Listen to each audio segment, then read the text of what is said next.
What happened? Huh? What happened?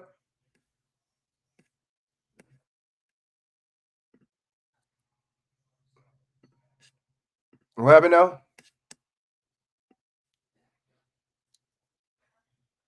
Let me see. I might have to email him. Let's see.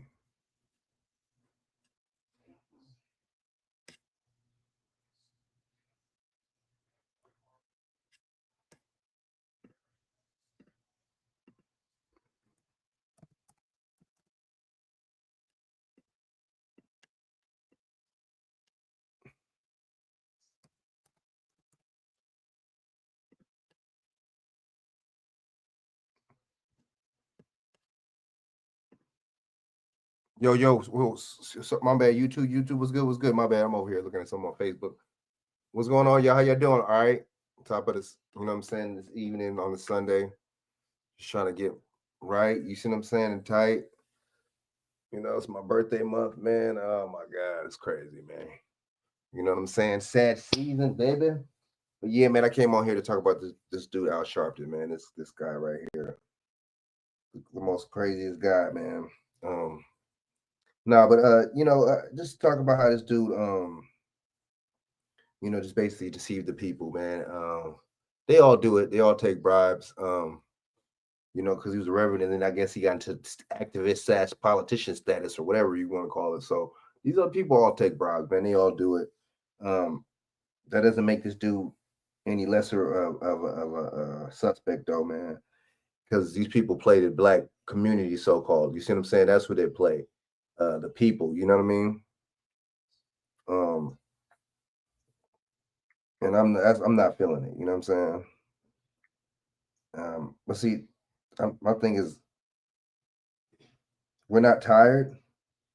You see what I'm saying? Us as people, black people, aren't tired of this. Us as black people, as a community, aren't tired of you know what I'm saying? Of getting deceived by the people and getting tricked.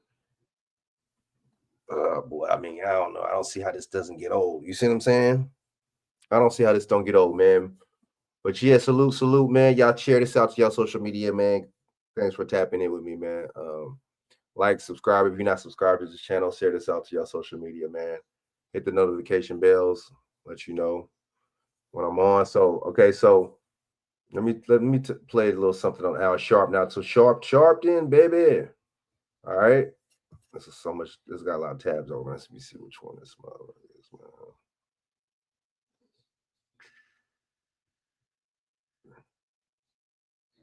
Let me see. Bam. All right. So fair use, 1976 under the Copyright Act, Section 107. Allowance is made for me to report on this video for educational and commentary purposes. All right. So fair use. All right. So here we go, man. We going in. Where the hell's my thing at? All right. It could lower the cost of your health insurance, and you might even qualify for $10 or less monthly. Are y'all ready for this explosive information? MSNBC, the network where he's employed, says it was unaware of Harris' campaign contributions to Al Sharpton nonprofit, but won't say whether it's taking action. Did you all hear that? Did you all hear that explosive headline? But see, And by the way, family, as you come in, be sure to give us a big thumbs up and share the broadcast. My thing is, why even report on this then? If you're not going to do nothing about it, why even report on it?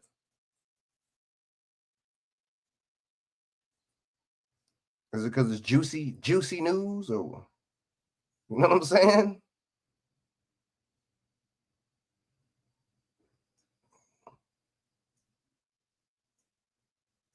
It's juicy news. Yes, thank you so very much. Juicy gossip. Family, MSNBC is officially throwing Reverend Al Sharpton all the way under the bus. They're throwing him under the bus. They are putting the bus in reverse, and they're putting the bus in reverse too, family. Are y'all hearing me today? Let's go through this article a little bit. For my intelligent black folks, I know y'all can handle me reading a little bit of news. It says, watch this, y'all. Al Sharpton's let me go back to where I was at. Okay, here we are. It says MSNBC was unaware that Kamala Harris's campaign paid Al Sharpton's nonprofit $500,000 shortly before Harris sat for a softball interview with the cable host, a network spokesman told the Washington Free Beacon. He wouldn't say, though, whether the left-wing network has taken any action against Sharpton for a move that appears to violate network policy. Other network hosts like Joe Scarborough have been publicly reprimanded for failure to disclose making rather than receiving political donations. The Harris campaign made a $250,000 contribution to Sharpton's National Action Network on September 5th and another on October 1st, just weeks before Sharpton conducted a favorable interview with the Democratic nominee, the Free Beacon reported. Sharpton did not inform MSNBC viewers of the contributions during the segment, nor did he inform the network brass, a network spokesman said. Watch this quote. MSNBC was unaware of the donations made to the National Action Network, the spokesman said. He declined to say whether the network would take any action, indicating that it does not comment on quote. That sounds like they ain't gonna do nothing to me. What does it sound like to you? Sound like sound like they're not tripping. In other words, they're not gonna do nothing. But see, I mean, it's kind of over their head because he did the bidding for the campaign, right? He doing something for political officials, right? They're like, you know what? He did his thing. You know, he organized for Kabami. You know, but you know, let's throw him under the bus a little bit. But let you know, they ain't gonna get no charges or nothing on him. He ain't gonna get sued or nothing. So we good. Personnel matters. It goes on. MSNBC has reprimanded hosts over similar violations in the past. In 2010, then MSNBC President Phil Griffin suspended political contribution. Suspended host Joe Scarborough over. Let me rewind. Then MSNBC President Phil Griffin suspended host Joe Scarborough over $4,000 in political contributions Scarborough made years earlier, including to Representative Matt Gaetz. Griffin also suspended host Keith Olbermann that same year over donations made to Democratic campaigns, saying in a statement that it is critical that we enforce our standards and policies. Now, family, this is very interesting.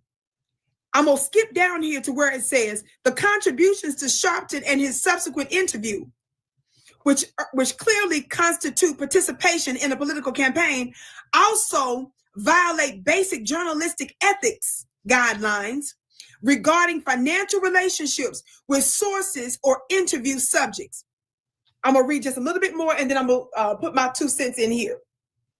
It says, this kind of entanglement harms the credibility, y'all listen, harms the credibility of the journalist, the news organization, and journalism overall.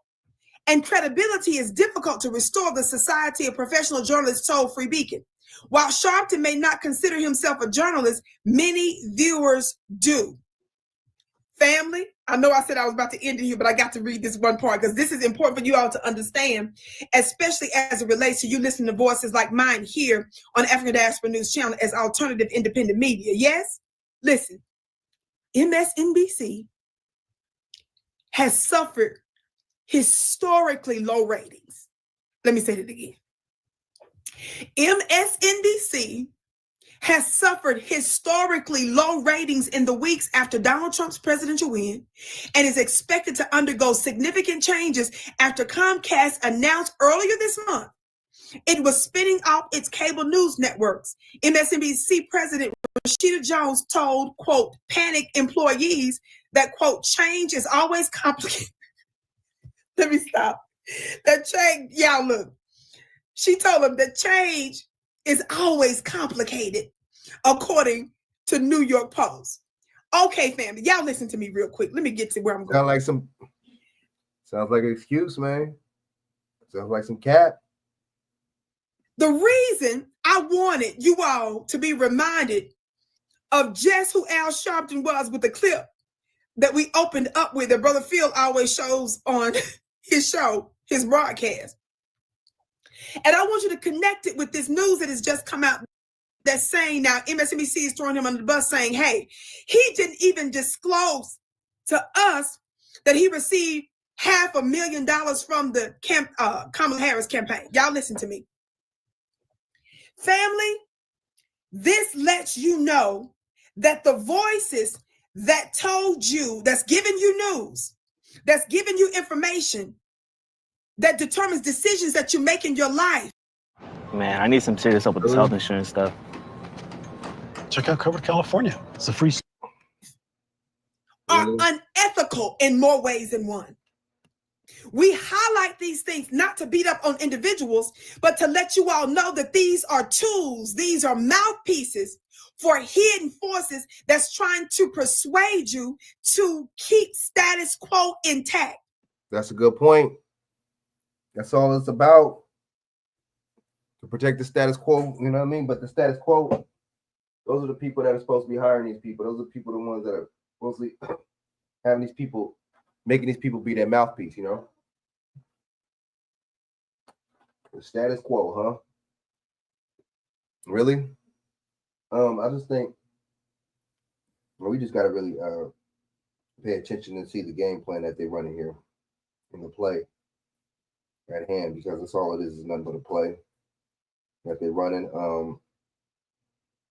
People like this is always going to be working for the establishment. Actually, he was a plant. Then he was an informant for the FBI against the mob. You can't trust somebody like that anyway. Somebody that has no integrity like this. Why would you trust and believe what they're going to say is right?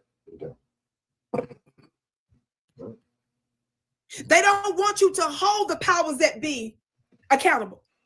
If you are wondering why stuff's not getting done for Black folks, but stuff's getting done for Afghans, stuff's getting done for legal and illegal immigrants, stuff's getting done for the AAPI community, things are getting done for the LGBTQ community, things are getting done for the war machine, things are getting done for the Mzungu class. When you wake up and you realize this is why, family, it's folks that look like us. It's what I call Black looking people.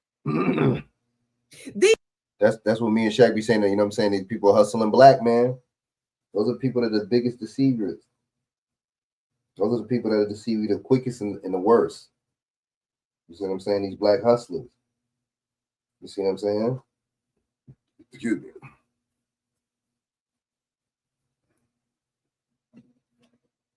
These are your boule, your ops that's working against us, that's willing to take a biscuit, that's willing to do pay for play, get a few dollars under the table for individual gains.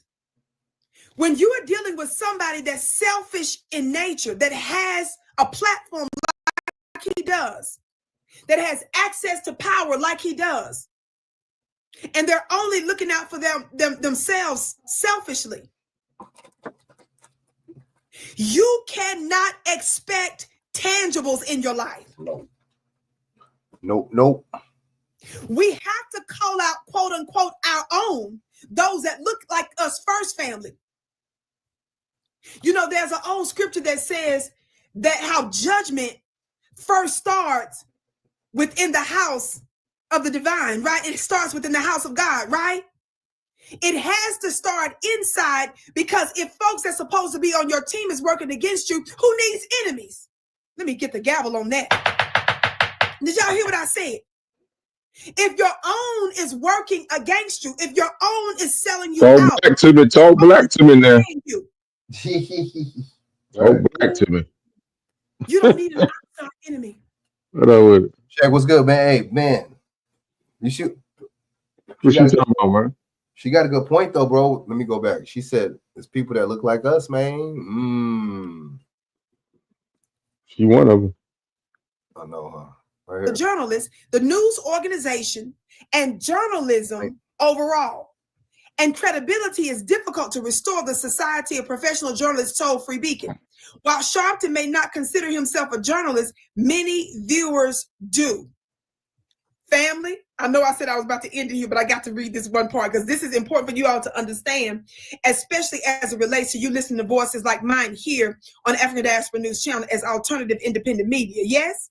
Listen, MSNBC has suffered. She already lost me with that goofy shit. She already lost me with that goofy shit, bro. MSNBC. Break it down. With that African diaspora bullshit. Oh, I know, yeah. How you in America claiming Africa, bro? That's the whole mind F right there. You in America claiming Africa. You still trying to claim Africa. Yeah, that's right. That's crazy, bro. That's Yeah, they lose me with that. Boy, yeah. They losing themselves with that. I'm gonna what's the name? I'm gonna play just a little bit more of this, and I'm gonna what's the name? I'm going to the black church. You know what I'm saying? But they accusing this dude of, you know what I'm saying? The black church has suffered historically low ratings in the weeks after Donald Trump's presidential win and is expected to undergo significant changes after Comcast announced earlier this month it was spinning off its cable news networks. MSNBC President Rashida Jones told, quote, panic employees that, quote, change is always complicated. Hold up. You the whole network president. Why are they? I get it though. Just because you're a black president don't mean, you know, that doesn't mean that they're still the Democrat network. That makes sense. Let me go on with that. My bad. Let me stop. That change, y'all look. She told him that change is always complicated, according to New York Post. Okay, family, y'all listen to me real quick. Let me get to where I'm going. The reason I wanted you all to be reminded of just who Al Sharpton was with the clip that we opened up with, that Brother Phil always shows on his show, his broadcast. And I want you to connect it with this news that has just come out that's saying now MSNBC is throwing him under the bus saying, hey, he didn't even disclose to us that he received $500,000 from the Kamala Harris campaign. Y'all listen to me. Family, this lets you know that the voices that told you, that's giving you news, that's giving you information, that determines decisions that you make in your life are unethical in more ways than one. We highlight these things not to beat up on individuals, but to let you all know that these are tools, these are mouthpieces for hidden forces that's trying to persuade you to keep status quo intact. They don't want you to hold the powers that be accountable. If you are wondering why stuff's not getting done for black folks, but stuff's getting done for Afghans, stuff's getting done for legal and illegal immigrants, stuff's getting done for the AAPI community, things are getting done for the LGBTQ community, things are getting done for the war machine, things are getting done for the Mzungu class. When you wake up and you realize this is why, family, it's folks that look like us. It's what I call black looking people. These are your boule, your ops that's working against us, that's willing to take a biscuit, that's willing to do pay for play, get a few dollars under the table for individual gains.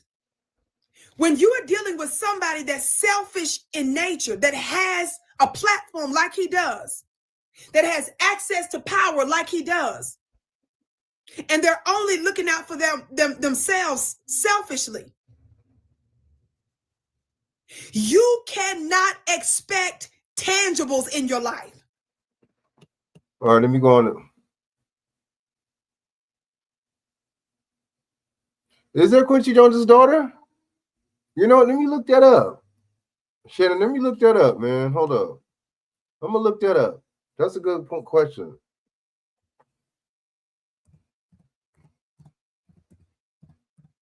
I'm going to look that up.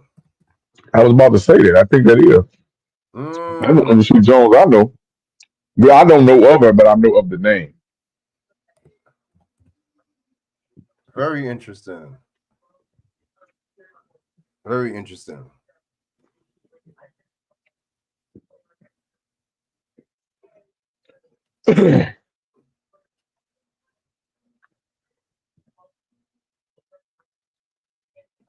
All right, fair use, 1976. What if I told you that you can instantly create pro-level chords and progressions? Let me play this one. Allowance is made for me to play this video for commentary and educational purposes. Fair use. Looking to change careers, gain marketable skills, or earn that degree you always promised yourself? But tonight on the podcast, ladies and gentlemen, your boy Al Sharpton. Oh, he's in hot water with the black churches. Why is that? Well, some of them are having an issue with him and the money that he received from Vice President Kamala Harris. So go ahead, check it out. It's a moral stain. Black Church Coalition demands MSNBC suspend Al Sharpton over the undisclosed Kamala Harris campaign payments.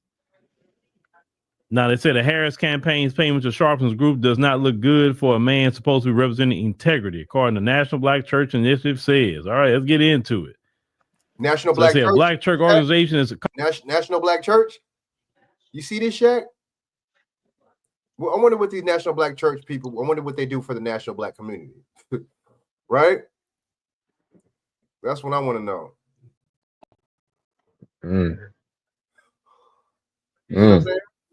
Demonstrate.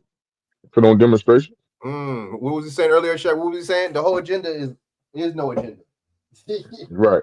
The whole agenda is no agenda. Right. That's the whole plan. Keep you hoping and praying and shit. Why they in positions of they're getting wealthy, building riches and stuff, getting famous. Lifestyle of the rich and famous, man. I'm gonna play some couple of clips of some of these. I'm gonna show. Let me show you in a little while. I'm gonna show you what these pastors are doing. NBC to suspend and investigate host Al Sharpton over donations his organization took from Kamala Harris's campaign. The National Black Church Initiative, a coalition that says it represents 27.7 million people and 150,000 black churches across the country, said Wednesday that the payment to Sharpton's group put a moral stain on the integrity of the black church. It said the group was said it is very concerned about a growing scandal and urged MSNBC to launch an investigation and express support for Reverend Sharpton's suspension until the investigation is complete. Now, they say the Washington Free Beacon reported that the Harris campaign made donations of $250,000. They say on September 5 and October 1. They say to Sharpton's National Action Network. Now, that is his nonprofit organization. I don't know why the churches are saying something, because they didn't donate to the church. They donated to his nonprofit. It's a nonprofit he founded in 1991. Say Sharpton aired. He has a good point. And then, see, this is my thing. The churches want to complain and holler and hoop and holler, but they steal from the American everyday regular schmegular people every day, man. I told you I knew somebody. I know his mom gave him the church like $15,000, bro. It's good old fashioned. It's good old fashioned. What they say, Frank? There's no honor amongst thieves. So they.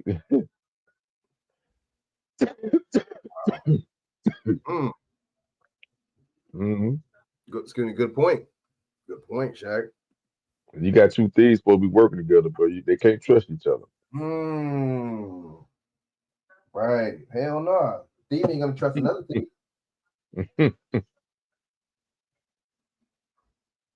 What's really gonna actually get done with them two thieves, right?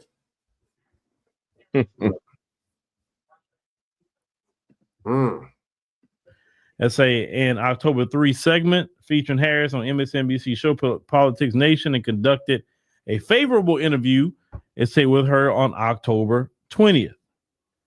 Now, founded in 91, the National Black Church Initiative says that it represents 27.7 million churchgoers across the country with a mission of reducing racial, social, and economic disparities and preserving the authority of the black church's voice.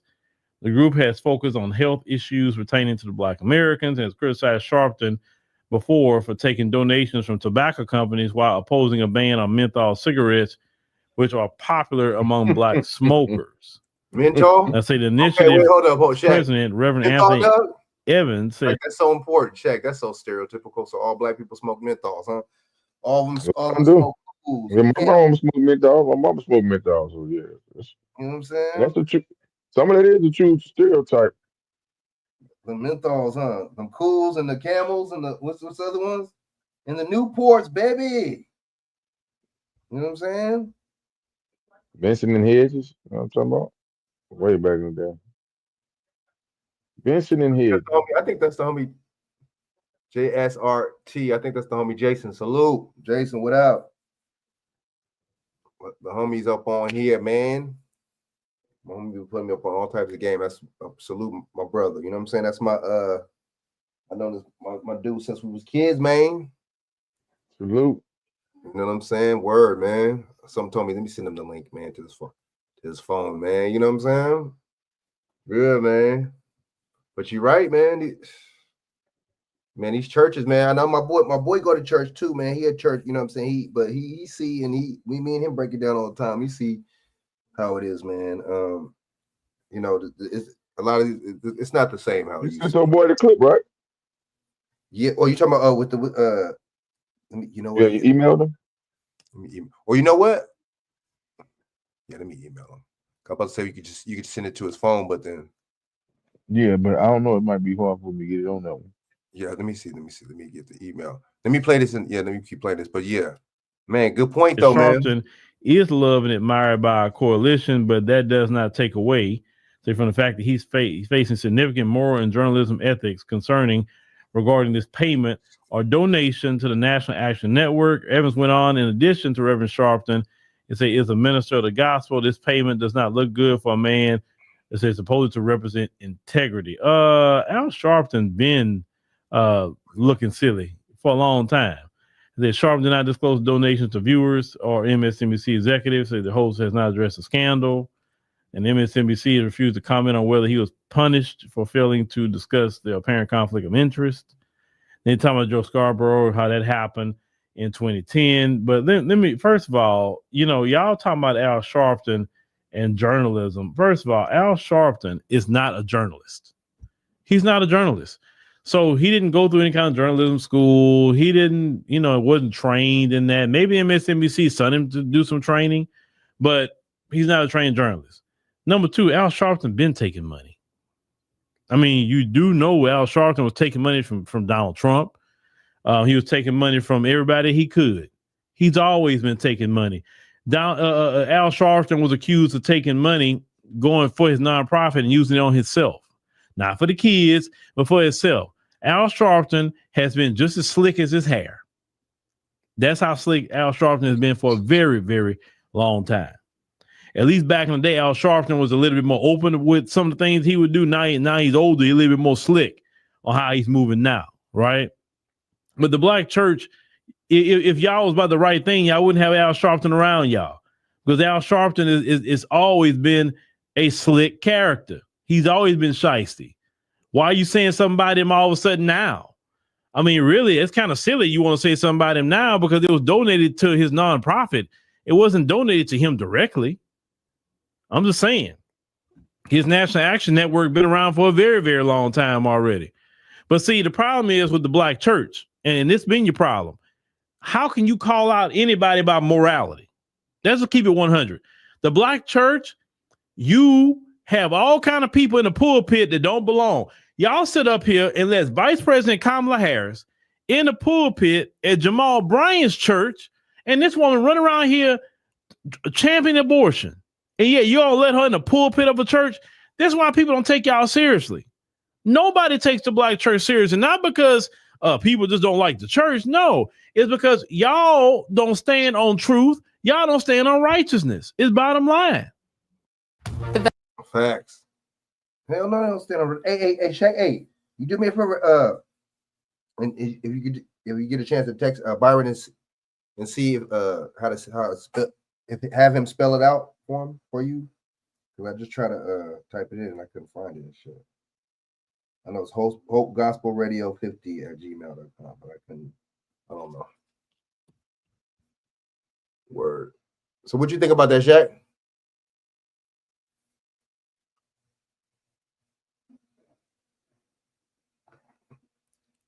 They said he been taking money from Trump. He been taking money from Trump. He been taking money from all these places. That's not nothing new, you know. But they want to get on him.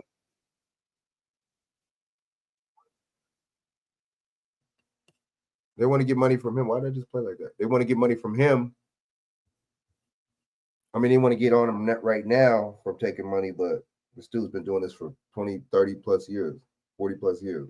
Best part about being your own boss, you get to dictate what you dedicate. So what did Al Sharpton actually do to mess with the integrity of the church? The integrity of the church has been messed off. And Al Sharpton had nothing to do with that. And I'm not saying I'm a fan of Al Sharpton, but I'm a fan of truth. And the truth is, Al Sharpton didn't do anything that the rest of y'all haven't been doing. Y'all been taking people's tithe money and using it for y'all bins and y'all house and for your side chicks, because a lot of you got wives and you got side chicks and making side babies and all these type of things y'all been doing in the church. Then on top of that, y'all got dudes in here that like bussy and all kind of things. Yo, this dude is burnt out, man. Oh, bro, that shit was funny as hell, man. Shaq, you going in or what? Yeah, that's how you know the church has been compromised, man. They've been letting all types of stuff go. All of a sudden, you know, this was okay to the church and that was okay. And I don't know. I mean, I think, you know, God, whatever, you know what I'm saying, everybody's whatever, you know, should be allowed, okay, no doubt. But at the same time, don't be a hypocrite. You know what I'm saying? That's my thing. It's just the churches was mad hypocritical. You see what I'm saying? Fake. That lets you know it's about money and agendas that they pushing, right? Just keep giving me tithes. We'll keep deceiving you. Keep giving me your tithes. Right? That go on in y'all church. Al Sharpton is the least of y'all problem. And this is why, especially a lot of black men, we don't go to y'all church. Because we know pimps, players, and all that when we see them as men. You got a few men that may go to the church, but once a man really see through y'all, they can't stay there long. It has nothing to do with the Lord. Because let me tell you something, the purpose of Christ coming is for you to be able to go to God at any time, 24/7. You don't have to go to a particular building or whatever. If you want to talk to God right now, wherever you at, you can talk to him right now. You don't need Reverend so-and-so to talk to God. You don't. So y'all kind of being, and then why are you so worried about MSNBC? Let's just keep it real on that. What MSNBC is supposedly a worldly platform. Why are you worrying about a worldly platform? You're supposed to worry about godly platforms. Why are you worried about that? Who cares what MSNBC does with Al Sharpton? See, that's y'all problem. You're too worldly. You're worrying about MSNBC instead of worrying about the soul of Black America. That's your problem. That's why people don't take y'all seriously. I definitely don't take a lot of you seriously.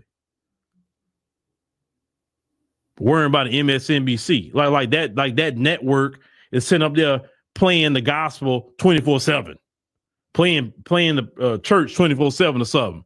Now, if there was that, maybe it'll be a different conversation, right? But it's not. How you gonna tell white people what to do with their network? That's the funny part. Y'all so silly. If they want to keep Al Sharpton, he'll be there. If they want to get rid of him, he be gone. And there's nothing really anything any of y'all would say about that. And ain't nobody got no major outrage. Now, we called him out. And what you think about that, Shaq? Oh, Bishop, whatever. Salute.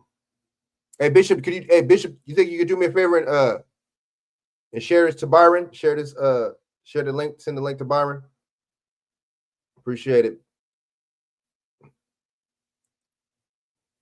Bishop in the house. He got a good point though. You know, this don't have nothing to do with it could be some clout, But these national black church, my thing is, what do they do? I don't know, man.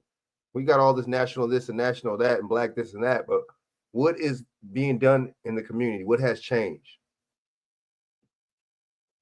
Is black people still the most impoverished people in California? Yep, Peggy Limpton, yep. Oh, yeah. Bishop in the house. Oh, yeah. Y'all share this out. Share this out to your social media. Share this out to everybody. And Bishop, if you can share this out to Byron, I appreciate that. All right, so look. Now let's go in and talk about, now we got an actual bishop on here, right? That's my man, actual honest man. You see what I'm saying? Somebody that's not playing with the Lord, right? You know, he could vouch for the shenanigans, but at the same time,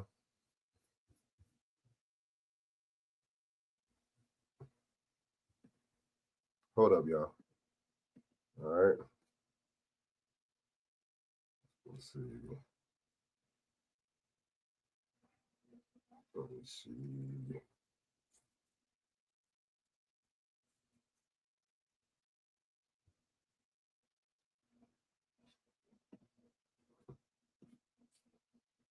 All right, fair use, 1976 under the Copyright Act, Section 106.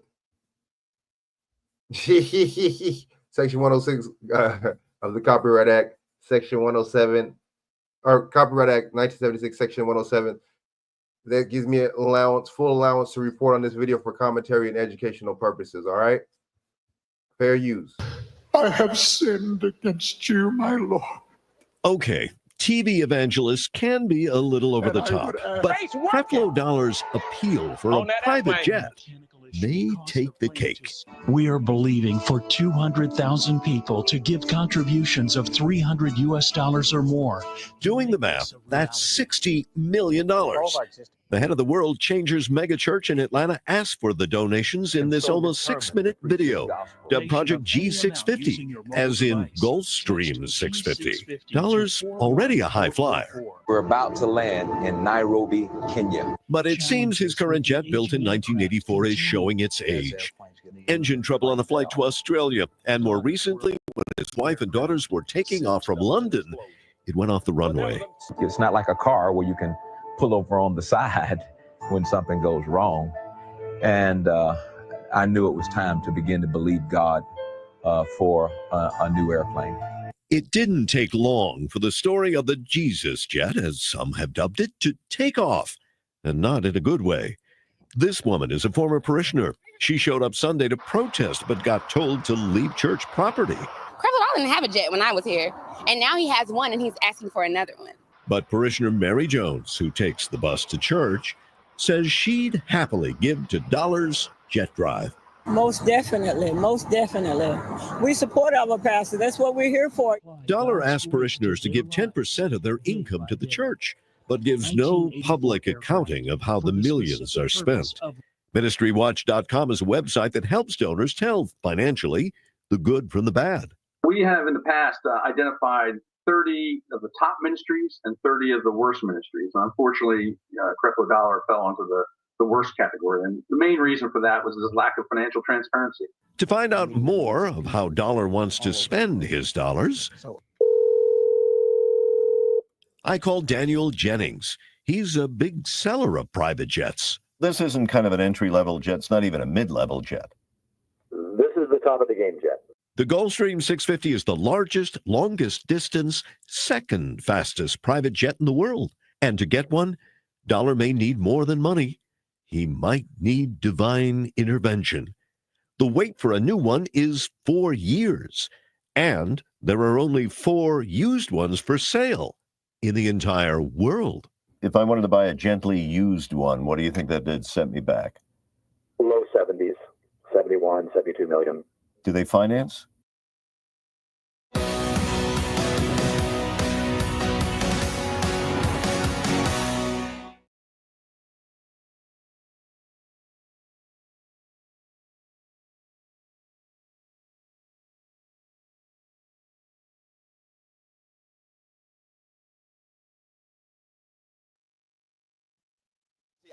can't take no credit for what you see. This is God who had the plan for my life. The life of a millionaire pastor. You got to humble yourself for God's plan in order for him to prosper your life. It is the basis of Reverend Creflo Dollar's $80 million a year ministry, one that sells books, DVDs, and CDs by the millions, all the while teaching the gospel of prosperity. I define prosperity as every arena of life. Prospering in your spirit, prospering in your soul, prospering in your physical body, that's healthy. Prospering in your relationships, prospering on your job, and prospering in your finances. As Christians, the way you Reverend Dollar says he learned prosperity gospel from his mentors, Kenneth Copeland and Oral Roberts. Hallelujah, glory to God. I'm trying to get myself together here because God been good to me, you understand? Good enough that he owns a Metro Atlanta mansion so popular that pictures of it are passed around on the internet. If you want to buy it, let me know. How much is it? Well, I think it's listed, I got it listed for $3 million. Creflo Dollar also owns several expensive cars, including a Rolls Royce. It was a gift that my local church gave to me. You don't turn down a gift that somebody gives you. This Learjet is something else the church gave to Creflo Dollar Ministries. We were the first members of the media allowed on board for one of the Reverend's weekly trips to New York City. In which way is this jet important for your ministry? Well, in order for me to do what I've been called to do, the airlines, they don't fly my schedule. The private jet has fueled much of the controversy about Creflo Dollar. To try and distort Jesus, to try and justify your new jet plane or your new Rolls Royce is to me an abomination. Joining L. Sharpton in condemning the gospel of prosperity is religious author Jim Wallace. The prosperity gospel is a biblical heresy.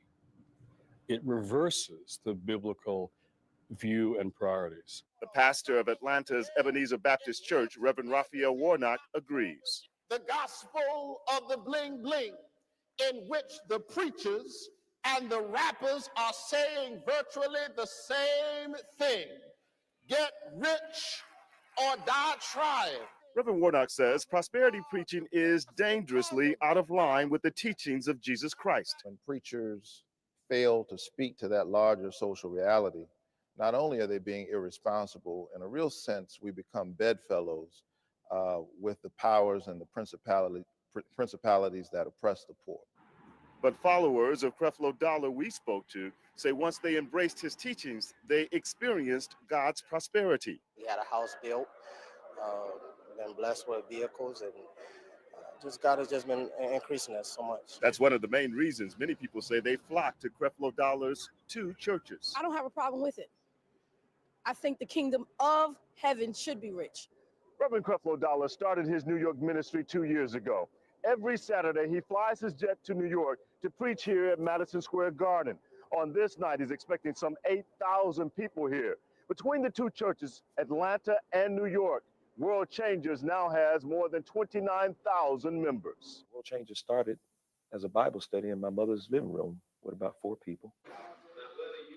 It eventually moved to the $7 million World Dome in College Park, where Reverend Dollar says he does much more than just teach prosperity. He says World Changers Church is teaching high-performing kids at his Christian academy. We had prosperity, right? Scoring on the level. That's what I'm talking about. That's the whole problem. Prosperity preaching. You know, these people telling you that you can't receive whatever here, but at the same time, you're gonna get your pie in the sky when you die. You can't receive your riches and your blessings up on earth when you go to heaven, right? Is that how that works, Bishop? And everybody? The 10th grade. And we had 10%, baby. They were scoring off the charts. What'd you say, Jared? He's getting the lives of troubled So that 10% back on track. Make sure you get that 10% in, baby. Man, what do you think about that? 60-something million for a jet, Shaq. What do you think about that? Wow, damn. And getting it from the congregation.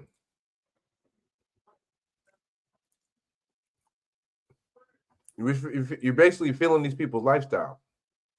You know what I'm saying? But see, I guess it's okay as long as you do it. You get, you rob black people. So it's not too bad, In a program he teaches called the Joseph Project. They're in and out of jail. They're in and out of drugs. They're in and out of marriages. And so we've given an opportunity for these men to come together in a 2-year project. I renounce any satanic activity. The outreach ministry of World Changers Church is not what draws the criticism. I sound like that vow right there sounded like a Catholic vow. That was the same vow that he vowed in The Godfather. Hello, pay attention when he was doing the oath at the end of the baptism. Hello. It is Creflo Dollar's beliefs. That was some Catholic vows right there. Austerity. There is an Atlanta Denounce Satan, who yep. said, yes, God wants you to be rich. Does God want you to be rich? Does he? I believe he does, according to scripture. I believe that's a distortion of the gospel. Reverend Dollar also says, damn, Shaq, yo, what'd you say? He said that the Bible said he was supposed to be rich, baby. That's what he said the Bible said, dog. But what about everybody else, though, right? What about you? Get in line. You ninjas. Right. that Jesus Christ himself was rich. Some people want to ask, well, did he have money?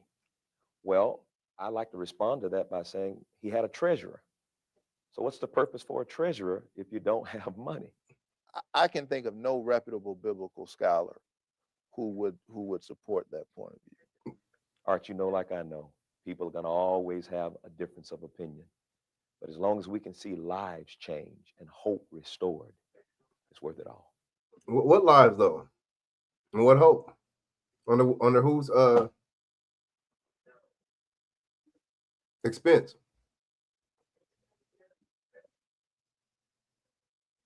Damn, Shaq.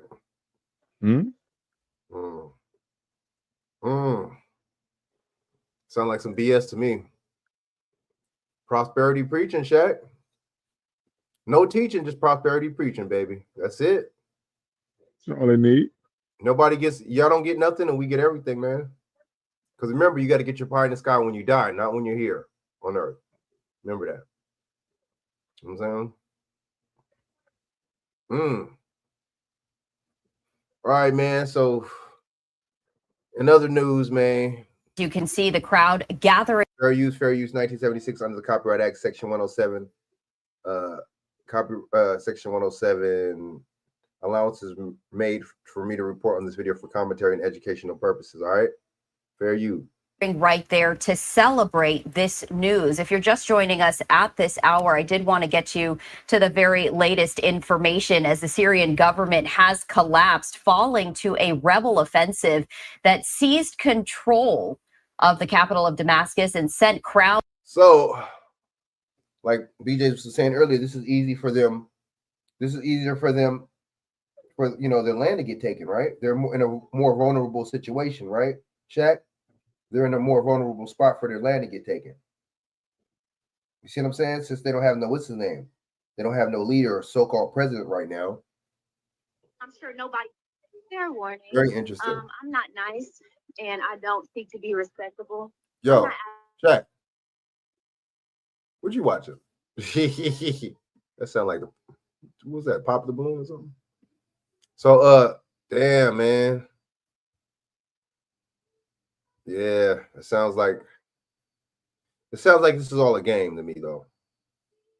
Into the streets to celebrate the end of Assad's family's 50 years of iron rule. And reaction continues to pour in, including from President-elect Trump, who took to social media saying, quote, Assad is gone. He has fled his country. His protector Russia, led by Vladimir Putin, was not interested in protecting him any longer. There was no reason for Russia to be there in the first place. They lost all interest in Syria because of Ukraine, where close to 600,000 Russian soldiers lay wounded or dead in a war that should have never started. Meanwhile, Trump is in Paris, France, as the French President Emmanuel Macron welcomed him to Paris on Saturday as the two held a hastily arranged meeting with Ukraine's President Zelensky before celebrating the grand reopening of the Notre Dame Cathedral. I did want to bring in Henry Olsen, who is a political analyst, to talk more about all of this. Henry, as always, we appreciate you taking the time to join us here on Live Now from Fox. So I did want to start off. Absolutely. I did want to start off with President-elect Trump's statement as it relates to the collapse of the Syrian government. He's currently in Paris, France, meeting with the French President Emmanuel Macron, among other world leaders, as America and the politics are currently in a transitional period. What can you share with us about, Trump meeting with these world leaders and, his thoughts on international relations? Yeah. What's interesting about what Trump said on Syria is the focus on Russia. He's using this conflict as a small but clear signal to Vladimir Putin that he wants this conflict to end, but meaning the Ukrainian conflict, but that he's not taking a friendly view of what Putin had done in Syria. And I think that's something that will be noticed in the Kremlin, as well as it'll be clearly noticed in the Kremlin that when President Trump met with President Zelensky yesterday, he was wearing a yellow tie against a blue suit, which was immediately picked up that these are the colors of Ukraine. That was not an accident.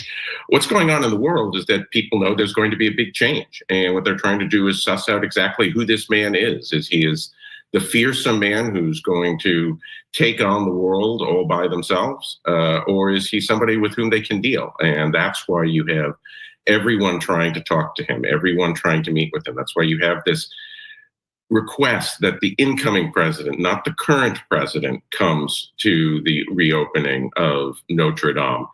This is a sign that the world is trying to feel out Donald Trump, and it tells you exactly how momentous the election in November was, not just for our country, but for the entire world. Henry, I did want to share with our viewers just part of what President-elect Trump posted, talking about how Russia was not interested in protecting Assad any longer. But not only does he talk about Russia, but he also talks about China. And you were mentioning the fact that President-elect Trump was. So look.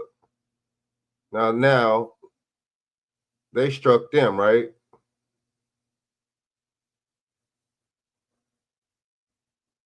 Now check this out. Fair use.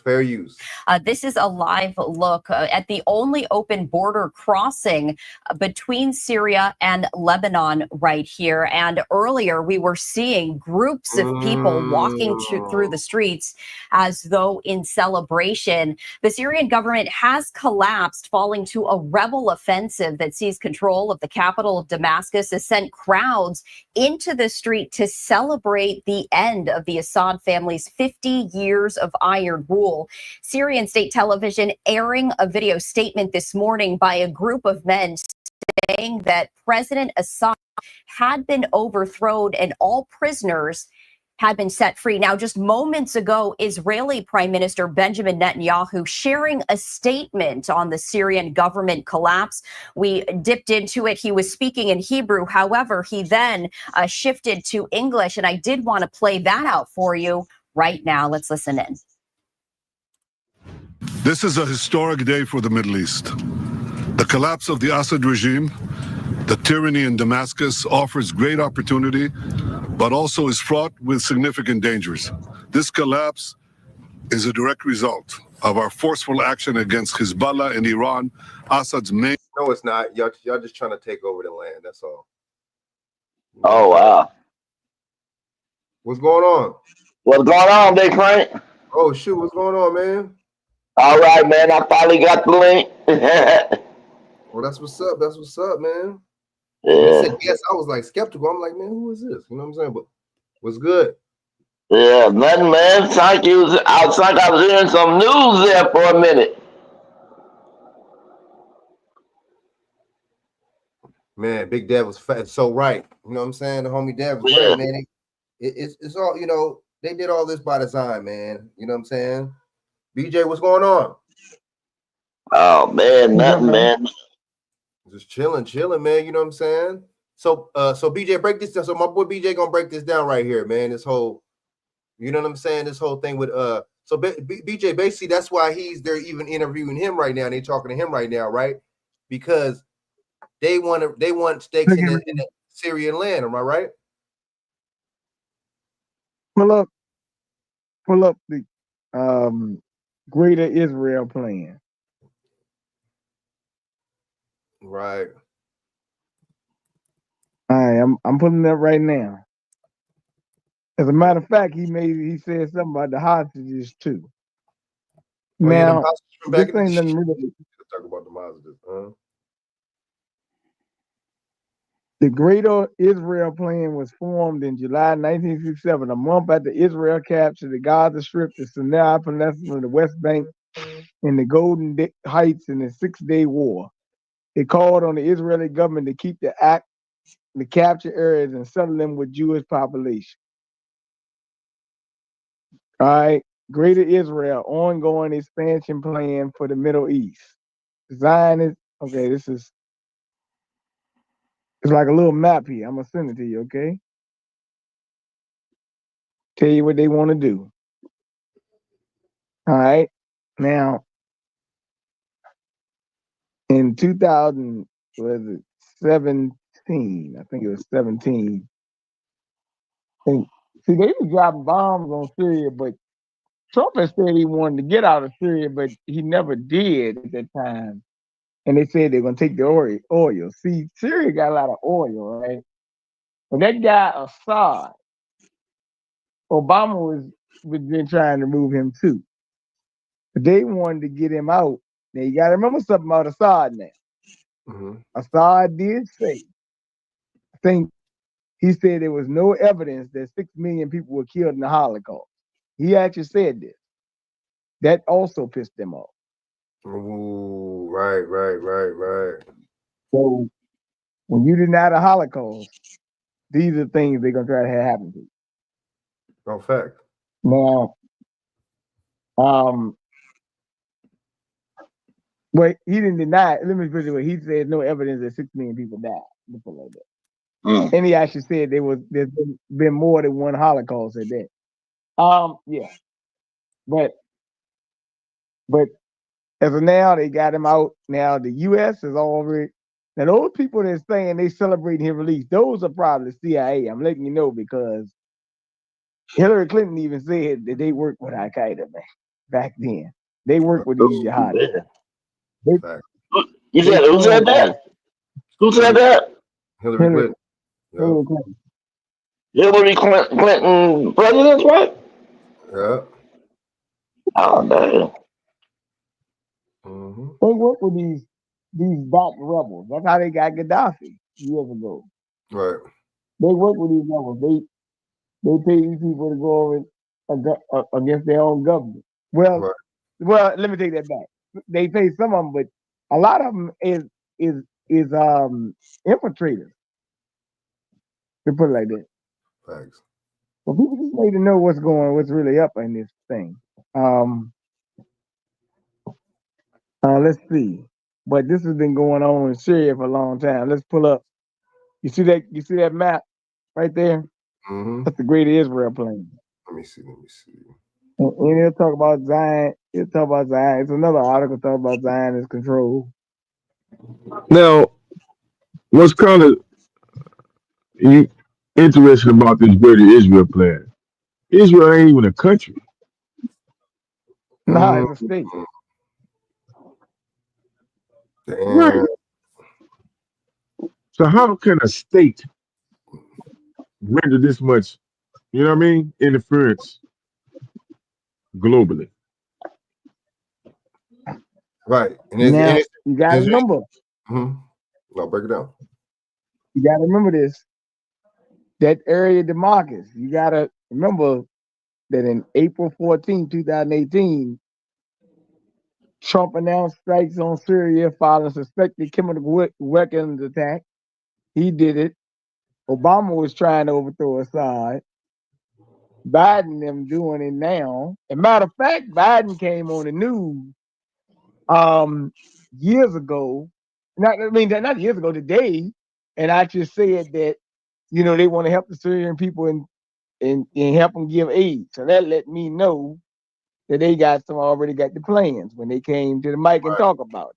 Right. That's telling you the U.S. government is behind it. Or now let me tell you that U.S. imperialism state. Remember what I told you? You saw Benjamin Netanyahu. Benjamin Netanyahu came to Congress this year.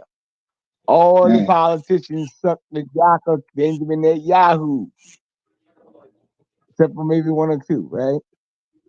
So when he's talking, okay, on the Times of Israel, they say they've been at war for 430 days, all right? So my thing is, now, like I told a guy, naturally this is their thing, but the Greater Israel Project, they want to do that here too. As a matter of fact, Trump had an interview with what's her name, Megan Walker, something like that, just on in NBC. And he said some good things on there, but he said something though. And you look at it, he said that Canada and Mexico. Now, I know he said Canada gets money from the U.S. Like I think they subsidize them like $100 million. Well, is it billions? They subsidize Canada money. I forgot the Who number. did? He said that. But He he said that said to Canada. no, he was talking to Megan, this news reporter on MSNBC in an interview. But he said that if Canada keep on getting subsidized money by the U.S., maybe they should become a state. They shouldn't be a country. Who said that? That's what Donald Trump said in an interview.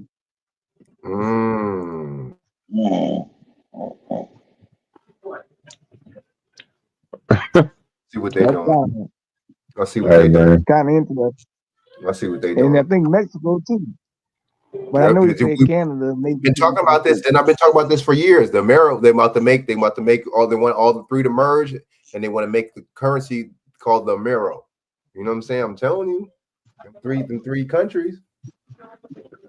Well, but you know what's crazy though? Technically, all this stuff was all connected. It was already connected. This one was came and divided this up with these imaginary lines, bro. Well, and look, let me tell you something too. Since you're bringing it up, so stay right there. Stay right there, because in this thing we talking about like this Syrian thing, right? You gotta remember a lot of things went down in these regions across the world with that Bear Flood declaration long time ago. Yeah, remember that, right? Now watch this. Talking about Canada, right? Because all you got to do if you up You there, said like the my homeboy Belfort. used You to be up talking about the Belfort. You need to pull it up. You talking about the Belfort? Yeah. Yeah. Right. They had that. You want to pull it So up? now watch this. This thing up. Yeah, you can pull it up. You can pull it up. But I'm talking about this thing up in Canada. I remember if you up in certain parts of like Detroit or Buffalo or something like that, I think it's Detroit or Buffalo, where it's really cold at. I know up there in certain parts of Detroit, my homeboy used to be stationed out there. He said if you got to watch where you drive in Detroit because you may run into customs and border people because Detroit got places they can go right into Canada. So Canada is really, I mean, in the North U.S., America. All man, this shit it's kind of really is weird. North America, bro. All that shit is all North America. Because Canada really become Canada to like 19. Well, stop. But so what I'm saying is that,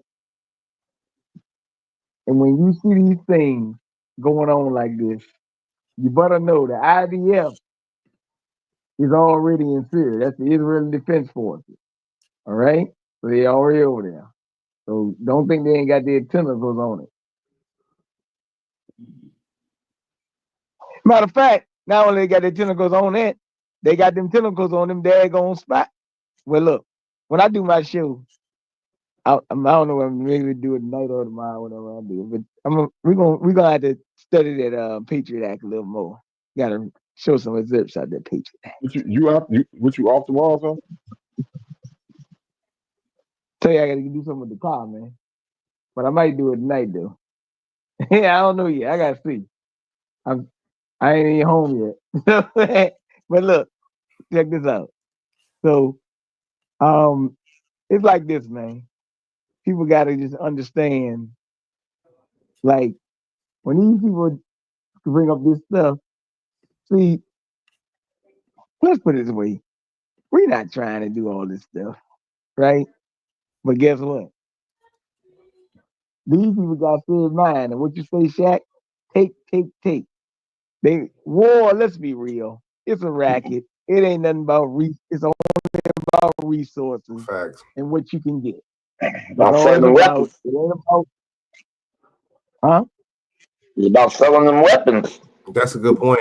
Especially this Ukraine thing. I think that's a big, that Ukraine thing, that was a big part of that too. Them weapons and testing the weapons. Yep. That's a good point. But that's what it's about. I didn't know Russia was one of the largest I want to say makers or distributors of ammunition. Yeah. See? Damn, I knew that. I didn't know that, man. See, it's always, you see the puzzle pieces coming together, man. So Russia is the last. Let me see. Do I want to say last?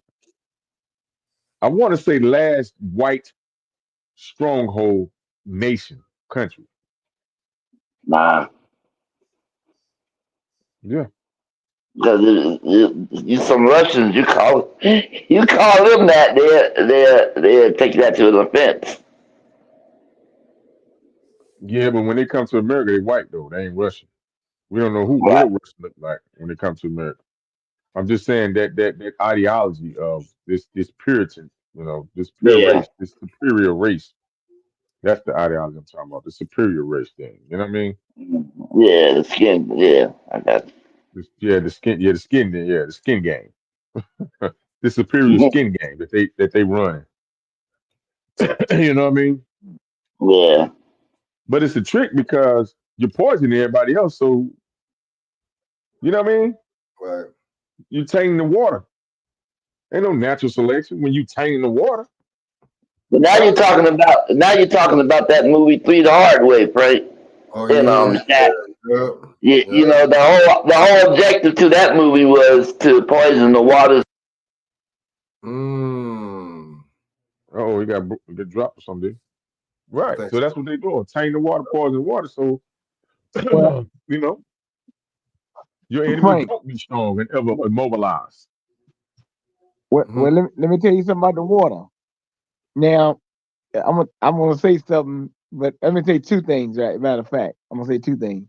Another thing, Trump on the interview said that autism, they want to look at it, and if they can prove it is affecting children, they can do something about it. Now, I'm like, okay, cool, whatever, right? And let's get to this water thing, because it's more than just needles that's causing autism and brain function. Okay, watch this. Right now, there's a plan to privatize, which they're already doing, by the way, to privatize the U.S. water system. They're going to make it so it's going to be hard for you to get water. See that. I can see that. Air, all types of shit. I can see that, man. We're not too far from that. I mean, this place is literally in United States, cities and towns and stuff that ain't had water. These places in Texas, bro, that ain't had water.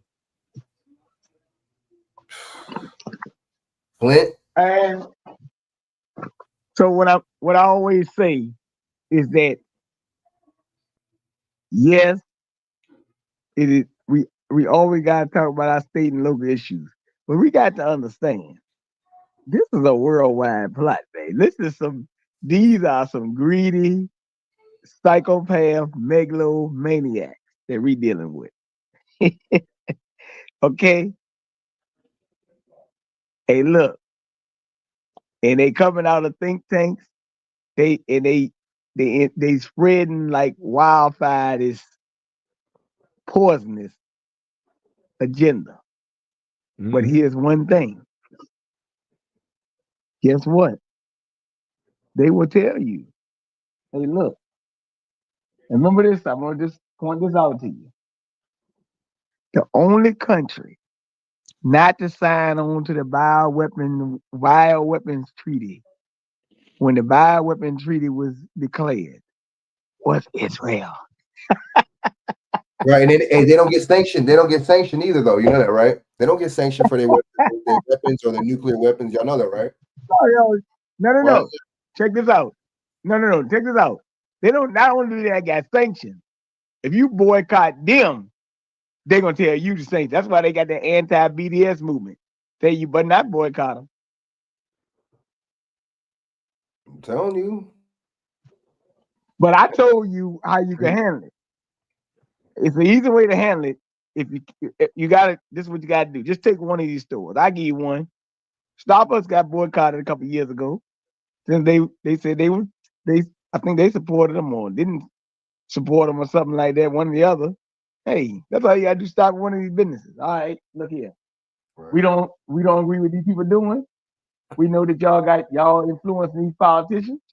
I already showed you all the money they make. I tell you what. You know what? We found out your store, support them. All right, we ain't coming to your store no more. That's all you got to do. It ain't that hard. I know. Just pick one major market. I wouldn't Starbucks. Yeah, that's a coffee chain. You could do that. But matter of fact, y'all can send my homeboy some. Maybe y'all do that with them. Maybe my boy AJ get some more business or something like that. Since y'all trying to shut him down and shit like that, maybe y'all give him some more business, y'all. Right. Hey, look, I remember that woman posted that shit on there, Shaq. Oh yeah, you don't support abortion. I can take my money to Starbucks. Clown. But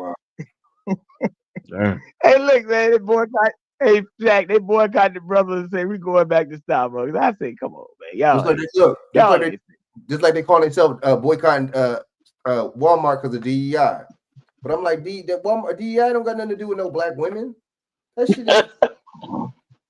Am I right? Oh, well. Number one, let me say something about that. I don't give a damn about no damn DEI because, first of all, that's not what they should be boycotting anyway. First off, who been to a Walmart lately? You been to a Walmart lately? Anybody on here been to a Walmart lately? Yeah. We got 3 Walmarts down here. I know 2.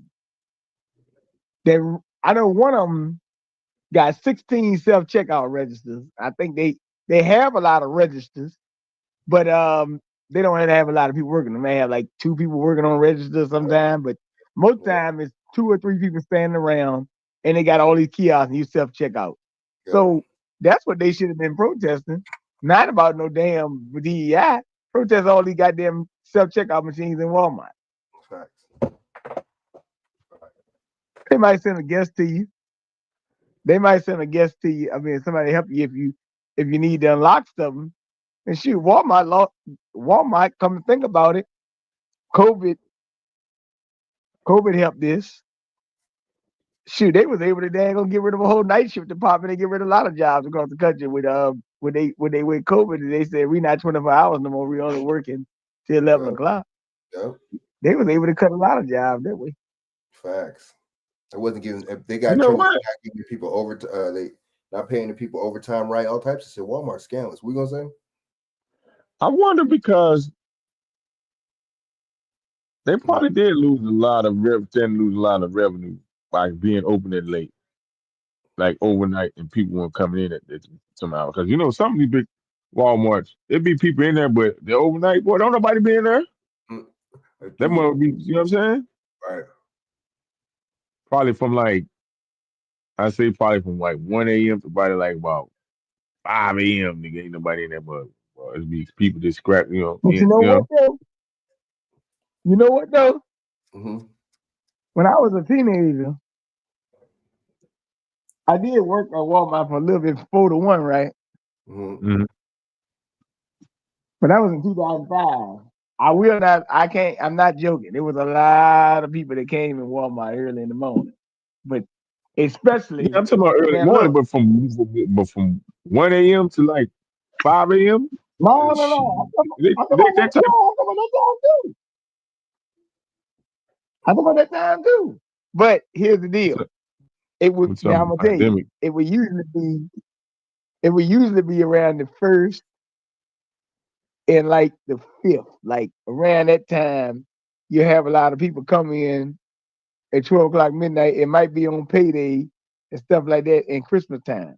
Sometimes it was slow, but then again, like I told you, I used to leave at 1 a.m. I worked from 4 to 1. So, but I know it was still people in the store at 1. And I'm gonna tell you something. Sometimes back then, I mean, they still do it now. You would have people who would be outside of Walmart with their RV campers, and you know, coming in and shop too, because they park their RV outside the slot. Outside the parking lot, and walk in the store and get whatever they need. I guess they go to sleep or whatever. So yeah, they So have people I come wonder if in, they but charging people to park on the lot because I just see like the truck drivers and I stuff think like it's that. They free. park. But I used to work for Walmart. Well, I did security on the parking lot. So I think uh, it's free because it's like they kind of like saying we know if you let you sleep in our parking lot, the chance of you you're coming gonna in the store you gonna buy. buy some goods, right? So Right. I think that's like a Everything's a crazy because you can just park RV. People park RVs everywhere. I tell you, it was a dude out here that had an RV parked in the neighborhood for 2 days, for like 2 months. He was cutting hair and everything in that thing. I don't know where he is now. I guess he finally said, "I'm tired of just sitting over here."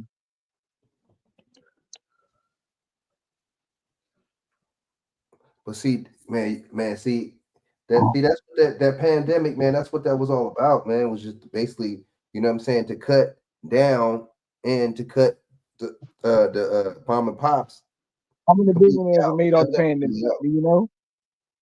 How many billionaires are made off the pandemic? Man, grip. A grip. 600. Damn. Mm. So hold on. You saying Mm. 600 people became billionaires during the pandemic That's what they say, man. because it was already 800 billionaires prior to that. It was 800 billionaires. Mm. America got Well, that. it I might think be we got the number 600 one. million. You know, America got more. We got more billionaires than China do. We Mm. got them by, huh? But see, look at all the exploitation. It was exploitation over there too, but a lot of Usury, exploitation. exploitation, usury, yeah. The net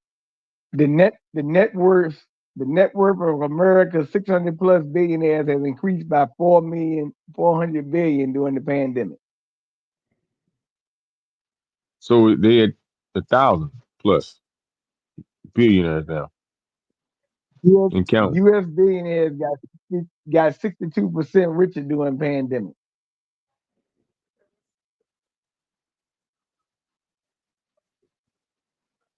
All right. Says it. Okay. 800 as of September 17, 2024.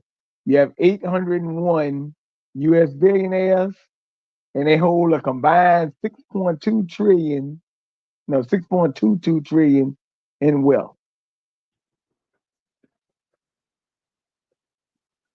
Then the Okay. ones that they calculate. You want to know who the top five are? Who you think number one is, Frank? Rothschild, 600 some Well, billion. I'm Plus, talking about I'm talking about the billionaires on this list. They ain't gonna put Rothschilds on here. oh, yeah. See, that's what I'm This saying. on See, they still even got ones that's on it. That's all right.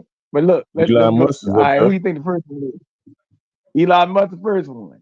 Tesla and SpaceX, 252.5 billion. All right, who the second one? I ain't gonna say Bill Gates. Let me see. Elon No, it ain't Musk. him. No, he ain't on here. Come on, I you know don't him know. well. Who? You know him well. JP Morgan. People order stuff off Amazon all the time, don't they? Jeff Bezos. All right. Oh, Bezos, Larry Ellison, number 3. You know, Oracle Arena, Golden State Warriors, Oracle Arena used to be. Yeah, now it's called the Chase Center or something like that. Larry Ellison, So what is 197 he? billion. What is he? An oil tycoon or something? How did he get his money? I gotta look him up. I look more than Larry Probably tech. Ellison, but I know he is Probably some tech nigga. Probably tech money. number 4, 182 billion, Mark Zuckerberg or Zuckerberg.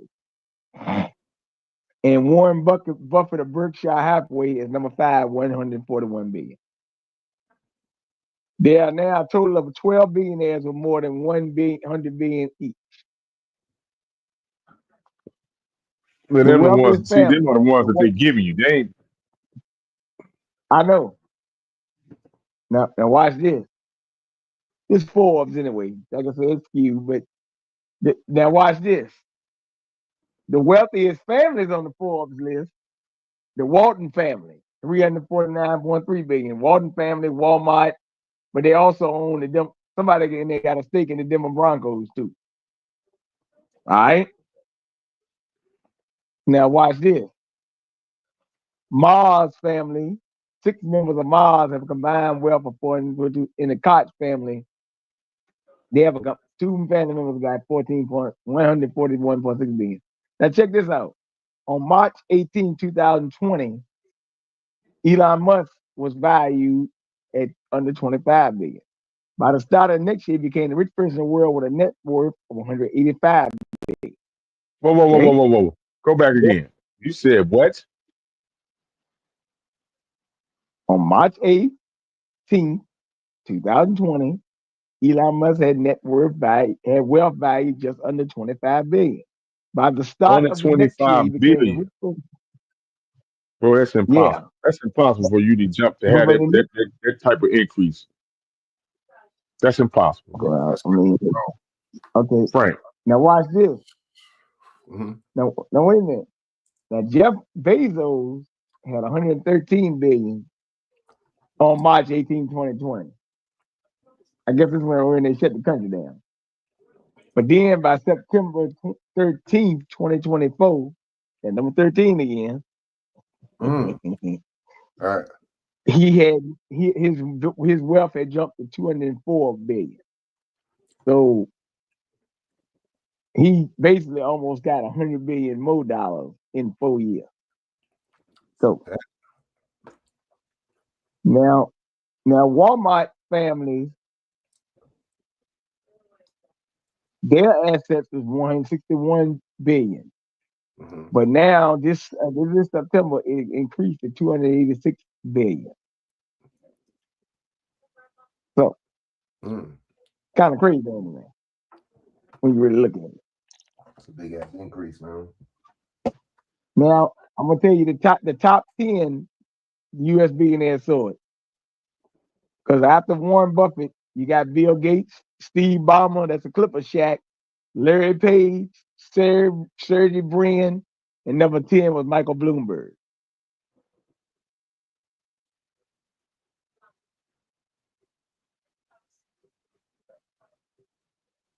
You can pull this up on inequality.org.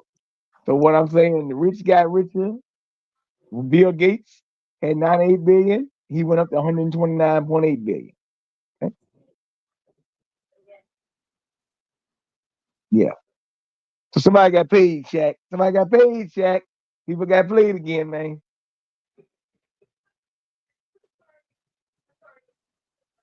Almost 89 million Americans lost jobs. Over 44.9 million had been sickened by the virus at that time.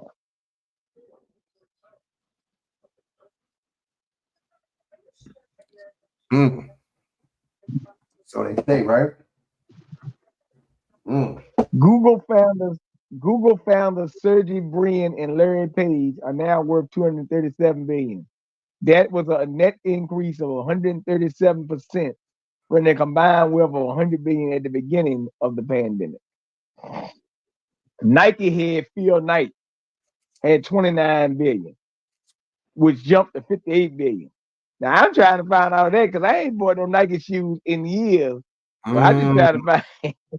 But you got to realize these ain't just. That's just the brand. They don't accomplish all the things real estate that they have covered. You know what I'm saying? Financial gains that they Yep. cover on Right. different products, different industries, different. You know what I mean? Because they ain't just one dimensional. Nike just nah, bro. You know what I mean? And Jeff Bezos' wife, she saw her wealth increase by 19.5 billion too. After she gave away 8.6 billion of her wealth to charity, which if you believe that, you stupid. But Man, she gave away that much, nigga. How much did she? Well, how much she claimed? You can turn around and claim that shit right back, bro. He gave it away. You know what get me with this thing? They call these people philanthropists, right? Mm-hmm. These philanthropists ain't nothing but money launderers, man. There you go. Man, what they are, money launderers. I mean, because these people have more money than countries, bro. Than countries got. So how? I don't get it. I don't get it, I'm gonna Frank. say something though, Shaq, about that.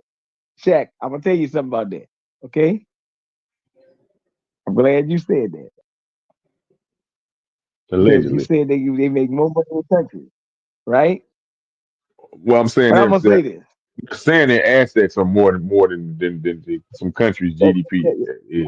I get you. I got you. Now watch this. Watch this.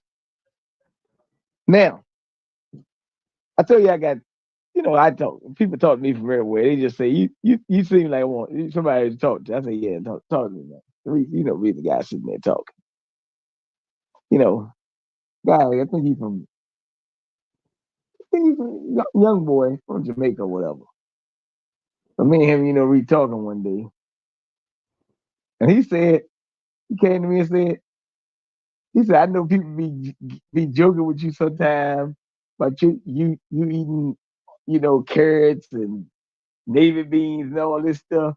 He said, but at least you thin though. He said he talking to one of his girlfriends about me. She like, well, he kind of smallish, like, he work out and things, but don't you think It's he like a smallish. bird or Damn. something? Yeah, right. You crazy stuff. And then he said he told his girlfriend, well, one thing I gotta give BJ, he ain't bloated and fat like the rest of these motherfuckers over here in America. I'm like, yeah. And I told him, why you say that? He was like, because he said, come on, you know it. He said, let's face it. If you look at a lot of these other countries, he said maybe Samoans and people like that, they might have some. But he said, you look at a lot of places, people is not into, maybe he said it could be, because of, this, these people don't have stuff of this vibe. But he said at the end of the day, we engage in a lot of conditions of overeating. And he said that with all the health problems, he just said he just don't understand for the life of him or why that he was like, he said I think he said he's living in Jamaica or he's living in Connecticut, something like that. But I know he's Jamaican, but he said that he just doesn't understand why every time when you watch a TV show, they show food, and then after they show a food commercial, they come back with a pharmaceutical commercial. He just told me it didn't make sense, and he said they need to be. He said need to be stopped because you are promoting bad food, but then you tell me to get on medicine to suppress the food. He said, why don't you just tell me not to eat the food so I don't have to take the medicine? So he was just saying that obesity is they tell you they want to solve obesity but they really don't, because if you did, you wouldn't promote it. Mm. Now That's look, fact. man, how many days we got till what time? What day is it? December 8th, right? Mhm. And somebody just hit me up today, man. They hit me up, like, hey, man, Christmas coming up, All right, here we go, another day. But you know what I saw last night, Shaq, man? Oh, man. They got these people running around here this year asking people to do, what they call it? Ran to a guy yesterday. He said, hey, man, how you doing, man? I said, hey, what you got all that stuff for? He's like, oh, no, we the guys that ride around and do Christmas lighting installs. I said, how long you do that for, man? Oh, he said, oh, we do that for the holidays. If you call, you don't have no Christmas lights, we come install it in your house and you keep it on till after Christmas, then we come get it. I said, y'all making people pay for that shit? He was like, well, you could buy the stuff, but you're like, it costs a lot to buy all that stuff. If you want to put lights all around, wrap around the house and stuff. He was like, we actually, you call us, we deliver and we do the lighting install. I said, this is some crazy shit. Damn, boy, these motherfuckers have a big ass electric bill. I know that, put all these damn lights up. Hey, man. Man. Hey, Shaq, I got to give them credit, though, man. Shaq, if they paying, Shaq, it is what it is. Put all the goddamn lights up you want. Who am I to stop you, Shaq? Damn. Put all the lights up you want. And see, the thing is, they get into the spirit. They get, holidays, this and that. It's just all money, man. You just spend a bunch of money, man.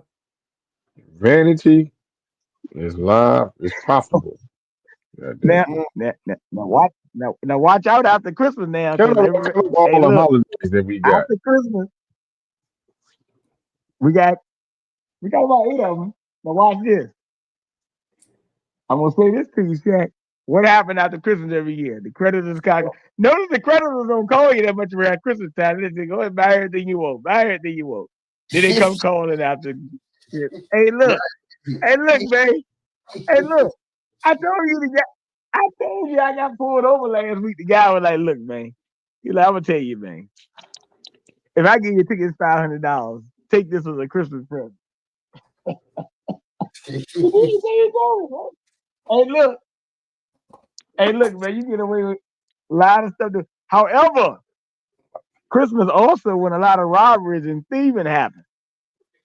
So it's kind of like people in the spirit right now, man, I tell you, you walk in the store, young woman don't never speak. Say happy holidays, sir. I said, oh, what? I said, what?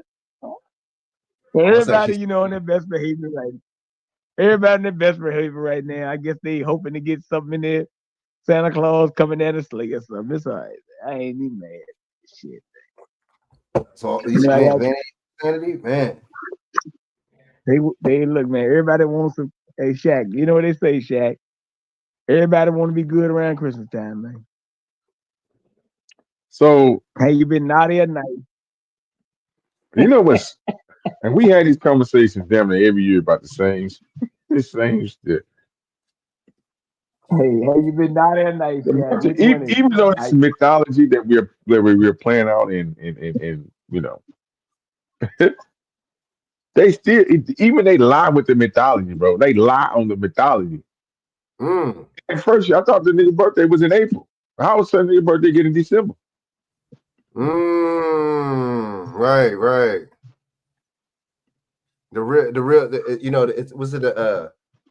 It's the spring solstice, not the winter solstice. You know what I'm saying? That he's really born in. You see how they try to switch it? Damn.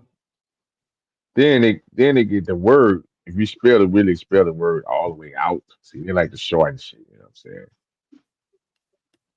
Christmas, huh? Well, if you spell it all the way out, Frank, what does it spell all the way out? Is it called Christmas? Because I know Catholics go to mass, I think. Okay. Right. Just saying. What's a mass? That's a service the Catholics go to. Because mass is all about money, isn't it? I thought it was Christ. Well, all I'm saying You is, gotta pay tithes and have you man. been? Christ Master. All I'm saying, Shaq. All I'm saying, Shaq. The question is for the rest of the year. Have you been? I mean, well, to December 25th. Have you been naughty or nice? Okay. Actually, to tell you the truth, they put me in YouTube jail about 3 or 4 times. I must have been naughty. But look. Well, they let you no, off in time for Christmas. That's well, yeah, yeah. They let me out for Thanksgiving too. Ain't that tell you? Hey, yo, wait. I forgot. Now look. Now watch this though. Now watch this. A couple years ago though, we did that show, and they suspended me after we did it on Christmas. Now that. what?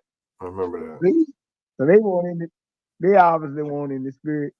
But this is what I'm saying, man. We gotta when we look at these days, man, we gotta be real. We gotta understand what is their purpose, why they doing it, and how much money people spending. Okay. Right. Look, I see people buying 70-inch TV.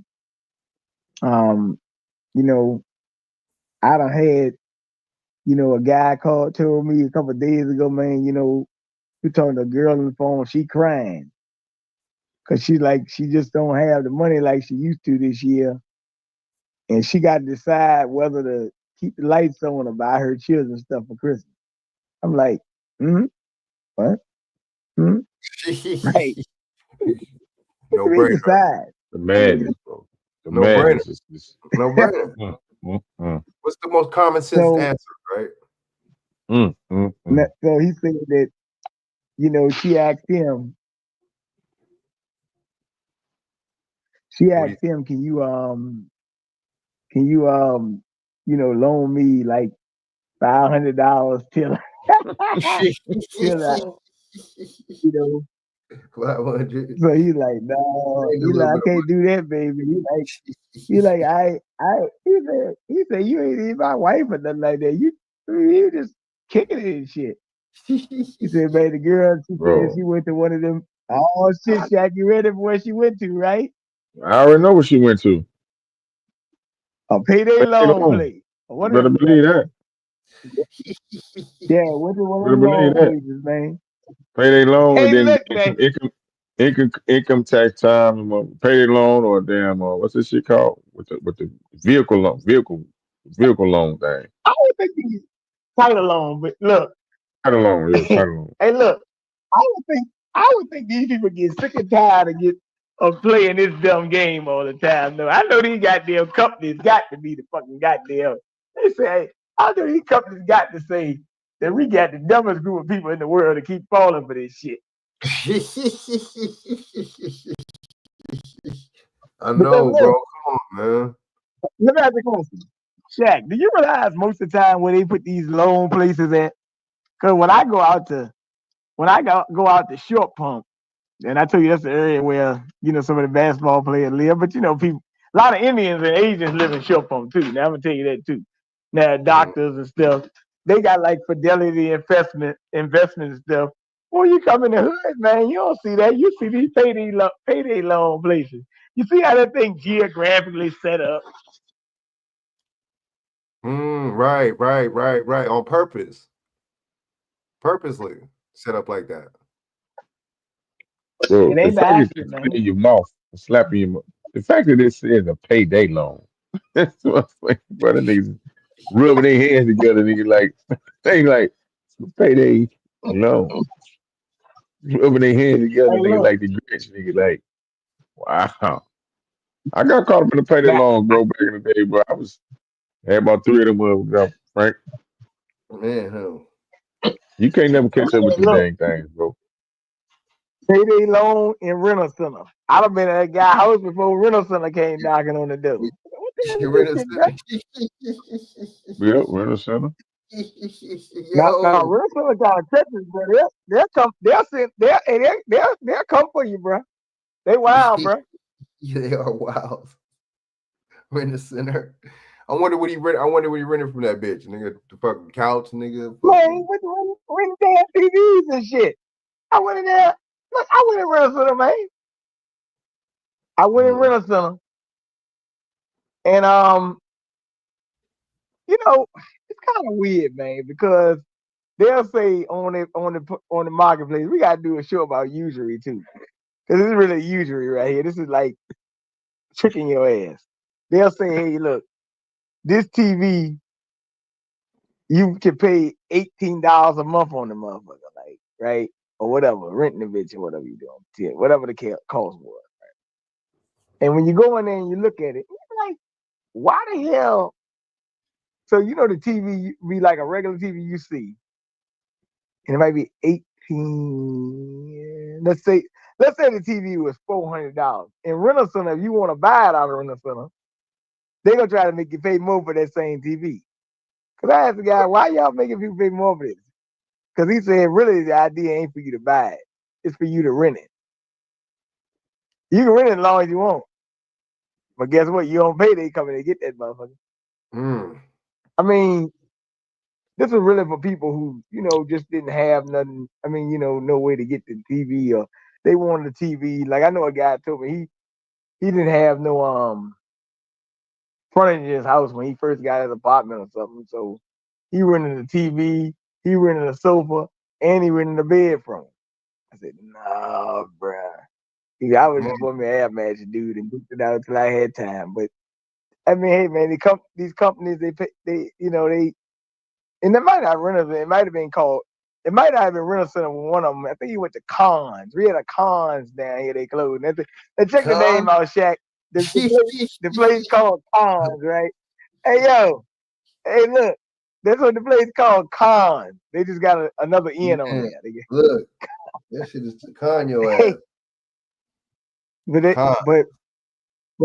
look, we're gonna have to do a survey on this thing. We get a chance, right? And we're gonna have to pull up, right? How many companies, right? What if you thought the payday loan thing was bad then? You better see what it is now, because I know that shit that went up over the last couple of years. Imagine. Imagine. Just think about it. Yeah, I see you got kindergarten Indian school shooting now. I want you to go in on this, because I'm gonna tell you something. The other day, we had a stabbing here on Wednesday where the kid stabbed another kid, and they went to the hospital and they was in life-threatening condition. This happened Wednesday, about 15 minutes from me. Actually, maybe about less, maybe about 20. Did they shut down any other schools, or what they do? They ain't shut down nothing. I ain't heard about shutting down nothing. See, when the real cases happen, they notice. Sorry, so for fair use, They may have, but I know one time, I know what they do when shit like this happen though, and they've been doing a lot.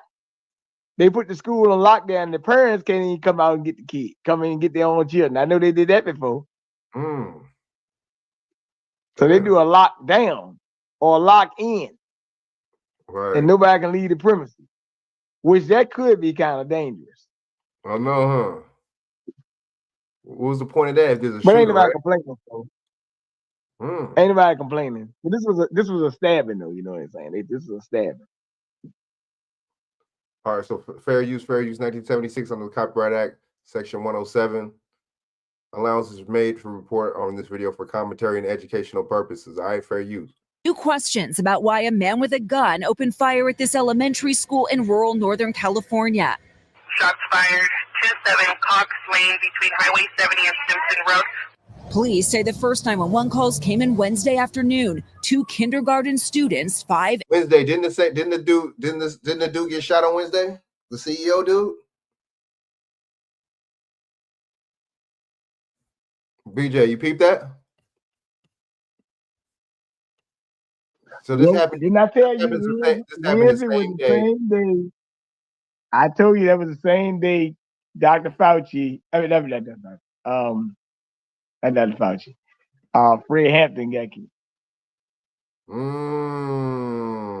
Right. I was looking up. I was looking up some stuff. Oh, I was looking up some stuff that sent you about it. What day was this again? You said what date? Yeah. Wait, this is the 3 days ago, so that'd be the 5th, right? No, wait, 4th. Now, Yeah, now watch this. Now I'm looking for something to send you in the college down the street, right? Mm-hmm. They just said as of 8:25 tonight, they had gunfire reported on the college campus of VCU, Virginia Commonwealth University. They said that they posted an update at 8:46 stating that the situation resolved and normal activity can continue. So for 21 minutes, they said that they had gunfire. So they investigated on the scene and urged people to avoid the area. They did all that in 21 minutes, man.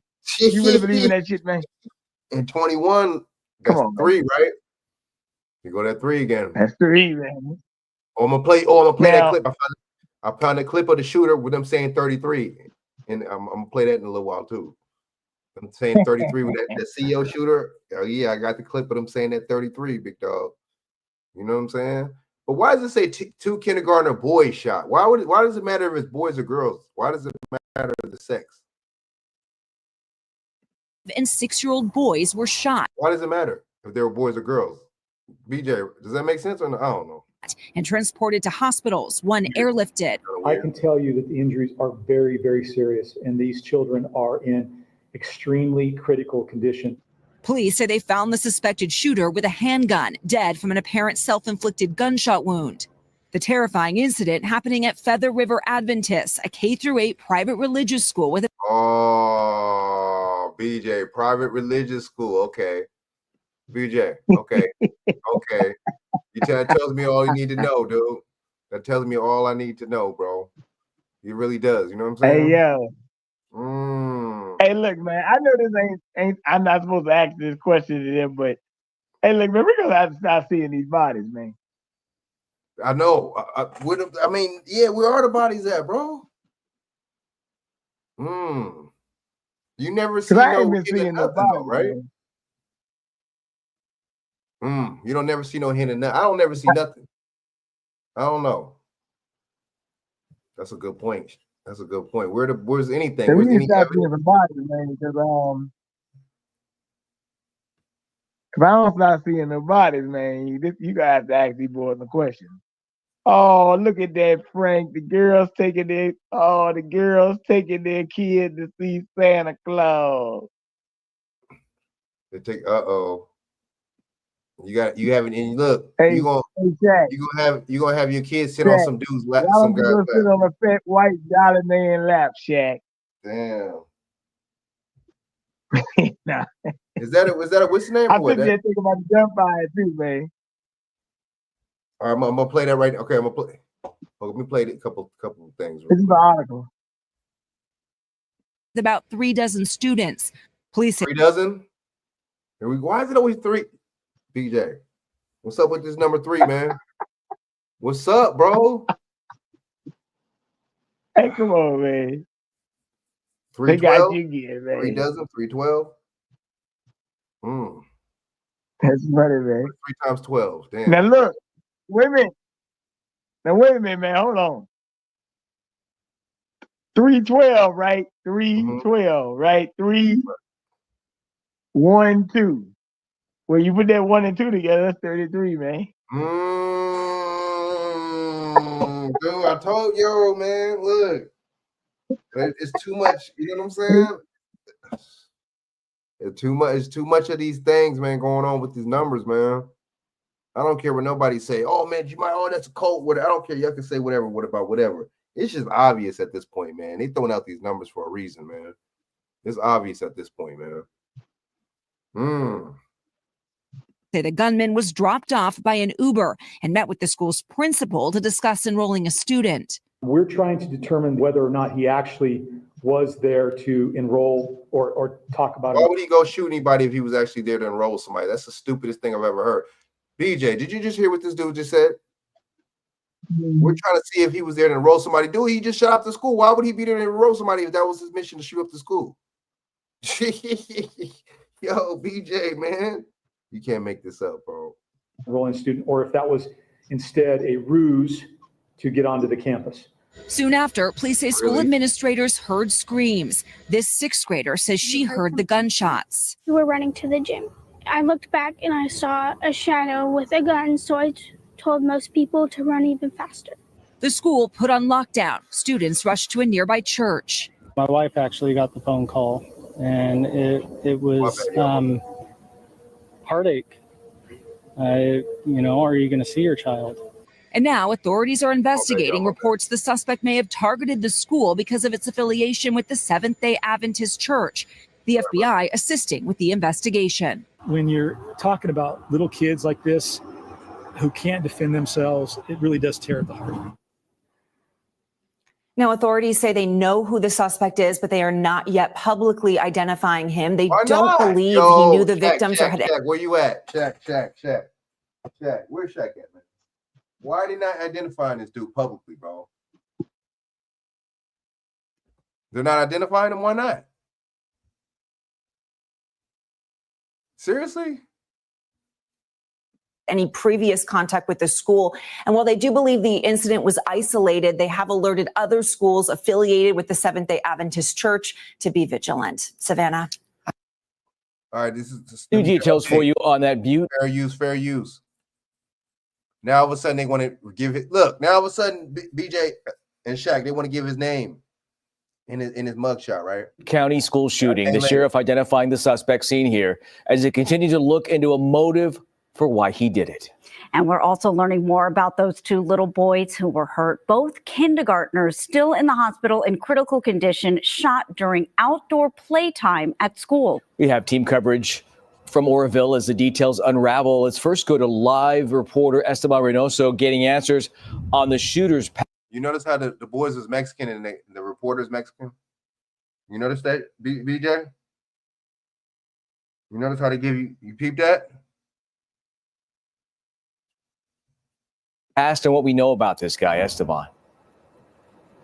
Omar Lee, Tony, they now know that he used a fake name and a fake reason to gain access and get on the campus there at that Feather River Adventist school, and that he also may have had another school in his crosshairs, another Adventist school that was nearby to Butte County. Now, we've also learned that the gunman himself was also an Adventist school student. Butte County Sheriff's Office. Old ass dude, man. How long ago was he a student? The dude look like he's in his 50s, 60s. What, 50 years ago he was a student?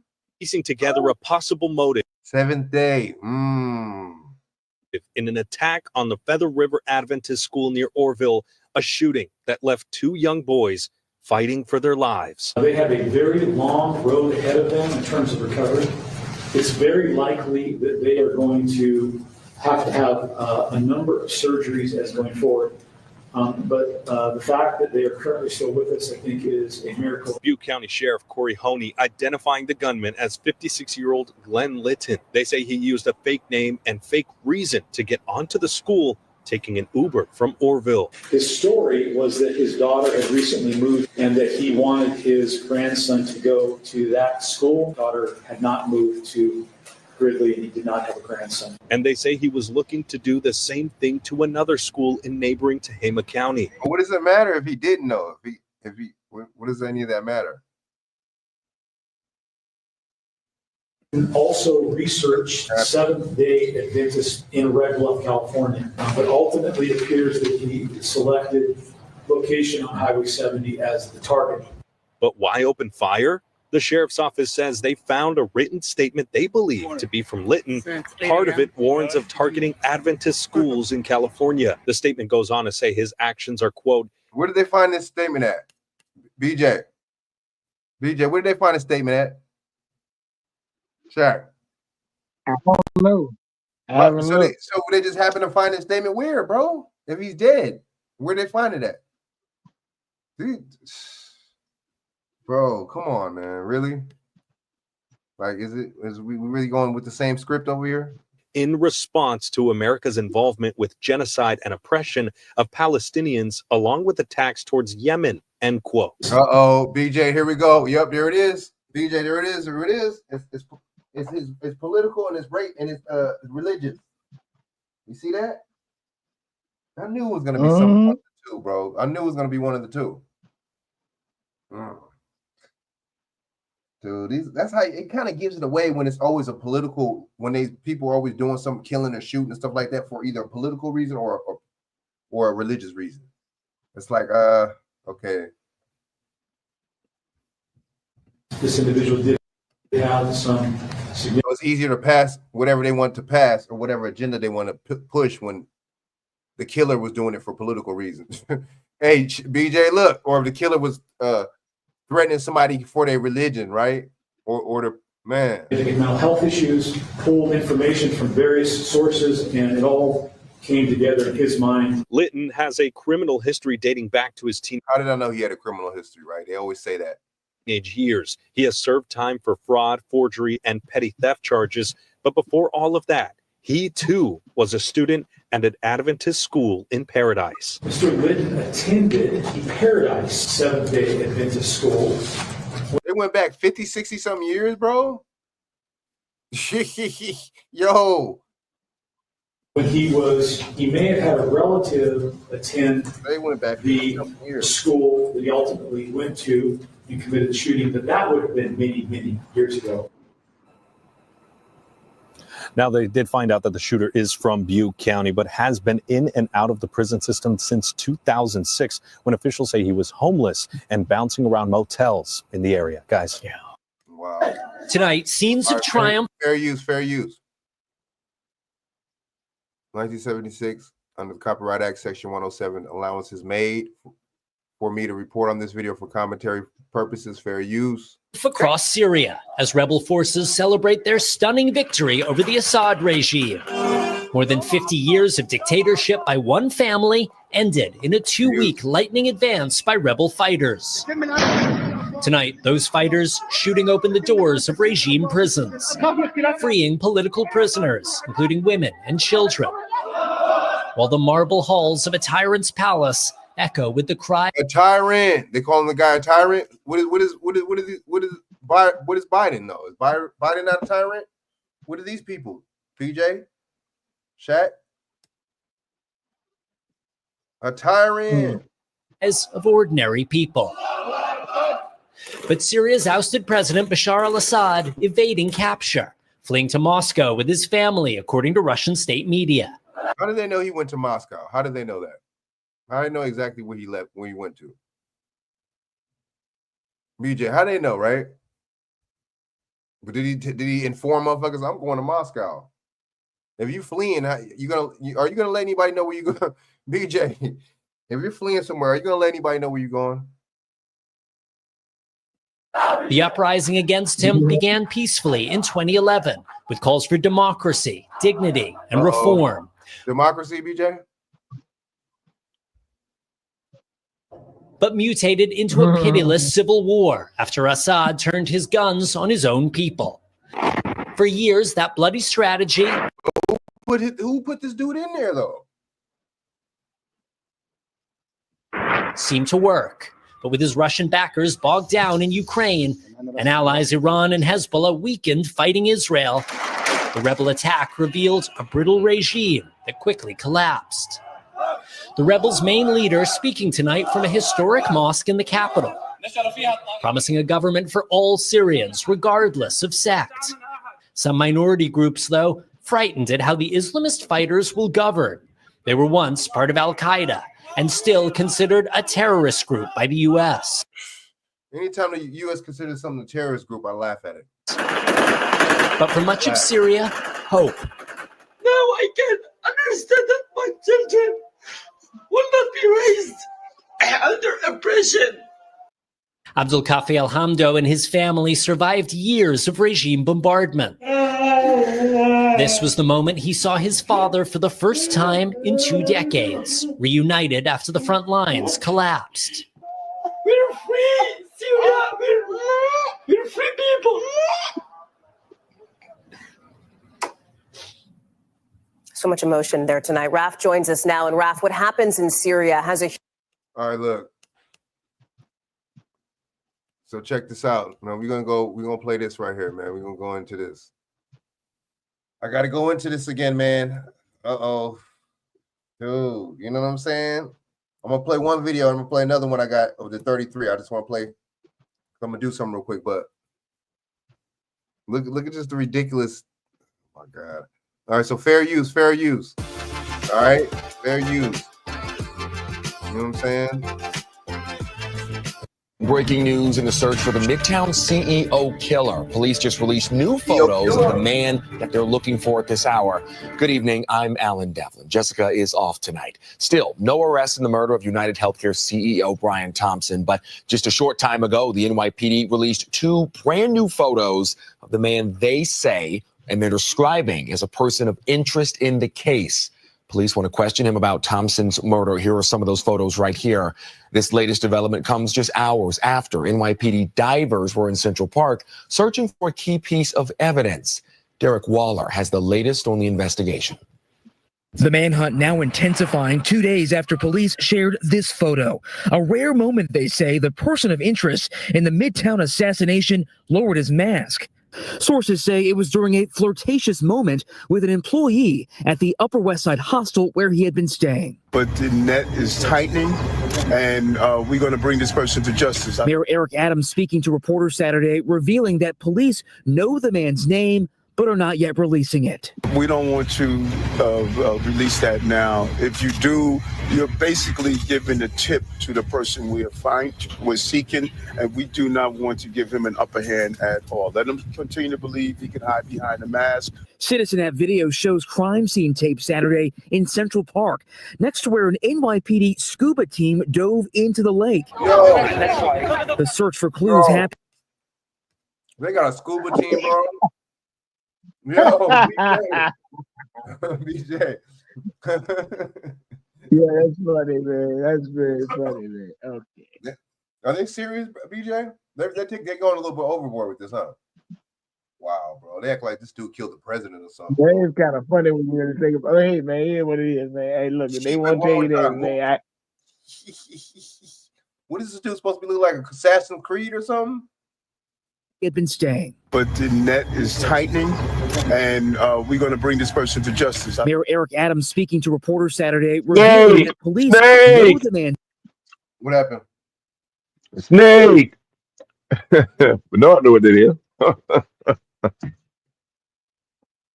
Shay, what do you think about this? Scuba? Snake. You know what it is, Bernard.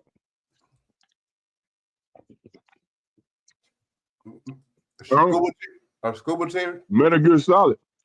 Oh, yeah. Snake. That is Metal Gear Solid. No? And they get killed. They get killed. Snake. Snake. Oh, yeah. That is some Metal Gear Solid shit. The first one was shit. But what do you think about this, Shaddy? Look at Scuba team. Look at this shit. His name, but are not yet releasing it. We don't want to release that now. If you do, you're basically... You don't want to release what? Hold up. We're not yet releasing it. We don't want to bring this person to justice. Mayor Eric Adams speaking to reporters Saturday, revealing that police know the man's name, but are not yet releasing it. Why not? Yo, come on. They do know his name from get-go. Come on. What y'all think about this, man? BJ, what do you think about this, man? Why would you not reveal it? If you want him to if you want this dude, why wouldn't you reveal his name? What if somebody knows the motherfucker, supposedly? I told you. They want to tell. I told you they know who it was from the get-go. Oh, they did want to, of course. Let's see. Why would you offer a $10,000 reward and don't want to say the dude's name?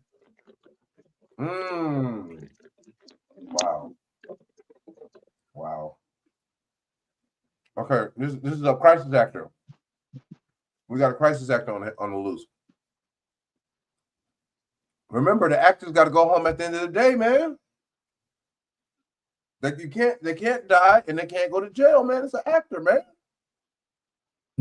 We don't want to release that now. If you do, you're basically giving a tip to the person we're seeking, and we. What? You don't think the motherfucker knows that you're looking for him? Wow. Do you think this motherfucker's stupid? Dude, this is the Eric Adams thinks we stupid, bro. He's a crisis actor too.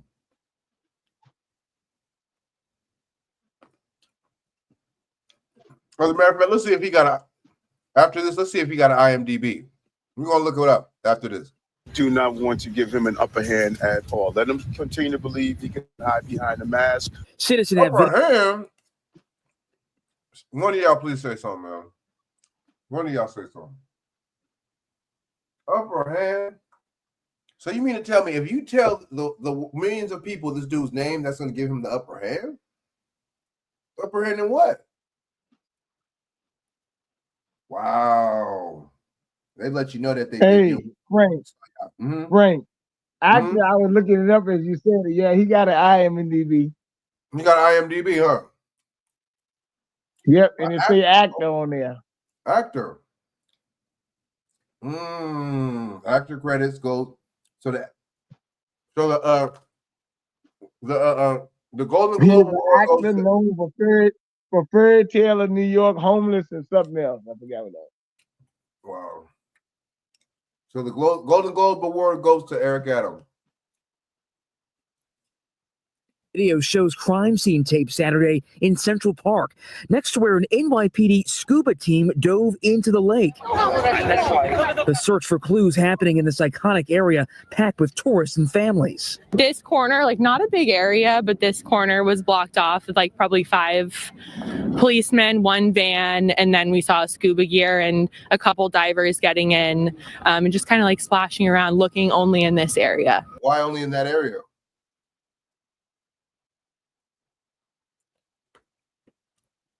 Yo, have you ever heard of somebody looking at evidence only in one area? Looking for evidence only in one area? Or no? Charlotte tells me she didn't see the police leave the lake with anything. Yeah, they're in the water. It's also close to where investigators found a backpack Friday they believe belonged to the suspect. In it, a jacket, they say, but no murder weapon. Why would there be a murder weapon in that motherfucker? Also getting a clearer picture of the timeline before and after the assassination of United Healthcare CEO Brian Thompson Wednesday morning. Police say the person of interest left his Upper West Side. How would you know that? Yo, somebody say something, man. Please, somebody elaborate on this. How would they know this nigga's timeline, bro?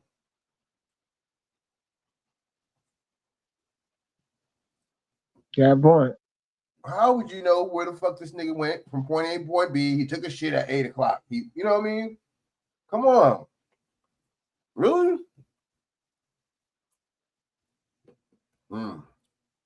They're basically telling us that they're telling you that this is a crisis actor. Hostel around 5:30 a.m., arriving at the Midtown Hilton just 11 minutes later, ordering Starbucks at around 6:17 before setting his eyes on Thompson and pulling the trigger at 6:46. He then quickly hopped on a bike to Central Park. How do they know the specific times, dude? Because somebody looked at their watch after he shot the dude? BJ. I don't know how they know.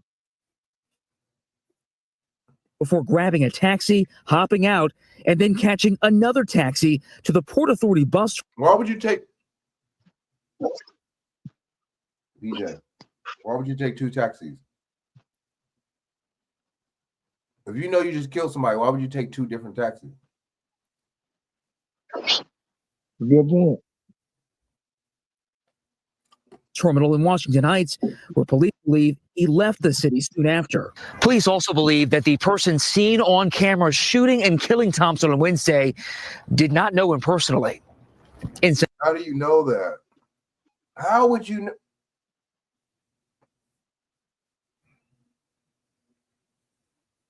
DJ, how would they know that? How would they know that? You're right. How would they know it? So they said that they didn't want to reveal this dude's name was really suspect. That was suspect. And now they're saying that he doesn't even know. He don't even know the dude. Then they said they gave us a whole map out of what he did the whole damn day. I'm surprised they didn't say he went to Walmart or he went to Target. He went to go grocery shopping. I'm surprised they didn't say that. Boy, I tell you, boy, these people tell you, they tell you. All right, let me play this other one real quick. Show you at 33, baby. That 33. Hold up. I'm gonna play that video that you sent me too. What's that? I hope I didn't listen to that. Hold up.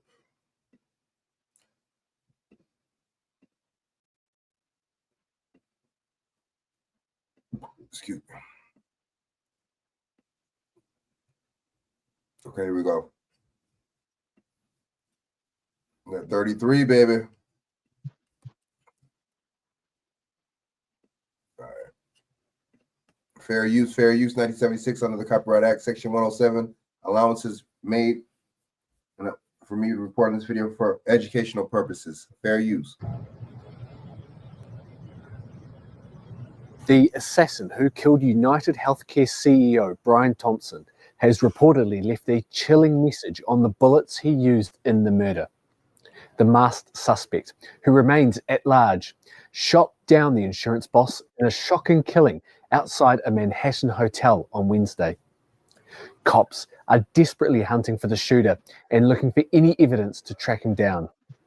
The bullets could provide one clue, with the words deny, depose, and defend found on live rounds and shell casings, police sources told the New York Post.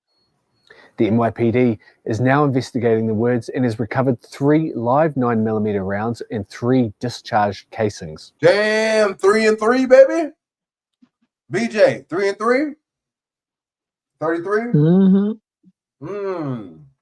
33, baby. Lucky number 33. One word is on each of several of the bullets or casings found at the scene, suggesting the gunman may have been trying to leave a message, sources claimed. Thompson was ruthlessly shot multiple times in the back and leg just after 6:45 a.m. local time on Wednesday as he walked into the New York Hilton Midtown. Eerie surveillance video obtained by the U.S. Sun showed... Where was he at? Why didn't he drop to the... Where was the blood? BJ, no blood? Nope. Where's the blood? Where's the blood? Where's the guy at? Where's the suspect? I mean, the victim. Is that supposed to be in the corner blurred out? Why would he be way in the corner, bro? You just shot him in the back. Isn't your first reaction when you get shot in the back is to fall forward on your stomach? And he got shot in the leg? Well, no. You wouldn't fall forward? Where's the damn... I don't know, man. No blood, though. Shows the moment the masked and hooded shooter creeped up behind the CEO and unloaded a round of fatal shots. The clip shows the suspect approaching Thompson from behind and opening fire, barely pausing to clear a brief... Man, it doesn't show him shooting. It just shows... It stops the tape. It don't show nobody shooting nobody. Gun jam. Thompson did not have security with him at the time, despite United Health Group having an in-house security team. A terrified witness who was just inches away from the shooting. BJ. So they had an in-house security team.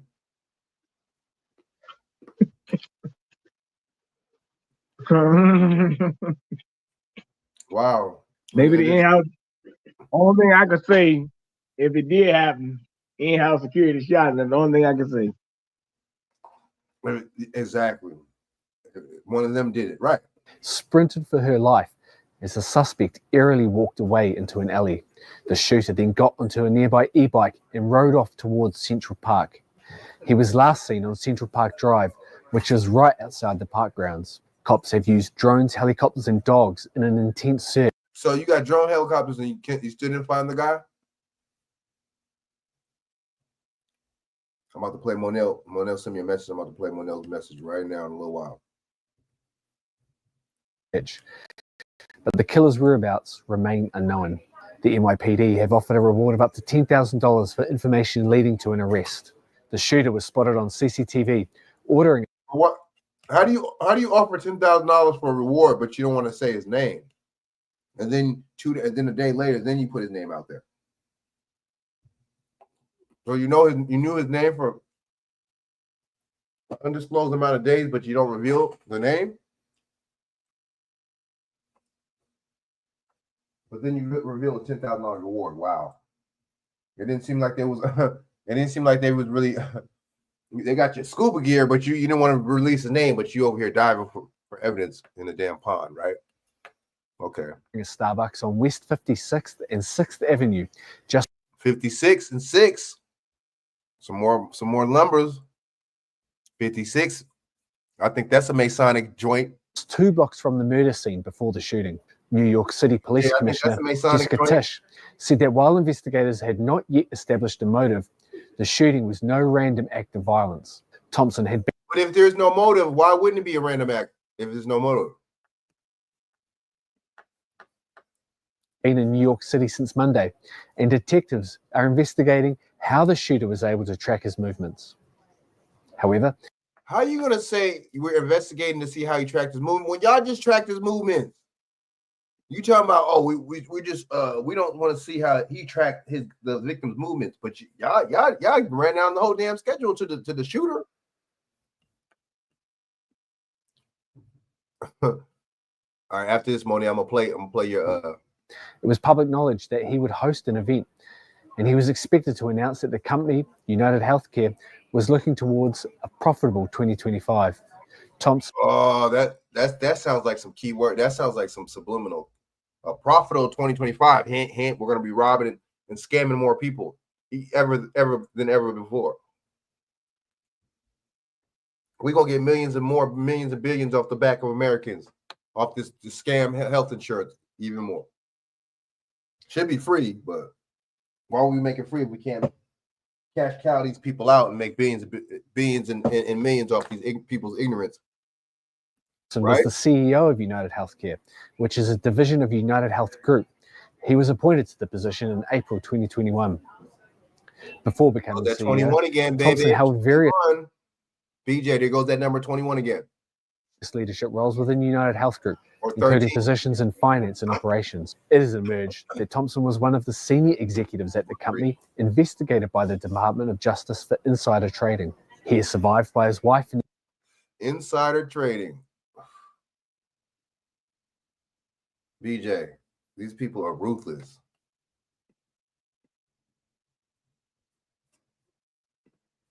BJ, these people are ruthless. Hey, Frank, they got the next side waiting on you.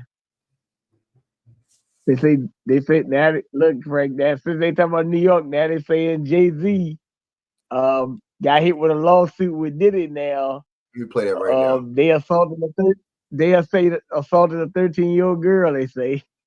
13. What's the number though? What's the number, dude? What's the number? 13, right? 13.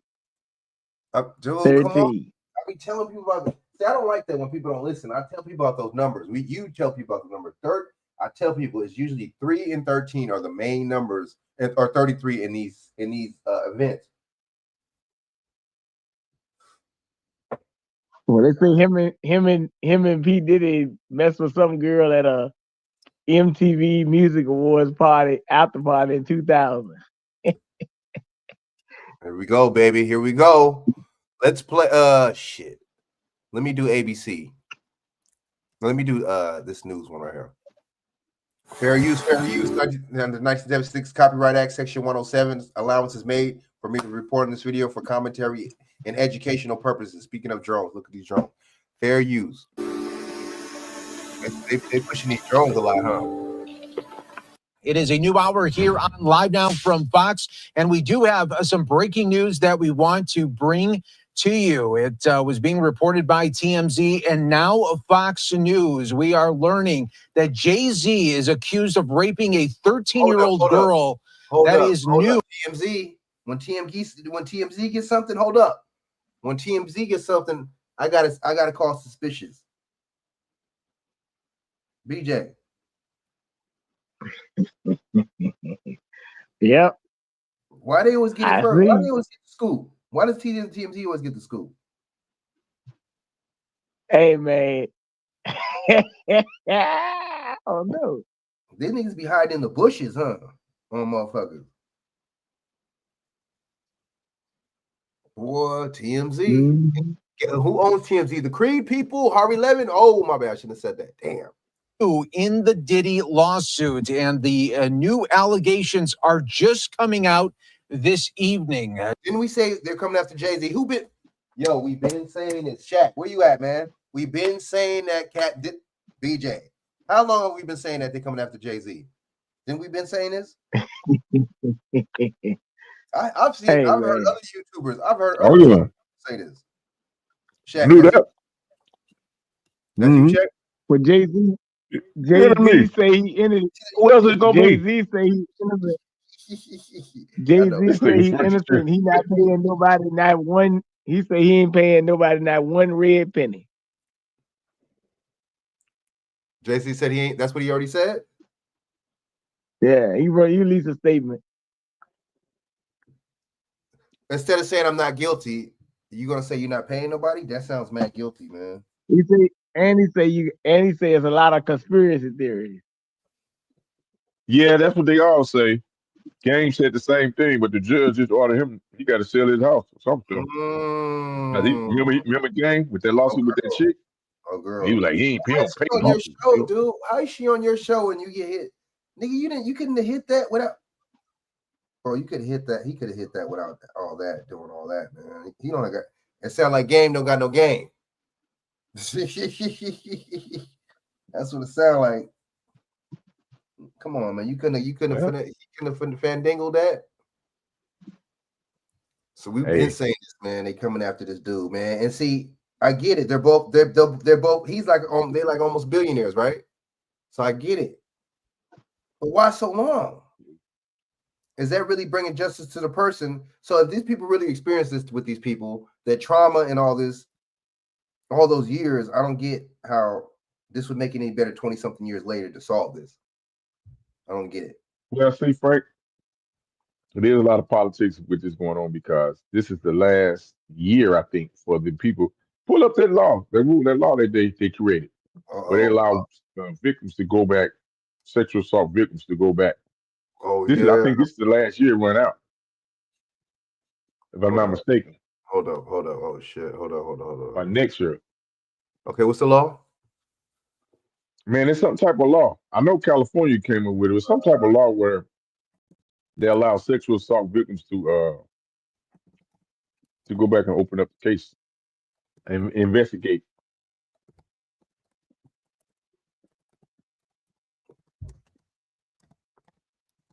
I remember this. Passing like 2003. I remember this, bro. I remember them talking about the damn niggas spelled it all like that. Let me see all that. Ain't that bad of a speller.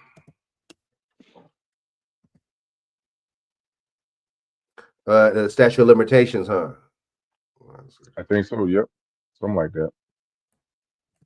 And you know they're trying to pass a law too where they can open up them NDAs and stuff. They can bypass and open up them NDAs. Oh, but see, okay, but so that kind of answers our question. That is that NDA stuff lawful? Does that include crimes? You know what I'm saying? Crimes ain't included, but obviously it's used for people if some crime is committed. I don't know. I ain't never had to sign an NDA, so I ain't never seen one before, so I don't know. Okay, let me play this real quick, and then I'm gonna finish playing this Jay-Z thing. Then that's right. We knew they was gonna come after this dude, man. I knew it. It's kind of like, You in California, right? Mm-hmm. I want to say something to you before I forget. You ain't got to play it. Look, this could be a major distraction with Jay-Z because just tonight or today, it might have been over the weekend, but I got it today. The USDA has mandated federal testing of milk for bird flu, right? Mm-hmm. So they said the Department of Agriculture put a new mandate on Friday. Entity responsible for dairy farmers, bulk milk transfer station, and dairy processors send a whole milk capacity station will be required to share samples upon request. And Friday, Arizona announced its first case of bird flu. The first round of testing is scheduled to begin the week of December 16th, which is next week, in California, Colorado, Michigan, Mississippi, Pennsylvania, and Oregon. So while this Jay-Z stuff is going on, they about to start testing the milk samples and the birds and stuff. I just named you the 6 states they about to start doing it.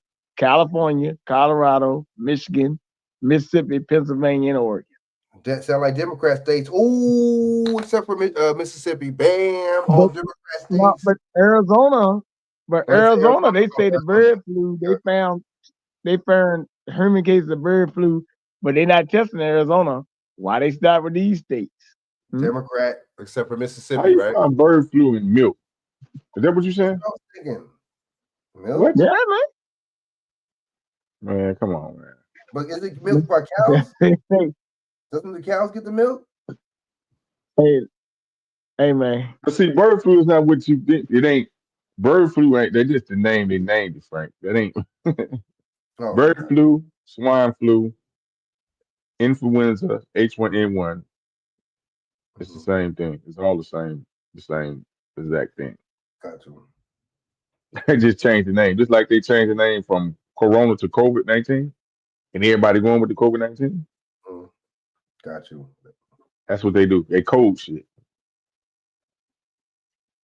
Got you. So swift and quick. Damn, this could be a But all these things got patents to them, though. You said it, man. You said it. That means somebody made it, right? Even African Americans got a patent. Somebody on the I think that was Messy Jesse, man. Messy Jesse, baby. Hello. Welcome to this week's lesson on how to fail as a parent in fun and easy to follow steps. This week we're going The gap is closing between justice and the legal system thanks to a new Maryland law that goes into effect in just a couple of months in October. It is the Child Victims Act, which lifts a certain statute of limitation for victims of sexual abuse. And I'm with sexual abuse attorney and survivor and advocate Sarah Klein to share more about her story and the impact of the new law. Thanks so much for coming in today and joining us. Thanks for having me. So Maryland is a go right now as far as the legal standing. We wait until October. The new law is in place, and it will enable people to do what? To come forward. So traditionally, statutes of limitations have been extremely archaic. And what we've learned is the average age of reporting child sexual abuse is 52 years old. But my thing is, 52 years old. That's what I'm saying. And why would they even make any statute of limitation on something like that anyway, though? But not murder, though, right? What's up with that? Right. So the sexual abuse or rape isn't as extreme. I don't get that. It's kind of weird. And the law has not supported the victim coming forward later in life and having any recourse in terms of lawsuits.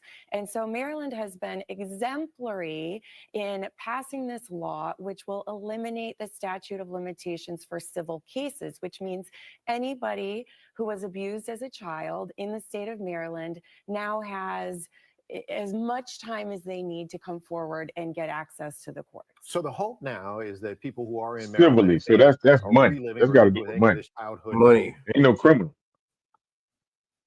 See, it's all money, bro. It's all about money. It's all Break it about down, money, man. Break it down. You see It's all that? about money. It's so the thing It's is, all so about is money gonna stop your trauma though? That's what I want to know. Bro, this is a ploy, bro. They see these motherfuckers, they know how to use real lives, circumstances, situations, and accidents and traumas and stuff, and use them for weapons to weaponize what they need. They use that weaponize to go at their political opponent, bro, or anybody that's in the way. They can just throw, this person, 25 years ago, this person said you did this, did that. And where the evidence at?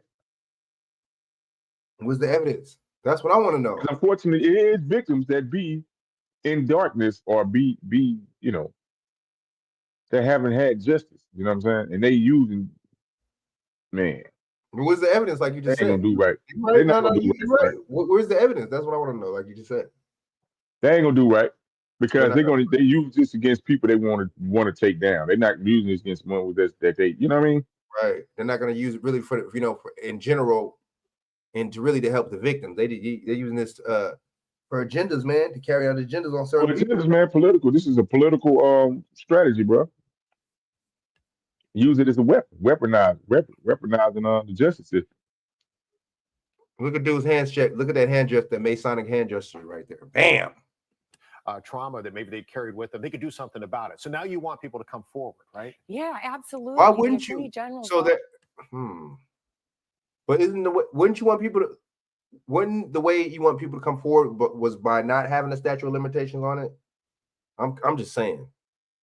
office released an incredible report in April, essentially stating the corruption and protection of clergy members within the Archdiocese of Baltimore. So they was going after them. You see this? But they ain't really. Now we got it. Now it comes out when she says it, right? It makes sense because when you said 52 years old, they actually, they went to me. That went in my mind. Like, hold on.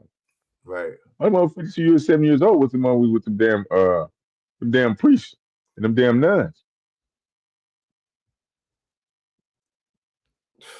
These people get passes, huh? Some more dating. Drug dealers don't get passes, though. You notice that? Back to the 1940s.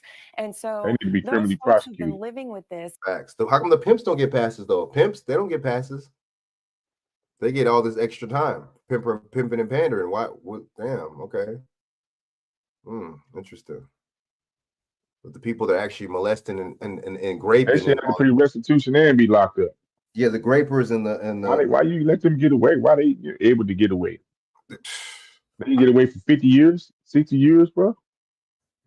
Come on, man. For decades Wow. upon decades, finally have good law where they can come forward, they can name their perpetrator, and they can hold the institutions who enabled these perpetrators accountable. But a lot of times, if you don't tell, a lot of times, not trying to be funny, but how would the institution know if you're not saying anything? They do tell you. No, I'm saying no, but in Institution's part of it. the case you talking about, in the case where they don't, you know. Because you figure if you don't say something until you're 50 something, and something happens to you 50 something, you figure, did you really say something? But you're right. In a lot of cases, they do tell. But I guess you're right. Because when she says enabling, if she says enabling, they probably did tell. You know what I'm saying? But these institutions know better. But see, they under the canon law, man. You see what I'm saying, Shaq? That canon law makes it to where you could do it. You do it, then you just get transferred to another little convent. Is that what they call convent? Where or church or whatever? You just get transferred. You know what I'm saying? Under the canon law. Clergy gets a lot of the attention. This definitely is not only limited to anyone involved with clergy. This is anybody, right? Absolutely. In my case, I was a victim of former Team USA gymnastics Dr. Larry Nassar. We see this in sport. We see this in schools, universities, anywhere where an adult has the ability to be near children. We see this all over. So Maryland made the change. That law will take effect in October. How's the rest of the country doing? You know what? We're taking it state by state. It's been a battle. And what we see in many states is they'll open this window and lift the statute for a finite period of time, whether that be 1 year. You was talking about that, Shaq. You was talking about that. You was talking about that window. You were saying that. You were just talking about that window. Yeah, like you know what she's saying. Certain states they only open up a window. She's trying to get it where it's the statutory is completely lifted. Boy, how grimy is this, man?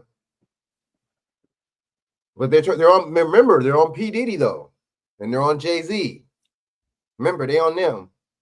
But there's actual proof of actual institutions doing this for years on years, 50-something plus years, and they just get moved. You remember P. Diddy? He came up and through them institutions. Sean Combs was in the Catholic private all boys school institution. Facts. Damn. Could be learned behavior. I don't know. These are the thoughts, views, and opinions. Not the views and opinions of this channel. That's facts. You're right, though. Of this channel. You are so right, Shaq. That's a good point. It could be learned behavior. Good point. Could be learned behavior. Or 2 years. Maryland lifted it Indefinitely. So this is incredible, groundbreaking, and I'm really proud to be able to come to the state of Maryland, meet the survivors. So that's basically the governors, right, of these states. It's up to them. See, why do you need something? Why can't Shaq? This is sad, dude. We need lawmakers to make something like this happen. That shit, you know what I mean? This type of shit should have been on the books, mandatory. You know.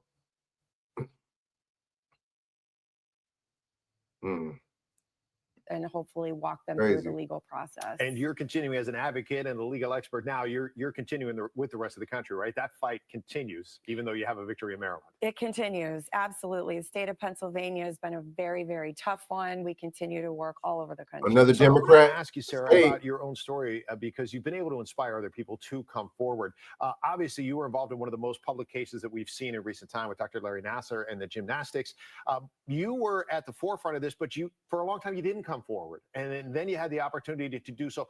For you on a national stage, walk me through that moment for you and then what has changed after that moment. It was really, really difficult. Once you sort of let that cat out of the bag, there's no dialing it back. So I had to make a very conscious decision to come forward live on national television and put a face behind the story. For me, it's been an incredible part of my healing process to be able to now be an attorney representing survivors of sexual abuse, to be able to lawyer with love, and to be able to walk people through the legal process. It's very, very difficult. I won't mince words when it comes to that, but it's been also incredibly rewarding and a huge honor to be able to do the work that I do. Talk for just a minute, though, about the difference, because, and I know this is an important point for people who are victims.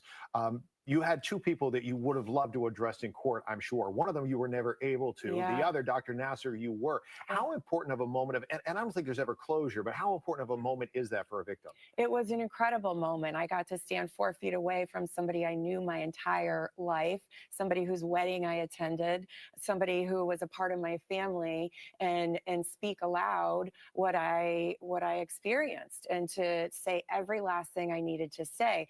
Now, I recognize most survivors are never going to get that moment, whether the perpetrator has since passed away or whether they're just not going to get that moment in court. I feel very lucky to have had it, but there are ways to gain closure without that moment. It was sort of like a TV moment, if you will. It's this stuff you see in movies. It was incredible, but like you said, our other perpetrator died by suicide, our gymnastics coach, and I didn't get that closure. But there are ways to do it, whether you're at a podium in a courtroom or not. So for anybody in, especially Maryland now, where we're talking about the law that is in effect, as we kind of put the wraps on this segment for now, look forward to talking again in the future. But what do you recommend that people, if they are a victim, now they have this opportunity, perhaps from something that might have happened years or decades ago, who do they contact? What steps do they take? Do they reach out to an attorney such as yourself first, or reach out to law enforcement? What's the best way to handle this situation? I think both are great. This Child Victims Act opens the window for civil lawsuits. I'm a civil lawyer representing survivors. I suggest they get in contact with lawyers who've been doing this a very long time, who do this exclusively. We've partnered with an incredible firm in the state of Maryland, Michael Belsky, and I encourage people to reach out, have that initial conversation. It's our job to make it as easy on you as possible. So don't be shy. Don't be afraid. Damn, that's fact. That's real though. Shout out to her for doing the work, man. That's real. Let me get back to this. Jay-Z is being accused of raping a minor along with Diddy at a MTV VMAs after party back in 2000, according to documents obtained by Fox News Digital tonight. The lawsuit, which was initially filed back in October, was refiled tonight in New York by an anonymous accuser claiming Jay-Z, whose full name is Sean Carter, raped her while Combs and Celebrity B watched. So that other celebrity was not named. Initially, the lawsuit stated Combs raped the minor while Celebrity A and Celebrity B watched. Carter was named as Celebrity A in the refiled lawsuit. Representatives for Jay-Z did not immediately respond to Fox News' digital request for comment. Combs and Carter allegedly... They both got the same name, first name, Shaq? Not a kind of coincidence, right, huh? Got the first name, huh? If you say so. It's kind of weird, huh? I thought about that. I mean, this was SC. Same initial. Right. Took turns assaulting the minor, according to the lawsuit. Many others were present at the after party, but did nothing. What was she doing? What the hell was a damn minor doing there, bro? Seriously.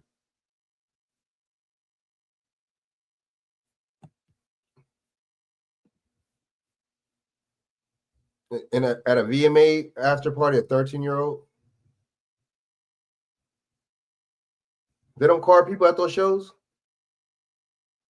I'm curious. I don't know. To stop the assault. No, it wasn't the Video Music Awards. Yeah. No, you got all type of celebrity actors. You're right. That makes sense. Musicians. You got video. But but they say that's at an after party though. Year-old girl was dropped off at Radio City Music Hall by a friend as she wanted to attend the MTV Video Music Awards back in 2000, according to the lawsuit. In an attempt to gain entry to the venue, she began approaching limousine drivers waiting outside the celebrity-filled event. One of the limousine drivers she spoke to claimed to work for Diddy, the lawsuit read. He told her that Combs liked younger girls and said that, quote, she fit what Diddy was looking for, not allowing her into the awards, but inviting her to an after party. The 13-year-old, quote, recognized many celebrities upon arrival at the party and was required to sign a non-disclosure agreement. However, she was not given a copy. Combs, who would have been 30 years old at the time, then allegedly attempted to force the girl to perform oral sex on him. He stopped after she hit him in the neck, according to the lawsuit here. So now Jay-Z being accused in this now 24 years ago of raping a 13-year-old. I'm confused. Wait. So he tried to have her go down on him and she hit him, but then they're saying that he... This is before or after they did that to her. Alongside Diddy at an after party here. So these are the newest allegations rocking the music world this evening. And we wanted to bring that to your attention all right here on Live Now from Fox. Of course, we will continue. All right, fair use, 1976 on the Copyright Act, fair use. We're gonna get rap and media mogul response from Jay-Z Jay-Z. now accused of raping a 13-year-old girl in 2000 along with Sean Diddy Combs. Now, this lawsuit was originally filed back in October in the Southern District of New York, listing Diddy as the defendant, but it was just refiled today to include Jay-Z now, whose real name is Sean Carter. Of course, he's the husband of Beyonce. The anonymous accuser alleging the assault occurred after she was driven to an after party following the MTV Video Music Awards. Why refile it though, right? The suit says so you had to refile it. But when they filed it the first time, what happened? She was offered a drink that made her feel, quote, woozy, lightheaded, and felt like she needed to lie down. Shortly after, the suit claims Jay-Z and Diddy entered the room where she was resting, eventually sexually assaulting her. And now, just in the last hour, we are hearing from Jay-Z and his team of lawyers. They are denying the claim and say that they are the victims of blackmail, saying, quote, I will not give you one red penny, and my only heartbreak is for my family. Joining us now to break this all down as it's happening. Boy, what you think? Why would he say that? Shaq, right? Or BJ, what y'all think about that?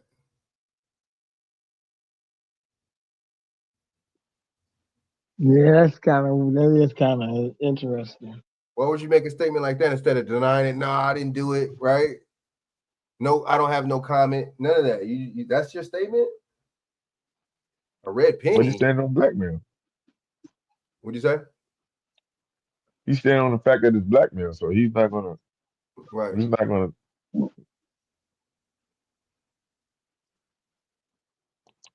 But see, you're right. Blackmail don't still excuse you from any liability though, if you allegedly Right. did this thing. Right. They're just saying that they trying to blackmail you. Someone's trying to blackmail you of the situation, meaning they're trying to extort and get money. That don't mean the situation didn't happen or you ain't innocent Right. or guilty of the situation. You know what I'm saying? Exactly. Because at this point now, we know what the old girls talking about. It's all about the civil. It's not about criminal. But one thing trick with this is they're hoping other people come out that may be other victims of the criminal. Fact. That's within the statutory Right. They're hoping other victims limitations of coming the out for you. criminal Right. act of Right. any criminal thing. So this opens the doors up for criminal things, possibilities for criminals, and vice versa. Sometimes the criminal opens it up for civil. See what I'm saying? Right. And it opens. I think it opens the door for more allegations from different people too. Yeah, they come in. Yeah. You know. Hey, I don't know, man. It could just be a prime example of things in the darkness coming to the light. I don't know. I'm unbiased at this point. Right. I'm a spectator right now. And you notice it's always civil. It's always civil suits. It's never no criminal.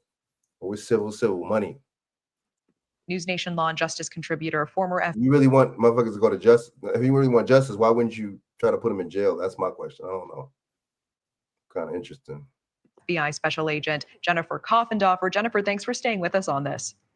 Absolutely. Thanks for having me. And so we just received a response from the victim's lawyer, really just in the last few minutes. Take a look. This is on social media. A lawyer, Tony Busby, saying Jay-Z has, quote, tried to bully and harass me.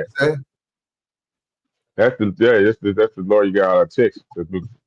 Say they got 120 some charges or such victims or some shit. He said more names going to be coming out. Wow. That's the one on the interview. Remember him saying more names. They got more names. They're gonna be releasing more names or some shit. They claim.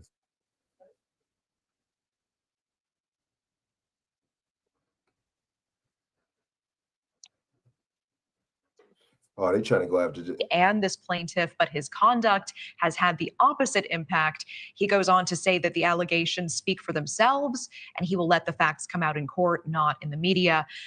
What do you make of this real-time back and forth that we're seeing between these two parties tonight? Well, it is interesting, and I think it's because But they ain't coming after none of these white motherfuckers like that, though. Very interesting. They're not coming after Andrew Crowley Fitch dude. They ain't not coming after none of these cats. Harvey Weinstein, they sneakily got him out of jail. You know what I'm saying? Like, it's just a different it's just, I don't know, it's different. You know what I mean? It's like, okay. Yeah, my thing is, if you want to get all these people, you know, everybody for that in these kind of crimes, you got to get everybody, man. You can't just pick and choose, man, because these are serious crimes and serious allegations. Especially when we could talk about kids, you know.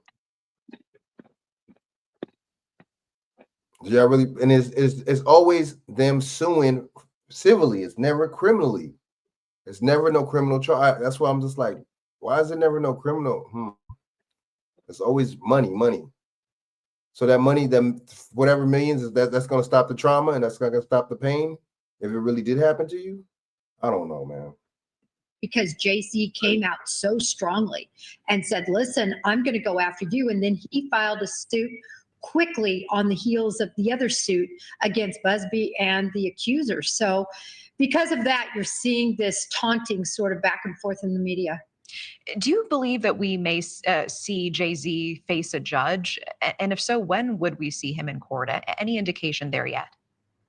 Well, we're definitely going to see him, I believe, on this suit. There are so many details. You know, they describe a house, a driveway, another woman being there. They discuss about a driver taking How's that detailed? Claim it was another celebrity woman that was watching too. What'd you say? What they claim? I said they claim it was another celebrity woman, female, that was watching. Wow. That was a witness of it. But see, it's funny. Look, you just pointed out woman, and they're not. Why are they not? So the fact that she's a woman, they're not gonna say her name. They holding that information. Wow. But since Jay-Z's a man, they're gonna release his name. Okay. See that, Shaq, or no? We'll see how this play out. What angles they running? You don't want to see, but you don't want to reveal the woman's name though. So she's locked into this story now, and that means there could be additional witnesses to corroborate her story or refute the story. Yeah, I know you've mentioned the specificity of the details really stand out to you in this filing. Do you find it strange that the filing originally did not include Jay-Z? Okay, now we switching it up to Jay-Z now? Okay, that's kind of telling me a lot. That's all I need to know right there. Shaq, what do you think? Why wasn't the original one with Jay-Z's name in it? I wonder if they could do that. You could just switch. You could just do that, change shit up like that. BJ, what you think? You could do that? Yeah, for the evidence comes available. Yeah, you can read. That's why she refiled it and added his name to the original filing. It's kind of like, make me think, But why not include it from the jump? I don't know. Just Diddy, and now Jay-Z is suddenly added today. I mean, does that make Jay-Z's addition in any way less credible, or is this not in fact so unusual? It's not unusual when they're still digging up information and facts to prove the allegations that they're trying to make. In addition, remember, this 13-year-old says there's a female there. That has not been disclosed either. That will be very interesting because she could be culpable in this as well. Yeah, that is interesting. Do you expect we are going to be seeing other celebrity names added and refiled in other lawsuits involving Diddy? I do. I think this really has a web that wraps around many different people, and I think we're going to see a lot more people named. Tell me more about the details of any potential blackmail. We do see Jay-Z and his team really coming out swinging, making that allegation. Wouldn't that be a fairly easy allegation to prove? I mean, if in fact Busby reached out trying to blackmail him, wouldn't they have the receipts for that? Well, what happened was Busby reached out and offered a mediation session, said that his client was amenable to that. I think that is what Jay-Z is sort of extrapolating as being some sort of, extortion or bribery situation. And really that shouldn't be seen in that light. Jennifer Coffendorfer, I know we'll be tracking this. Appreciate your time tonight as always. Thank you. Thanks for watching. Go to. All right, my bad. Okay, so let me, fair use. Let me play this real quick, man. So I don't know, man. Shaq, jam. Man, a lot of stuff coming out, man.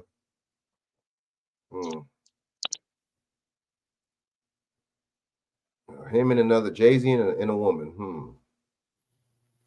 I told you that you can instantly create We're twisting turns, baby. level chords and progressions without knowing any music theory, doing mind-numbing trial and error. Look at your screen, the new photos just released by the NYPD showing the alleged killer of United Health. Alleged? Shaq, did you say that? What you said the other day? When it's them, it's alleged, huh?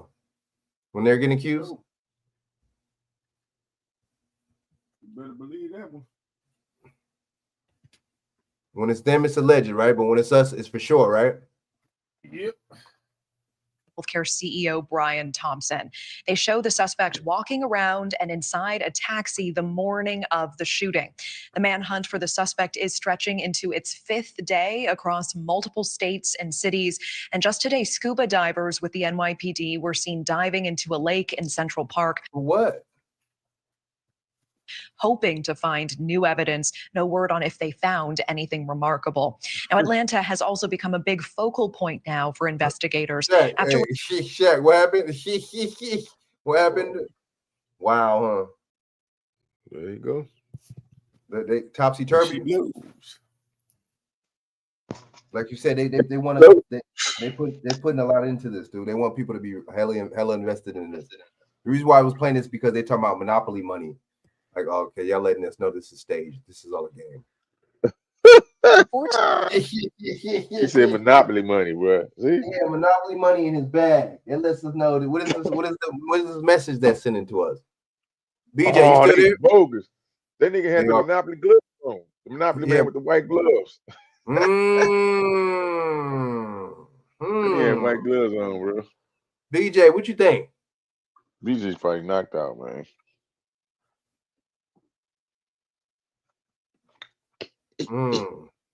That he may have returned there after the violence. Details are emerging that he boarded a Greyhound bus that originated. How do you? Because they know who he is. Boy, these people know this. This is the crisis actor. This is a crisis actor right there. You gotta fund the crisis actor, bro. You gotta make sure he's good. You make sure he's well fed. You know, make sure he got gas money. Jack, as long as you get the crisis actor gas money, you good. You got to make sure he gets to and fro, Shaq. You can't, you know. ATL, shout it. In order to fund the crisis, you got to fund the crisis actor. Now, how would he better get to ATL from New York in 5 days? On a bus.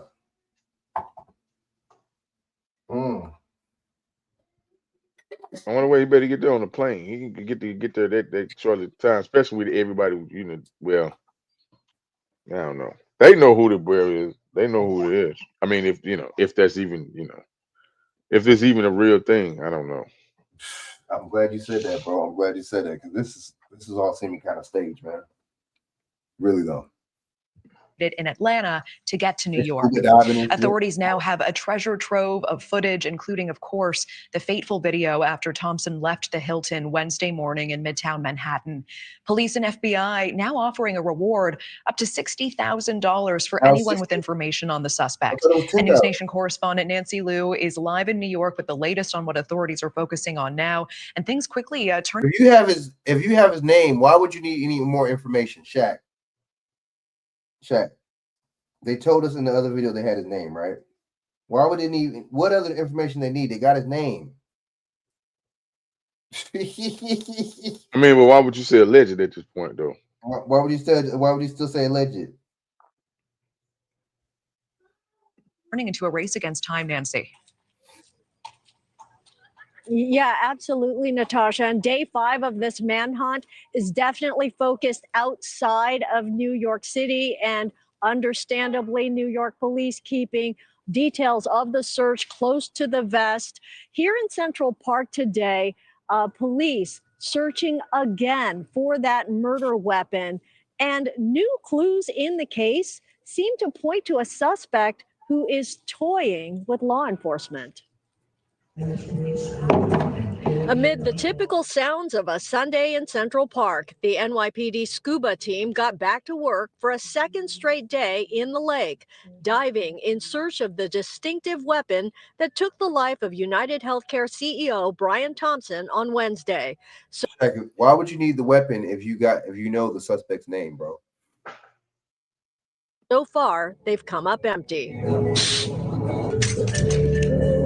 The lake is not far from where the suspect's backpack was discovered on Friday, sitting in some leaves and uncovered, seemingly waiting for. Of course, it was uncovered.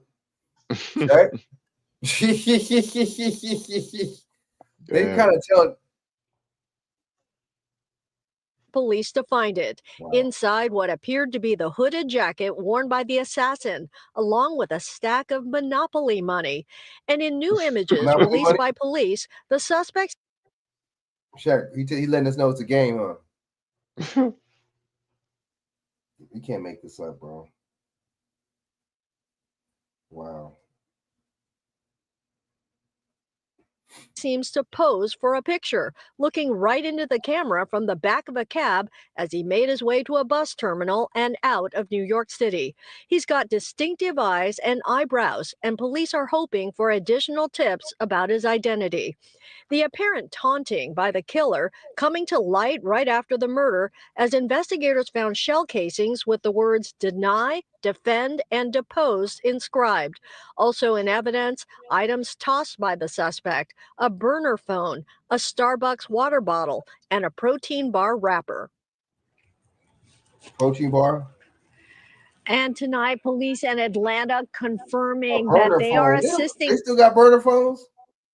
Bro, it's 2024, man.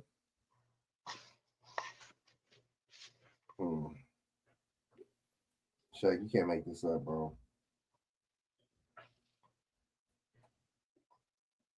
A burner phone. Like this is 2003 or something. NYPD in this major investigation. The suspect arrived in New York on November 24th, as you mentioned, Natasha, on a Greyhound bus that originated out of Atlanta. How did they know that? Check. How the hell do they know that? Because they probably hired him. So they know when he came and everything, huh? Wow. They know when the crisis actor came to town, man. They know whenever they hired you. You don't know when you hire somebody when they come in town, right, Shaq? Frank, you never hire. This is old school. You never hire someone from in the city to do it. You hire somebody from out, right, for the Facts. town to do it. Facts. What movie was that from? Was it Jackie Brown? You stupid. Who was that? Four Brothers. Oh, okay, that's right. Four Brothers. I told you to hire someone outside. Right, facts. Facts. That makes sense. But how would they know? Yeah, this is like you were saying. This is somebody that that they have doing this or did this. If this was really even something that was really did, you know. Natasha. Nancy Liu with those latest details from New York. We appreciate it. Thank you.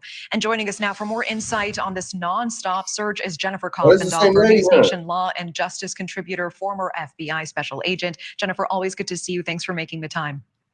Thank you for having me, Natasha. I'm curious, what is standing out to you the most about this search so far and how this investigation is shaping up? Well, I think it's becoming very clear that the head start was sort of insurmountable, at least at this point. This killer had everything tracked out. He's not playing it on the cuff. He knew exactly where he was going and what he was going to do after the hit. And that's what's making it so difficult for law enforcement. How are authorities using high-tech options like facial recognition technology to try to catch this killer? Oh, they're going to be using that, and hopefully with the mistakes he's made, specifically the flirtatious pulling down of his mask, hopefully they are able to get hold up. Course. Shaq, you see how they romanticizing this shit? Oh, of course. Literally romanticizing it by calling this dude flirtatious, bro. So what are they gonna try to say that they're trying to say he look good or something? What are they trying to say then? See, dude, this is some. You know what, Shaq, man? This is not cool though. It's like funny how we laughing about it because we pointed out because we figured this shit out. But at the same time, this is more propaganda. This is more stereotyping.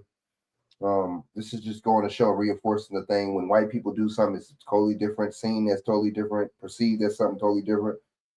It's not even received that much of as a threat as if we did. Does it make sense?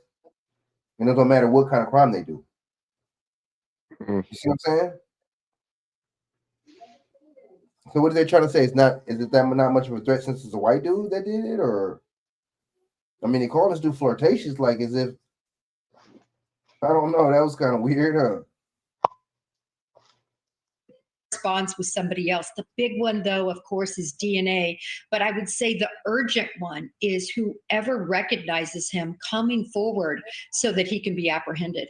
We are seeing the dive team really focus on this body of water in Central Park. Ostensibly, do you believe they're looking for the murder weapon? And if he was not wearing gloves, as it appears in that surveillance video at the time of the shooting, if it has been in a body of water now for the last 5 days, any hope of fingerprints or DNA still on it? Watch. The hope. I think they're gonna find it. If they find it, they're gonna find it in some water. Watch, just to reinforce that. You see what I'm saying, Shaq? Or are they gonna find it in a place where? You see what I'm saying?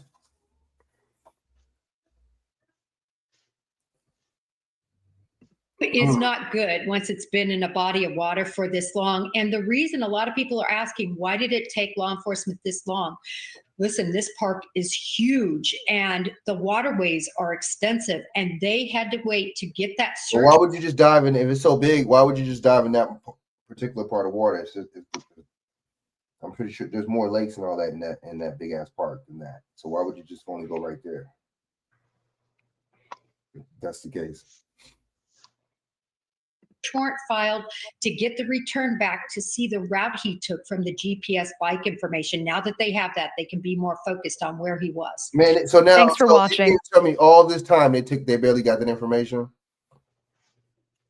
The GPS information. Wow.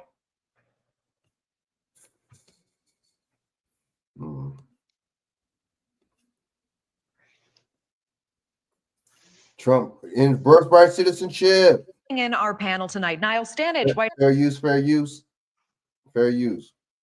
House columnist with our partner, thehill.com. We have DNC Finance Committee member Lindy Lee back as well. In the middle, I think she got something to do with that Kamala Harris, honey. She got some of that billion. Well, good to see you both. Lindy, let's start with you here. The president-elect saying that he plans to end birthright citizenship in this new interview. It is included in the 14th Amendment. Your reaction, your response? Thank you for having me. This is what he promised. And because I think there's a lot of frustration amongst American voters across the spectrum, Democrat and Republican, that we have millions of people pouring into this country. And then all of a sudden, they have access to a lot of resources. I know I probably sound like a conservative, but you see that 52% of Asian Americans shifted to Trump in Nevada in this past election. A lot of it is stemming from this angst that all of us waited so long to come to this country, myself included. I am an immigrant. I am a naturalized immigrant. My family and I waited for years in England. We applied. We brought useful skills. We came with $200. We didn't jump in line. We went through the process. Break it down. Down. Dual citizenship. Break it down. Break it down. Keep talking. See, people think we be capping when we be saying shit, bro. Keep talking. See, these people, they telling on themselves. They do be telling on themselves.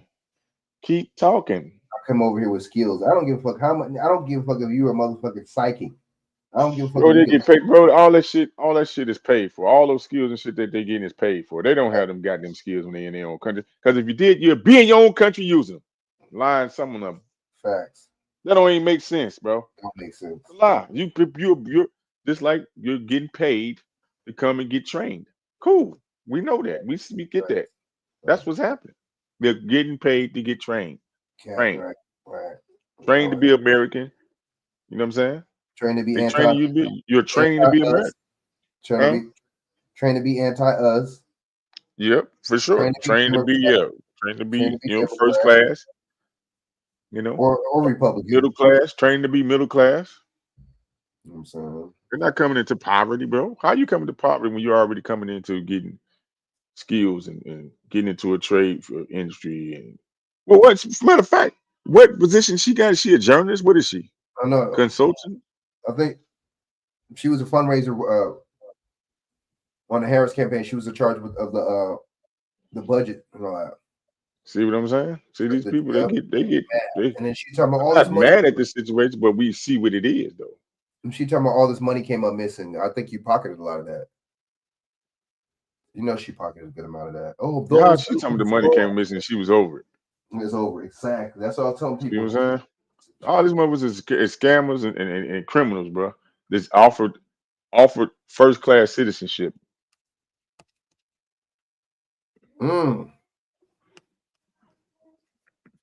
That's nothing but facts. And followed all the rules. So I think there's a lot of frustration amongst Americans that a lot of people are jumping the line.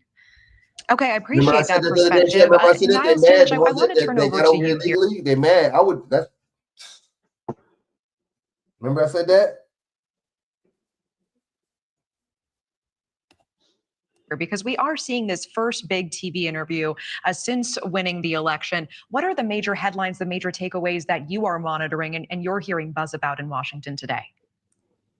I think the suggestion that he would offer clemency to people convicted of January. Irish guy.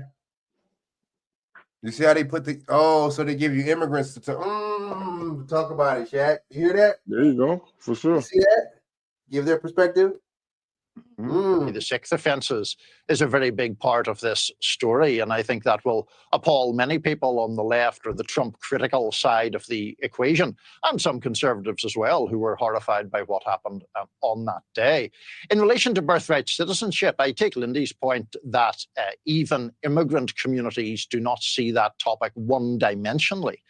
The caveat I would offer is birthright citizenship does appear to be enshrined in the US Constitution. There was talk of Trump doing that in his first term, and lawyers advised him that it would ultimately be struck down. So those are two of many headline-making comments. Yeah, and Niles, staying with you, Trump today also talking about his tariff plan again, offering no assurances, though, that this won't impact consumers. Let's take a quick listen. Can you guarantee American families won't pay more? I can't guarantee anything. I can't guarantee tomorrow. I'm a big believer in tariffs. I think tariffs are the most beautiful word. I think they're beautiful. It's going to make us rich. We're subsidizing Canada to the tune of over $100 billion a year. We're subsidizing Mexico for almost $300 billion. We shouldn't be subsidizing. Why are we subsidizing these countries? If we're going to subsidize them, let it become a state. Yeah, given how much the economy clearly weighed on voters' minds during this election, No, is it this didn't. the No, it make? didn't. No, it didn't, because a lot of people wouldn't have voted for Kamala Harris like that if the economy really weighed on their mind like that. Oh, that's what it is. See, people be taking his words and flipping. What he pretty much saying is, if we're gonna subsidize them like as if they are a part of the 50 states, 51 states of the union, they might as well be fucking the state of the union. Facts. You see how they twisted turns his words around? Yeah, see, if you don't listen to this stuff yourself, Frank, and use your own brain, man. See, these people are slick in trickery, bro. It makes sense. On a business tip, bro, we subsidize so much, almost that much money from both, from the top and from the bottom like that, and they get close to us. We might as well make y'all a state of the union, not turn you from a country into it. No, turn that country into one of the 50 states. So look, Put them into a union. Look how symbolic. Look how symbolic this is right here. So okay, so during those supposedly days, right, the Civil War, whatever them times in 18 whatever hundreds, right? The three groups. I'm just going off my thought. The three groups that supposedly migrated over here was supposedly Black people, Irish, and Asian, right? Now look who they got on the panel: Irish and the Asian, right? Very interesting. So symbolic. Symbolic, they're giving you. Symbolism, baby. Or break policy for Trump the second time around, likely? I think it's very high risk. It's quite a trapeze act that he's doing there, because on one hand, he was elected and people knew what he was proposing when he was in the campaign. On the other hand, economists of pretty much across the spectrum worry that tariffs would increase costs to consumers. Remember, Natasha, Y'all don't care about no damn consumer cost. Everything's already up anyway. The consumer cost is already up anyway. Shaq, you hear what I said? That's bullshit. But Ineligible, bro. But is that a bullshit argument or what? Our consumer costs are up. That's the point. Consumer costs are up anyway because it's inflation. Am I right? Didn't I just say eggs are $10 a carton? Mm-hmm. Come on, man. Oh, we worry about consumer costs. Y'all don't care about no damn consumer costs. Y'all care about them damn corporation costs. That's what y'all care about. That corporate interest that they get or don't get, right? To in your question. Like they care about the damn consumers. Come on, man. We're just coming out of an election where inflation was still a very, very important topic to voters, even though it has declined from what we saw in the early years of the Biden presidency. So look, maybe Trump's idea of it as a sort of a bargaining chip might. Bro, how did the inflation go down when I just said eggs are $10? That's what I want to know. So eggs are higher now than they was during the pandemic. Wow. I don't know, Shaq. Maybe it's just me. Work, but I think if it starts to tick up prices, I would imagine there'll be significant popular blowback to that. Yeah, Lindy, I want to get your perspective here. Trump will have a GOP Senate and House as president. In some ways, does that even put more pressure on him to make headwinds with the economy? Oh, absolutely. And we've done this before. We've seen how this movie plays out. We had tit for tat protectionist policies in the 1930s. How this movie played out? And it contributed to the Great Depression, also to World War II. So, facts don't care about your feelings. In this case, tariffs is just a bad situation. But that's a part of. I don't agree with that.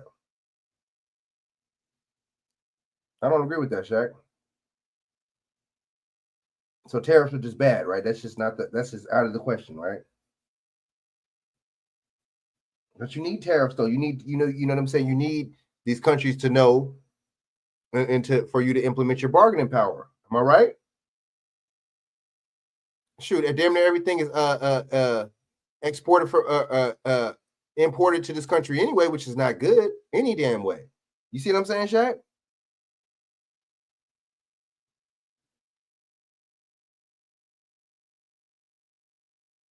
All around. And this is not just a partisan talking point. This is something that Republicans or Democrats are warning against. But both of them we are fervently hoping that this is simply a negotiating tactic. And we do agree, I certainly do agree, that the flow of fentanyl and migrants across the border is an issue. And part of the reason why Democrats lost is because we pretended for years that migrants weren't an issue, but is very much an issue.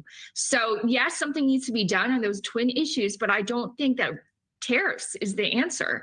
Inflation is already, it's come down, yes, but it's still in a tenuous position. The last thing we need is a spike. Lindy Lee and Niall Stanich, appreciate both of you. Thank you so much. Thanks for watching. Go to join.nn. But what's the answer then? If tariffs ain't the answer, what is? Man, these people are full of it, dude. All right, let me play Monel. My bad, Monel. Let me play Monel's reaction real quick, man.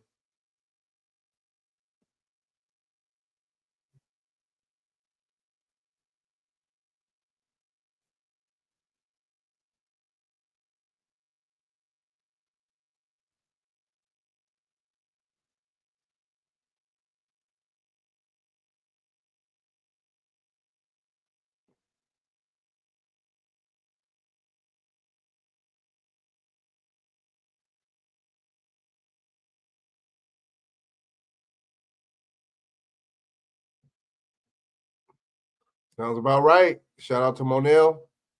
You know what I'm saying?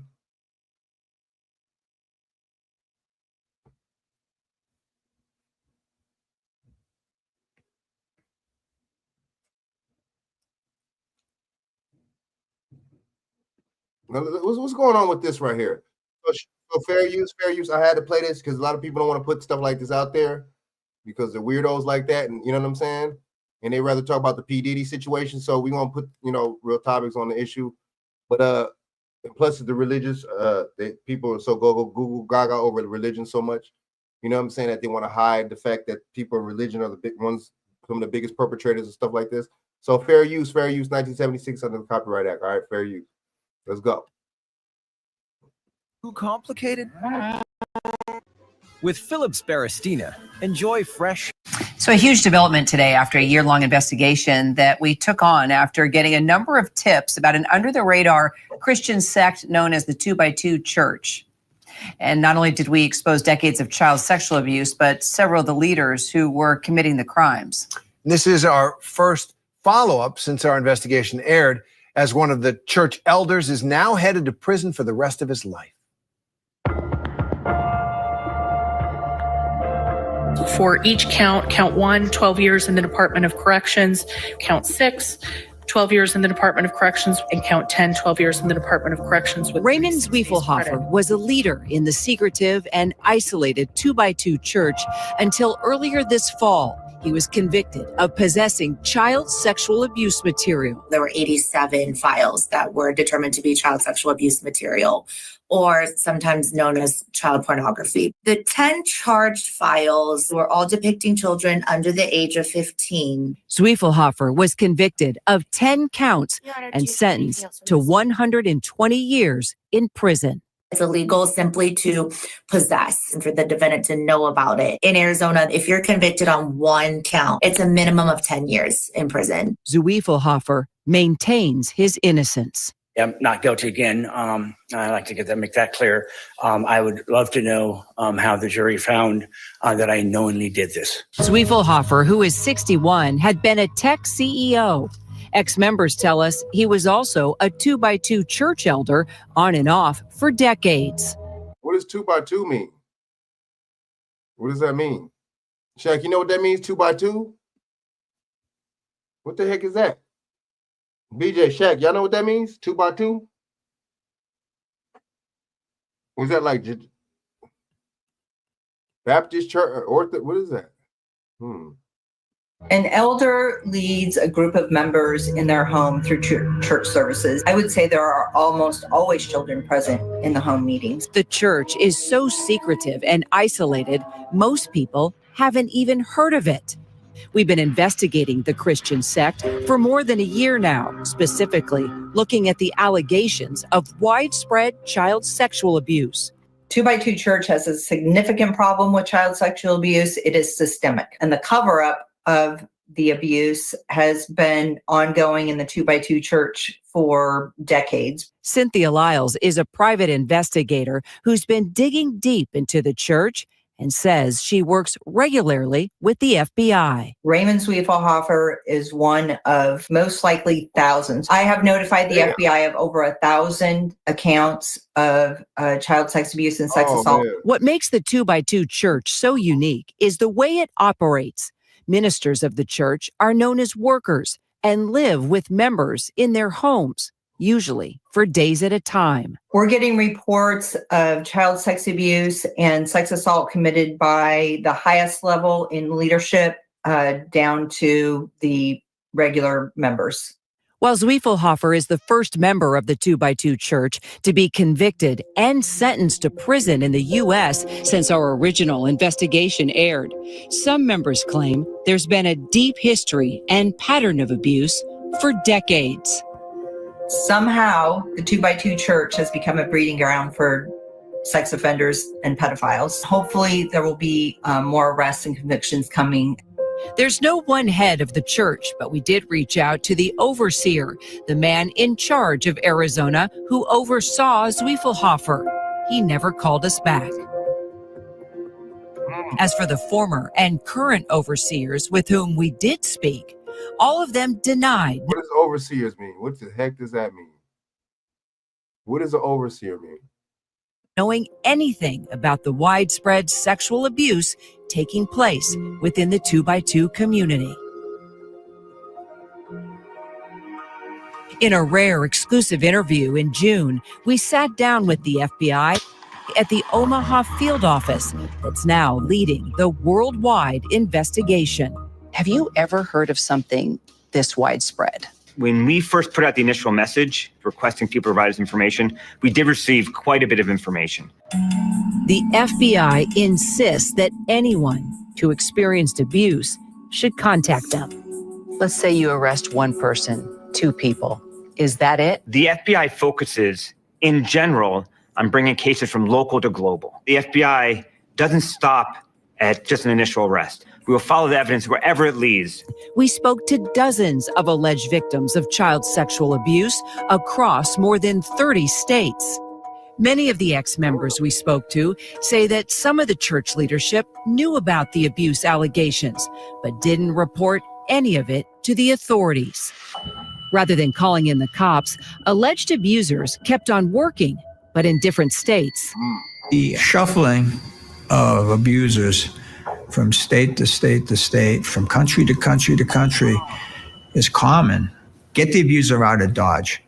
The belief that their one true way, their interpretation of God's law, supersedes man's. All these institutions think they're above the law because God is on their side. These institutions are havens for sexual abusers. And the child cannot protect the child. Protection, so many members say they never had. There's Cheryl Owings in North Carolina, who says her abuse began when she was 7 in 1955. Laura Lee Brown in California, who says she was 9. And there's a girl in Montana whose family says she was just 2 years old. She is now 13. Sherry Autry says she was 14 when a worker named Steve Rose moved into her home. So Steve Rose moves into your house. What happened? So the first night, hey, Sherry, let's go down to the barn, tell scary stories, feed the dogs, and started kissing me. What happened next? It went from just kissing to him coming to my room at night. There was touching under the clothes. When we went to his room is when it was more explicit. And then what? He'd have me grab his penis. He'd be touching me everywhere, kissing me. You were 14, he was 28. Oh, man. I was a little girl. I hadn't started my period. There was nothing womanly about me. Rose stayed in Sherry's home for 2 months. She says the abuse happened every day. It took 3 years before Sherry could get the courage to tell her parents about Steve Rose. And when she did, they immediately believed her. Rose later wrote a letter to his overseer admitting to the abuse. I would like to say and make very clear, we did not have sexual intercourse. We did kiss and touch each other intimately. This did not happen with anyone else. I did not intend to cover this up, but I did not know how to handle it other than to leave the area and beg God to forgive me. Members of the church leadership never reported Steve Rose's abuse to the police, but his overseer, Eldon Tenniswood, recognized the abuse in a letter he wrote to Rose, saying, "Remember, Stephen, at that time you were 28 years old and she was 14 years old, which would make what you did a felony."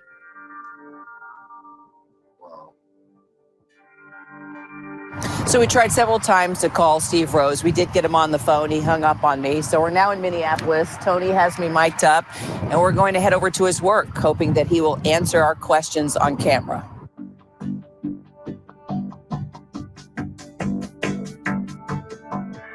Him, right? Yep, that's him. Yep, that's him. I would say start approaching him. Ready? Steve Rose, Kira Phillips with ABC News. I'd like to ask you about these letters that you wrote Sherry Autry's parents and also your overseer. Did you sexually abuse Sherry Autry when she was 14 and you were 28? No comment.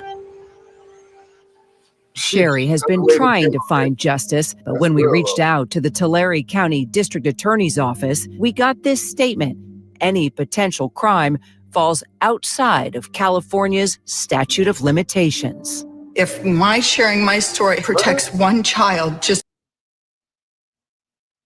Did you hear that, Shaq?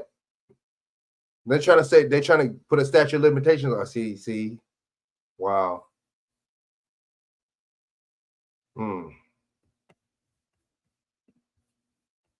Just one child anywhere from being sexually abused, I'm willing to tell my story.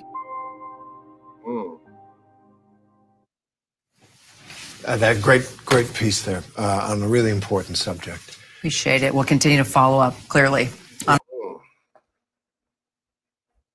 That's crazy. I'll tell you, man, they ain't trying to, I don't know, man. All right.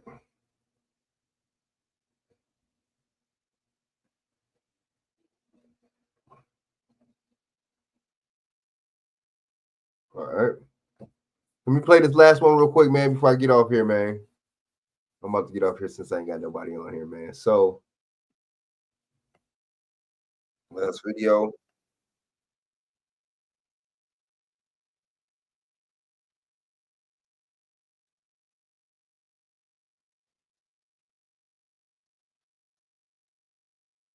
Fair use, fair use. CGI special effects, but a real live big rat crawling across the living room of a 6th floor apartment at 655 Berg Avenue in the Bronx. Rats in the hallway, garbage be in the hallway. And that's just the beginning of a long list of problems, according to the fed up tenants here, who held a news conference Wednesday. They're pleading for someone to put pressure on the building owner and or property manager, identified by them as Michael Cohn, to make things right. There's no ground. For starters, they want their landlord to fix the lack of consistent heat, hot water, and cooking gas in this privately owned building. We have a girl upstairs, only 6 years old, coughing because the apartments are so cold. This is the hot plate that he gave us to cook with. It doesn't work, but we've been without gas since June 10th. But tenants, many of whom are seniors and or disabled, say there's Come on, just all y'all got to do is just open up a class action lawsuit against this person. I don't get it. Sue them.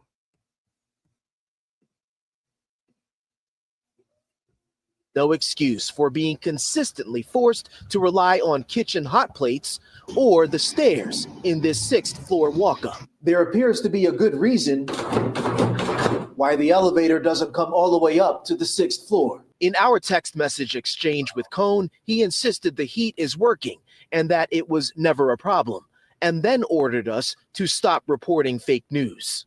But records from the city's Department of Housing Preservation and Development directly contradict Cohn's claims that everything is just fine.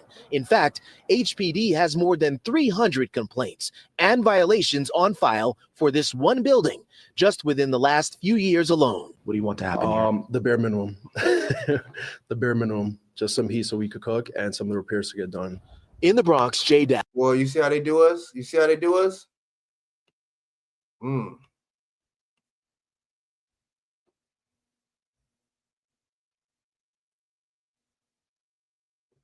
All right, so let me play this real quick. And that's one of my last videos. I'm about to get off here, man. Don't let your presets limit you. With Micromusic's sound cloning AI, just drag in a sound, convert, and get pro-level synth. Boston City Councilor Tanya Fernandez Anderson refusing to answer questions about the federal charges against her. Prosecutors say she organized a corruption scheme in order to steal $7,000. FBI agents arrested Anderson. And you did all that for $7,000. Today, and she made a court appearance late this afternoon. WBZ's Christina Rex was at federal court when Anderson passed on her chance to give an explanation to voters. Excuse us. Excuse us. I'm not going to comment. No, we're not commenting, guys. Boston City Councilor Tanya Fernandez Anderson silent as reporters try to get answers about allegations of stealing taxpayer money. For your message to your voters. We have nothing to say to you guys. But the city councilor was arrested at her Dorchester home early Friday morning by federal agents. Public officials who line their pockets with taxpayer money erode the trust and confidence of the public in the officials who serve them.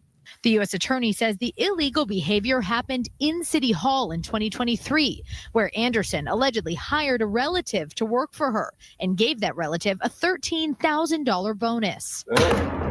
Then inside a City Hall bathroom, they alleged these texts were sent. Bathroom and ready.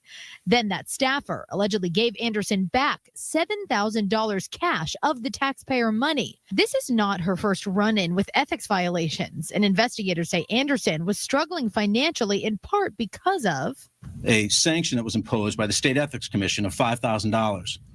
for Mr. Fernandez-Anderson hiring immediate family members. Now some are calling for her resignation. In a statement, Mayor Wu said the serious nature of these charges undermine the public trust and will prevent her from effectively serving the city. I urge the councilor to resign. So does Councilor Ed Flynn. I believe in the best interest of the city, it's necessary for Councilor Fernandez-Anderson to resign. And Anderson was released after that first hearing, meaning she is a free woman right now. And because these are just allegations, she is still a practicing Boston City Councilor in good standing and could report to work on Monday. Wow. In the Seaport, Christina Rex, WBZ News. And let's go further into that. It seems unlikely that the city council will vote to force her out, at least for now. Of course not. Of course not.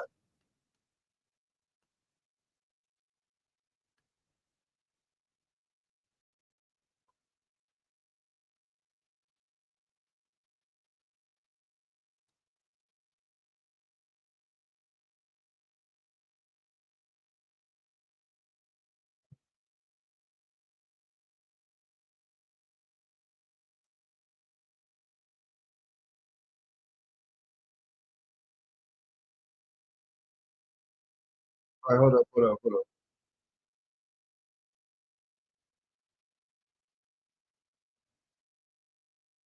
Fair use. Fair use.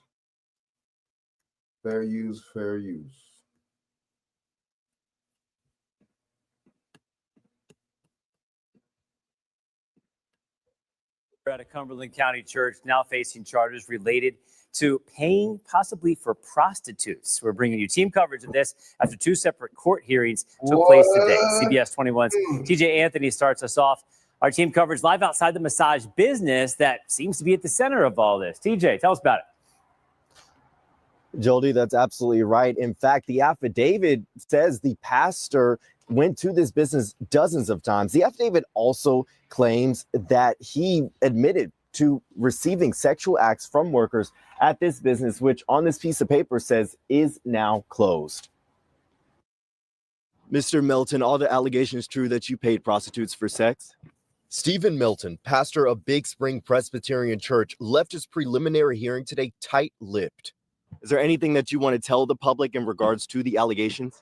Pastor Milton is charged with one felony count of patronizing a victim of human trafficking and one misdemeanor count of patronizing prostitutes. Cumberland County District Attorney Sean McCormack confirmed Milton is facing charges in connection to an ongoing human trafficking investigation, revealing 2 Carlisle spas were providing sex acts to customers for pay. The charges were a shock to those in Newville, especially since they involve a pastor that's been a part of this small historic church since 2022. I haven't heard nothing like that from a pastor. According to the affidavit, Melton was seen leaving GL Massage with a worker listed as DM. In the document, it says DM admitted to providing sexual acts in exchange for money while she serviced customers at GL Massage, and that Melton was found to have been a customer of the business at least 68 times. During an interview, DM positively identified several customers she provided sexual acts for. That includes Pastor Melton. People's gonna probably end up not wanting to go to the church. The affidavit says Pastor Melton admitted to receiving a range of sexual acts from workers at GL Massage. It also says he expressed recognition the women inside the business could be victims of human trafficking, but still allegedly went into the business for the purpose of exchanging sex acts for money. And Melton does have an attorney now. He also has an unsecured bail of $10,000. For now, live in Cumberland County, TJ Anthony, CBS 21 News. Jolie, back to you. Great work tracking that down. All right. Also in 7 this evening, a woman accused of masterminding a multi-million-dollar Ponzi scheme is now paying the price. Just One Station is speaking to some of her victims on this sentencing day, and 7's Jordan Kassane is live at the courthouse in Miami now. Jordan. It was intense inside the courthouse. Victims were emotional as they spoke directly to that defendant, Joanna Garcia, someone they say they used to call Mother Teresa, today referring to her as the devil. Oh, wow.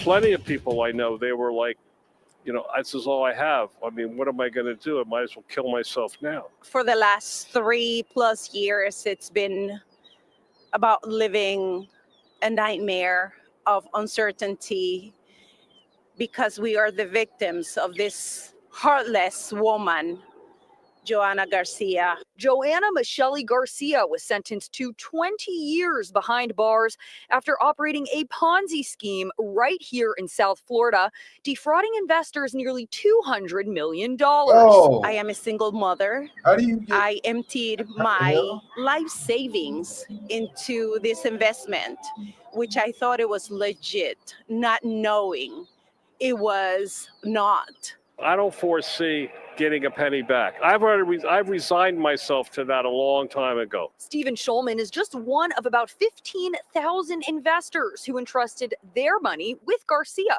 the former CEO of MJ Capital Funding, LLC.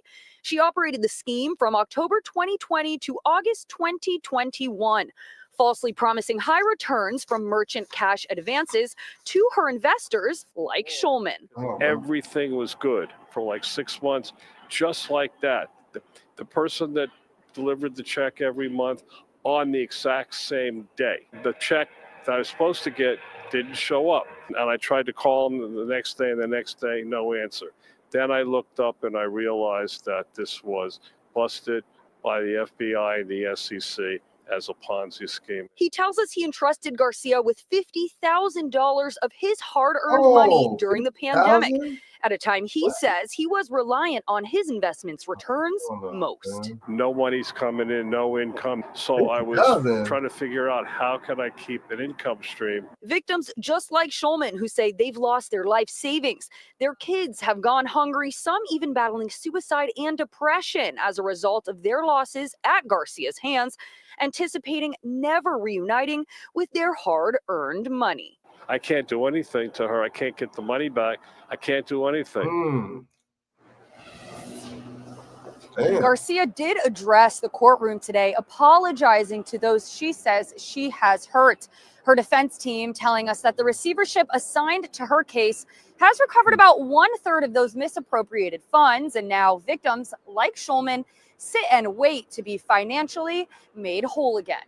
In downtown Miami, Jordan Kisane, 7 News. You gotta be kidding me, man. Hold up. Dang, these people, that's wild. All right, one last one. Fair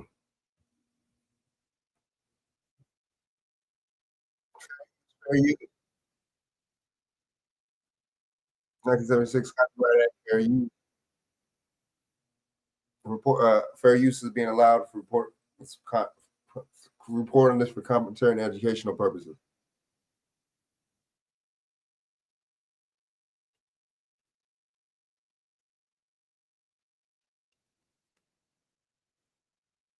And now, according to authorities, he is believed to be dead. We're digging into how an honest attempt to make it in a new place turned into a tragedy. Welcome to Sidebar, presented by Law and Crime. Jesse Weber. Elliot Eastman, a 26-year-old man from Vermont, was likely killed by kidnappers when he was abducted from his home in the southern part of the Philippines back in October. That was the announcement from the Philippine National Police after weeks of searching for this missing expat.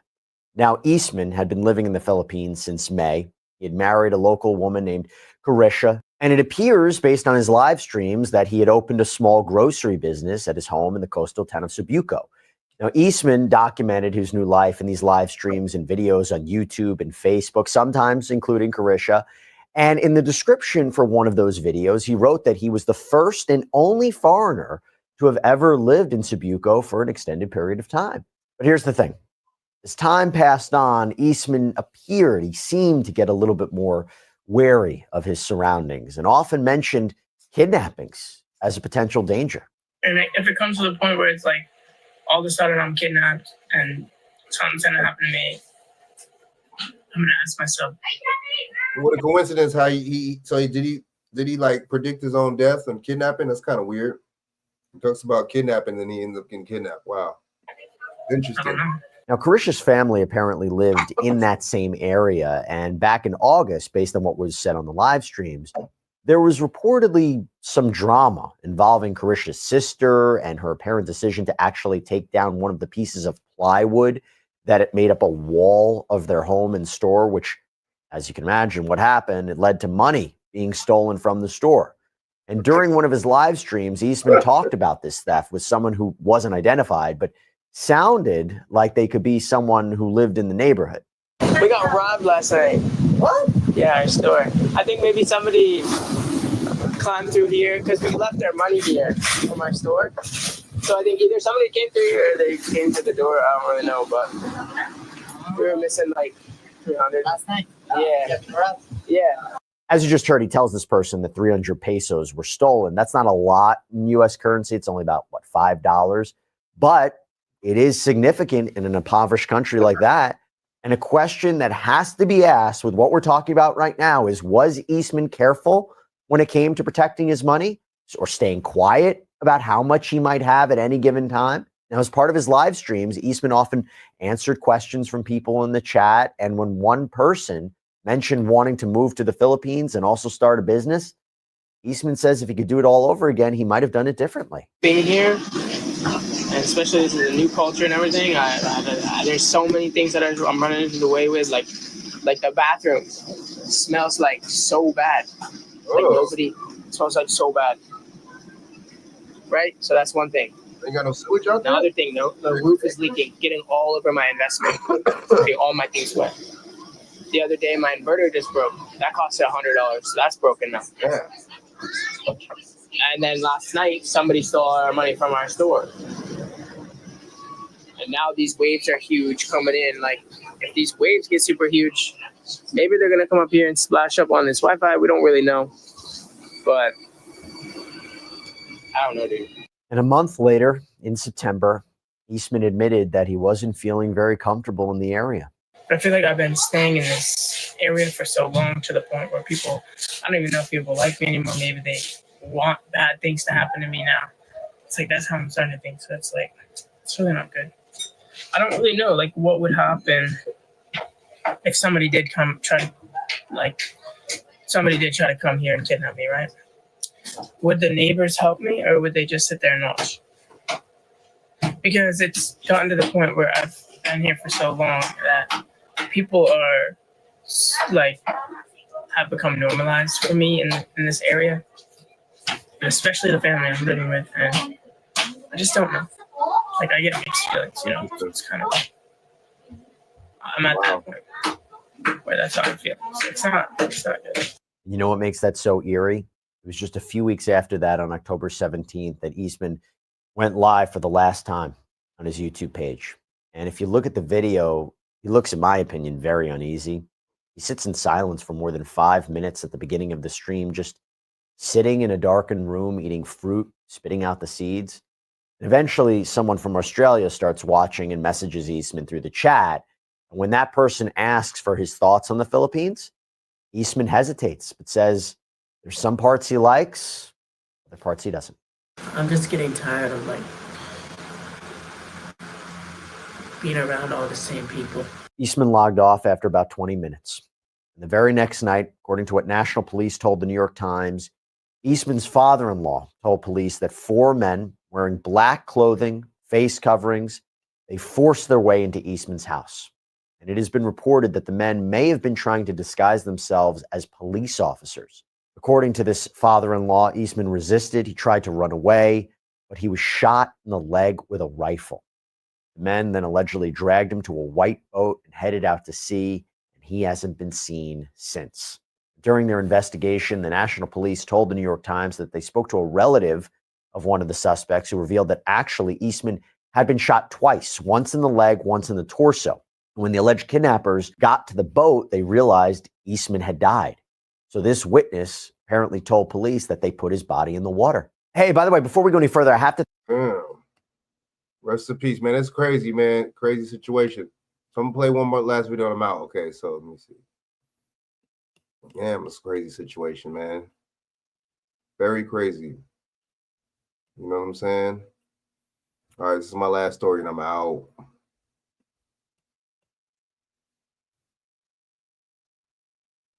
BJ, you still on here? I mean, Shaq, still on there? Oh, good. Development in downtown Brooklyn. Mocha admits she'd been squatting in the vacant unit with her young daughter for the last 4 months. She says before squatting, they lived in a city homeless shelter. You decided to move in here? Yeah, absolutely. Because at the end of the day, I still have my daughter. But when she arrived back at the apartment Monday, the police were waiting. There is no lease for you under your name. This is NYCHA. NYCHA, you don't just stroll into an apartment. This is by no means a new problem for NYCHA, and Mocha's situation certainly not an isolated incident. In fact, tenants here at the Ingersoll houses tell us that there are vacant units scattered throughout this development, units which they say have been empty for years. That apartment actually has been vacant for 5 years. Mocha argues New York City has a housing shortage, her family is homeless, and NYCHA should be using its vast inventory of vacant apartments to house the homeless. NYCHA officials tell Pix 11 News the agency has already completed more than 3,700 move-ins this year, compared with just under 2,650 last year. Still, the city's biggest landlord is currently carrying more than 5,600 vacancies across its portfolio. Agency officials say crews must perform repair and environmental work before safely transferring vacant units to the next tenants. Adding illegally occupied vacant units pose a threat to the safety and well-being of NYCHA residents. Councilmember Alexa Aviles sits on the Committee on Public Housing. We need all 5,600 units to come online. So whatever we need to do as a city, it should be a priority. If in fact we are really trying to address the affordability, the housing crisis, we have units there. Mocha says she and her daughter are now back in a homeless shelter while she pleads with NYCHA to let her retrieve their clothing and other belongings from the now locked apartment. She insists she has no regrets. I truly feel like NYCHA should open up these apartments for people like me, people who are just Tripping though. That's not go about. It's not how you go about doing that. She's tripping. You know, just go and just literally in need of housing. In Brooklyn, Jay Dow. You got a kid and everything, but come on, dude. Where's the kid's father at? Come on, let's stop it. All right, so sex offender. All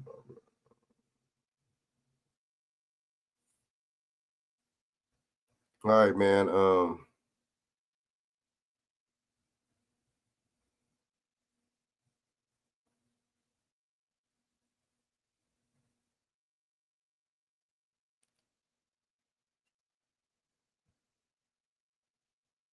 All right, let me take my butt off here, man. Man, you don't go about doing it like that. Just post it up and just quiet and, in a house, you know what I'm saying, a vacant spot that you just feel like it, when you feel like it. Don't work like that. It does not work like that. You know what I'm saying? I don't have no regrets, man. See, people like that, man, that kind of thinking, you know what I'm saying? Of course you don't got no regrets. That's the problem.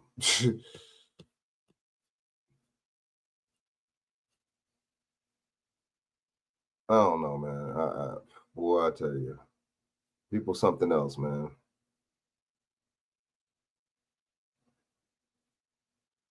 All right, you know what? Wait, let me play a little bit of this. You know what? Let me play like 5 minutes of this, and I'm out, man. Fair use, 1976 Copyright Act, Section 107. Allowances made for me to report on this video for commentary and educational purposes. All right.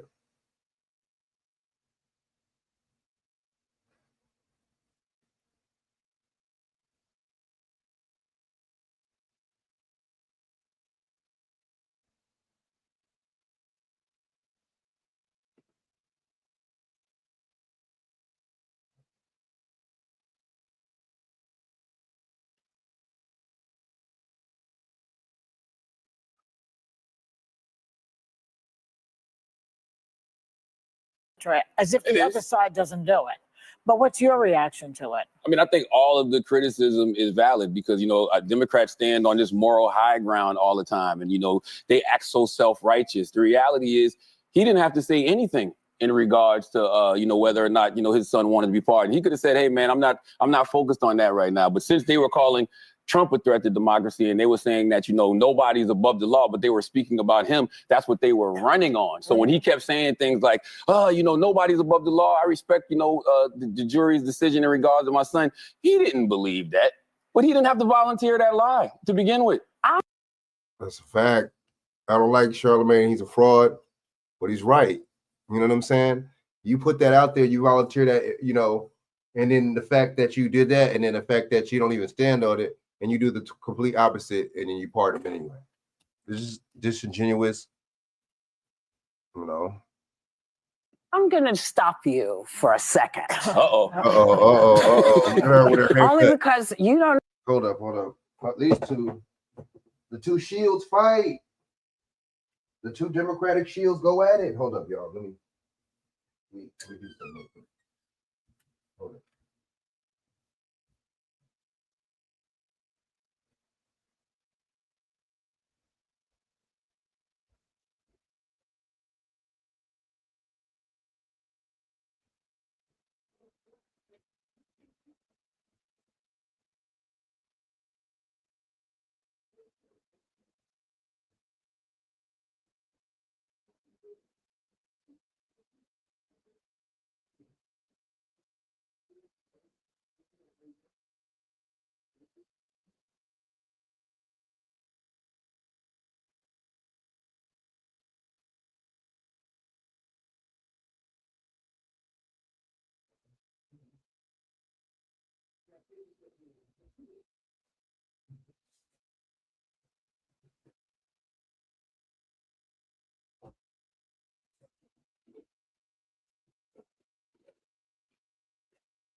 Know that it was a lie. We don't know why he changed You his really think he just changed his mind over Thanksgiving weekend all of a sudden? I'm going to tell you what I think. Okay. I think he changed his mind because he got sick of watching everybody else get over. You don't have to do we're that. mad at him because he. Excuse me. So he lied because he's sick of everybody else getting over. So he figured that two wrongs gonna make a right, so he's gonna get over it too, right? Deceive people by lying. Okay. I get it. He changed his. Oh, no. By the way, I'm not mad at him pardoning But Hunter you sound Biden. like you're No. Okay. Democrats are not a monolith. Well, why can't you say when Democrats are wrong? And why can't Republicans say when Republicans are wrong? I'll tell you when Democrats So are you wrong. don't think Joe I say Biden it is on the wrong? show. No, I don't. These two. He's right, but that's one thing I noticed about this political party, man. It's basically, made to brainwash each other. It's made to brainwash, and it's also made to just basically just give BS, just pass on BS. You know what I'm saying? Versus using it as a political tool. You see what I'm saying, to get tangibles,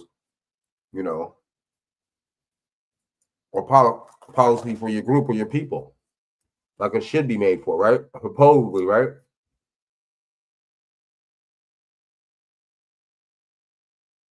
Can I just point this out to you? The president has a pardon power, right?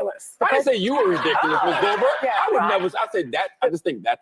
Oh, poor Whoopi. She's basically a de facto member of Shea Butter Bootlicks. And that being the case, as a longtime member in good standing, this woman really can't be counted on to say anything intelligent. She's a lifelong denizen of the white media's calls of fame, but of course, she's not alone.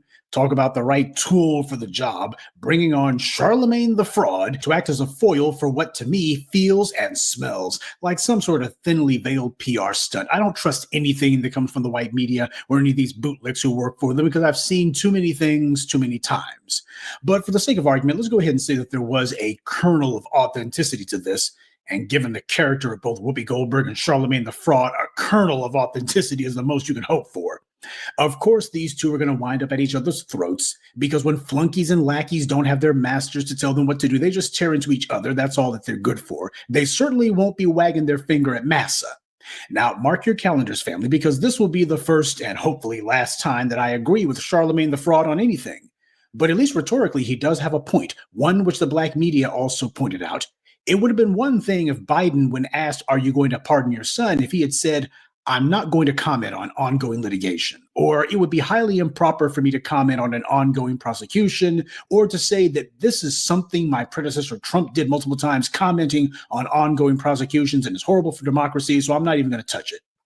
He could have sidestepped it. He could have deflected. He could have said something like that. Exactly. Straight up lie. Y'all, a lot of people was going nuts over Joe Biden too, man. Or just refuse to answer. All of those are valid things to do. But he didn't do that precisely because of the fact that he knew everybody would see right through it. He wanted to be able to falsely claim that he had the moral high ground and didn't abuse his power like his faith. God damn. Trump had. Well, it seems the orange man isn't the only person who was willing to say anything to win the election. Of course, as we all know, Hunter Biden wound up being convicted, not surprisingly, and Biden turned on a dime. He had repeatedly said that he wouldn't pardon his junkie son. His press secretary said the same thing. Biden reinforced this multiple times in multiple interviews, unequivocally saying he would respect the opinion of the jury. And yet he turned and did it anyway, and didn't even have the courage to face the American people and explain it. Now, there will be those who say, well, presidents don't explain pardons, and that's true because the vast majority of them are done to bail out political allies who the president owes some heavy favors to. Right. But Biden's case is different because Biden lied. He lied through his teeth over the course of several weeks, and he had other members of his administration repeat the same lie multiple times. When he was sitting there repeatedly promising that he wasn't going to pardon his son no matter what the outcome of the trial, even after his son was convicted, Biden was still saying that he respected the jury's verdict and wouldn't pardon him. He knew all along that he was going to issue a pardon right after the election. Now, what do you call that other than a lie? And Whoopi didn't just make herself look desperate, she made herself look stupid trying that passive-aggressive ploy about, "You sound angry." Well, she was the one who was angry, clearly, and she was trying to project onto him. She could see that she was losing her cool. Whoopi Goldberg needs to stick to slurping Metamucil and making stupid jokes that don't land because her political IQ is so low that she's simply not qualified to speak on anything. Joe Biden was claiming that his son was being persecuted by his own DOJ. I guess it's because the president had it in for him, huh? Now, by the way, who does that sound like? A president who's in office claiming that the DOJ is working against them. Oh, yeah, Trump. That's exactly what Donald Trump was saying. I'm surprised that Joe Biden wasn't talking about the deep state. Politicians are creatures of self-interest. And that being the case, they're always telling lies about what they do, and most of all, they lie about why they do it. They take these actions, which are completely and thoroughly self-serving, stuff that they do merely for the sake of their own political expediency, and they try to twist it, put the right spin on it, and make it sound as if, oh, this was a moment of moral portent, and I had to do X, Y, Z because it was such a great thing. I had to meet the moment. When the truth of the matter was, he saw something that he wanted to get done. He didn't care how it got done. He went ahead and did it. And then afterwards, now let me go ahead and tell you what didn't happen. Now, the amazing thing, of course, is you got all these other people who are on federal death row, largely because of Biden's law, aka the 94 crime bill. And Joe Biden's not doing anything for them. I guess his pen ran out of ink, huh? So you got Kamala Harris lying through her teeth about what she was promising people during the election, and Biden doing the exact same thing. Now, I want you to tell me again, how is this any different or any better than the Orange Man? And something else that needs to be mentioned that Charlemagne the Fraud didn't even have the guts to mention. If Joe Biden was lying through his teeth about this, lying repeatedly about it, then what the hell you think Biden's been doing for the last 4 years when he's been telling the American people, and especially black people, repeatedly the same thing over and over again? Oh, I can't do this, can't do that. Oh, I'm trying so hard to do this, that, and the third. This is a microcosm of his entire administration and Kamala Harris's part in it. Man, I'm telling you, benign neglect, not offering us nothing. Deflecting. Just lying through their teeth. Now, again, these are the people who 4 years ago we were told they were America's hope, and they were certainly the only thing standing between black people and oblivion. And look what the guy's doing, lying through his teeth. You better believe that he's been sitting here telling us all kinds of things that simply aren't true. And when it comes to his rationale for springing his son out of a possible prison sentence, you better believe it has to do with him too. He's concerned about it. Because if you start asking questions about what Hunter Biden was doing with Burisma, it wouldn't take very long at all before you had probably 1 degree of separation between Hunter and Joe Biden. There is no way in hell that the Ukrainian government was going to be making any sort of deals, substantive, frivolous, or otherwise, with a drug-addled punk like Hunter Biden. The only way they're going to be making deals is if Joe Biden was involved. And we've seen this before. When it comes to petroleum companies, W was depending on his father's political connections in order to make sure that he could work for some of these oil companies, like Arbusto Drilling, Spectrum 7, and most notably, Harken Oil. So the Bush family's doing it. The Bidens are doing it. All these scumbags are doing it because that's the very reason that you go to D.C. in the first place. It's no secret that most of these politicians go into the Beltway broke and they come out filthy, stinking rich. That's why they go in there, so they can be close to all these companies, become part of that political machine. They get rich when the corporations make everyone around them rich. Facts, facts, facts.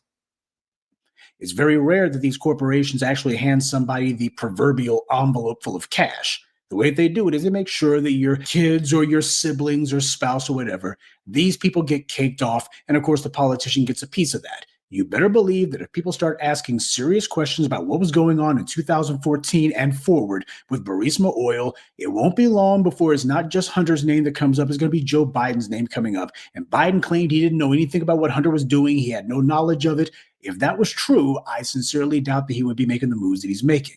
But that's the point that nobody was touching on. And even Charlemagne was willing to bring it up. Nobody was asking, hey, did Joe Biden know anything about it? And if so, what did he know and when did he know it?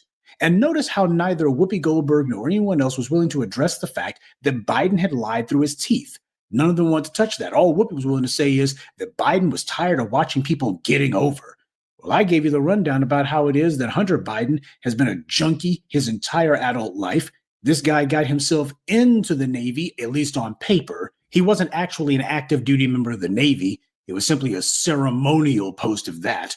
But it was because of his father. And then when he predictably got himself kicked out of the Navy because of his drug habit, it was his father who made sure that he got a soft landing. If Hunter Biden's last name wasn't Biden, he would have been in jail many times over. Why is he not? Because of his father. Talk about getting over. Joe Biden wrote the book on that one, using his position to make sure that his kids get all of these perks, privileges, and entitlements, and making sure that black people are demonized morning, noon, and night. He's not concerned about people getting over. He wants to make sure that it's just him. And he's been doing this for decades. But look at how Whoopi Goldberg decided that she was going to lie. And so he was tired of seeing people getting over. Oh, like he's been doing. And this is why being a bootlick and being a shill is a career track that doesn't come with a retirement plan.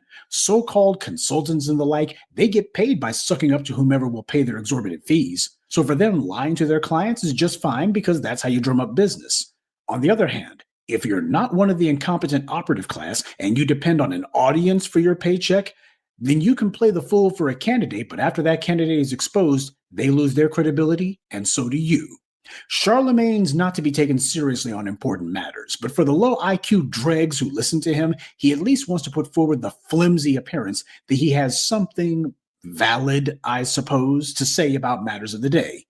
But he sure didn't sound all skeptical like he was on The View when he was given a sloppy kiss of an interview to Kamala Harris. In that case, he was basically giving her one softball after the next, basically telling her that she was the second coming. This is a shill who is now trying to preserve whatever ragged bit of credibility he might have had. That's what you see him doing.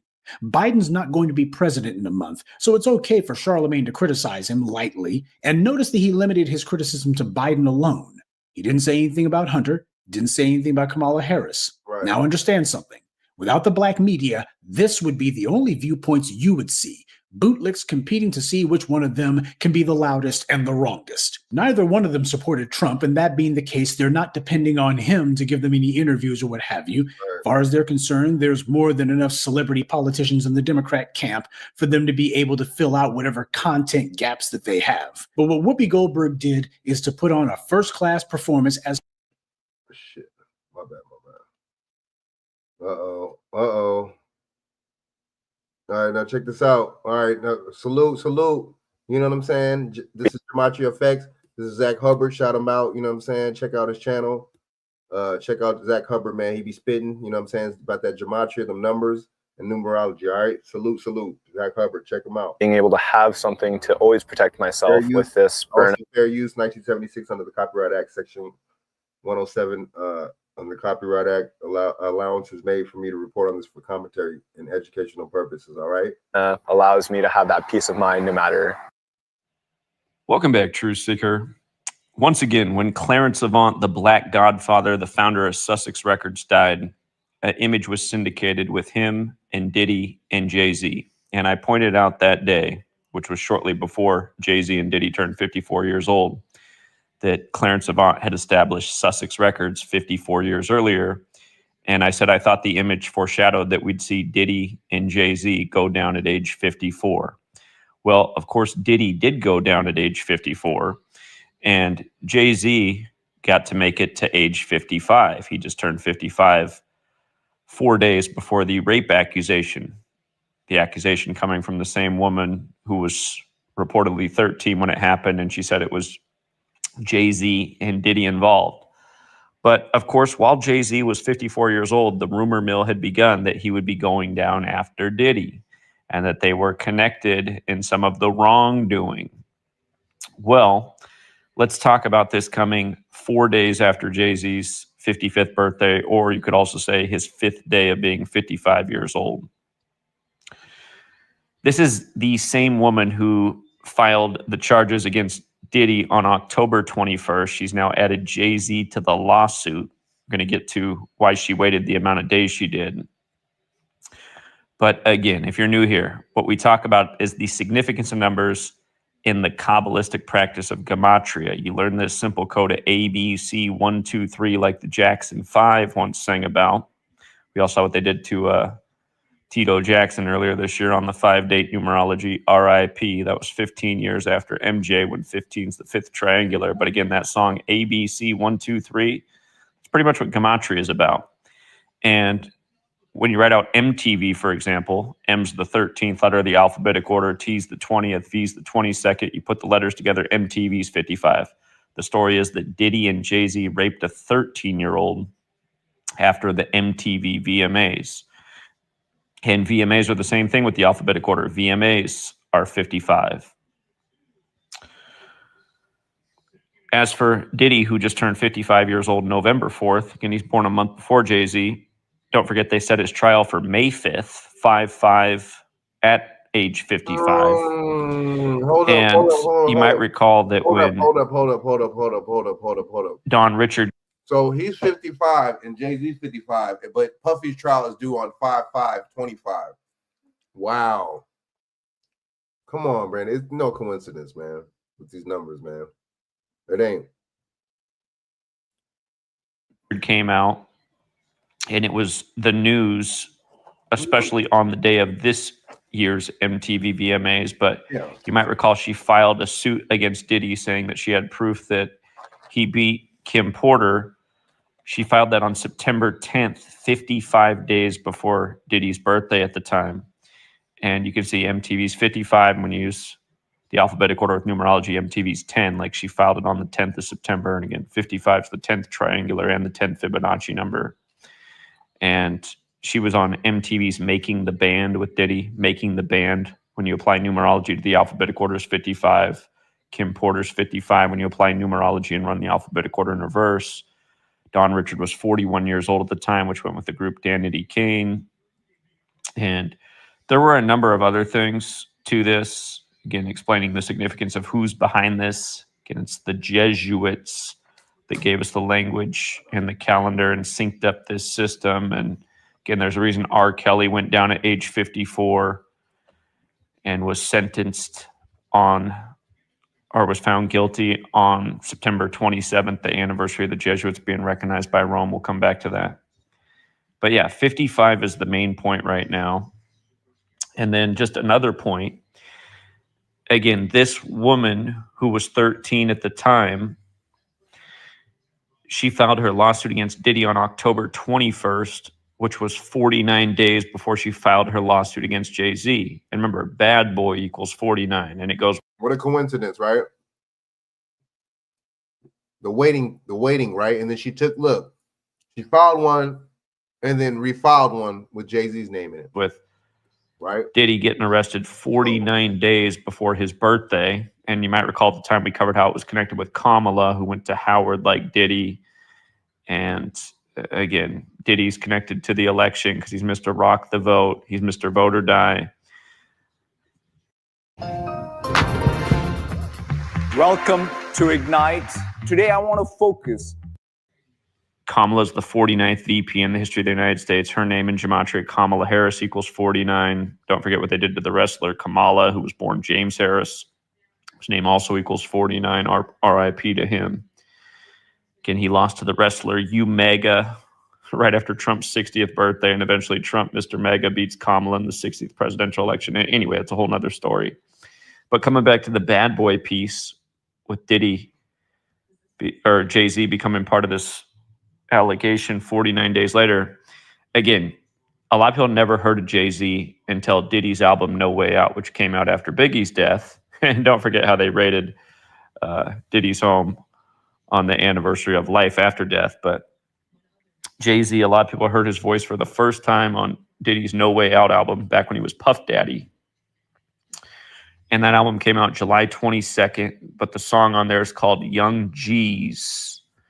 And most people thought it was about gangsters. But G, again, that's the symbol of the Freemasons. And it's known that Jay-Z is a Freemason. Not sure about Diddy. And G is also important to the Jesuits who created modern Freemasonry. Their headquarters is the Church of the Jesu. But notice, from the anniversary of that album to December 8th is 139 days later. Freemasonry equals 139. Tupac Shakur in that same cipher is 139, like how he died on 13/9, and shortly after his death, Diddy and Jay-Z's fame came to be. But 139 and 49, they're connected to this country. They're also connected to Freemasonry. The word Scottish is 49, as in the Scottish Rite of Freemasonry. 49 is the 33rd composite number. That's the highest degree of the Scottish Rite. It reminds of Diddy's father getting murdered at age 33, connected to Frank Lucas, portrayed by Denzel, Jesuit educated at Fordham. Again, we've covered all these greater links in past videos, but America has the 139 connection like Freemasonry, fitting for a nation created by Masons. And again, secret society, secret knowledge in plain sight. Anyhow, the date of the No Way Out album, 22/7, it's a bit like 227, the 49th prime. Again, bad boy, these 49 rituals. Again, Diddy arrested 49 days before his own birthday. But with regards to the Jesuit part, again, the Church of the Jesus, the Jesuit headquarters, the Jesuits responsible for modern Freemasonry. The song Young G's equals 27, like Ritual, and No Way Out came out 27 years ago in 97. Yep. This allegation against Jay-Z comes on the 27th day of the Superior General's age, Arturo Sosa, whose birthday is November 12th. And also, a big number with the Jesuits is 95. Today's 95 days after Beyonce's birthday, who looks like she's going to be an independent woman in the near future. Damn. And again, it's kind of like how R. Kelly got found guilty on the day, leaving 95 days left in the year. Right. If only he could fly out of prison. But yeah, we'll leave it there for now, Truth Seeker. But that number 13 too, though. That number 13 is significant too. It's more news by the numbers. December 8th. Shoot, the other day, there was assassination of Fred Hampton, right? And you know who called it first. Again, go back and watch my video from the day Clarence Avant died. We said this is what was coming. These people's time was up. And shout out Zach Hubbard, man. Salute. You know what I'm saying? Let me try to get another little video real quick.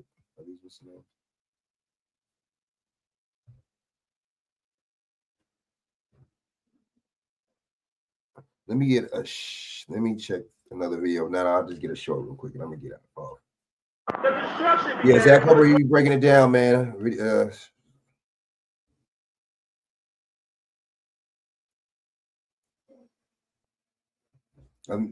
Let's get this last one and we're done. What if I told you that you can instantly create pro-level chords and progressions without knowing any music theory? The big news, al-Assad has fled Syria for Russia. And what a joke this is. As we've talked about for so many years, al-Assad's birthday is September 11th. And this year, we passed the 23rd anniversary of September 11th, 2001. Right.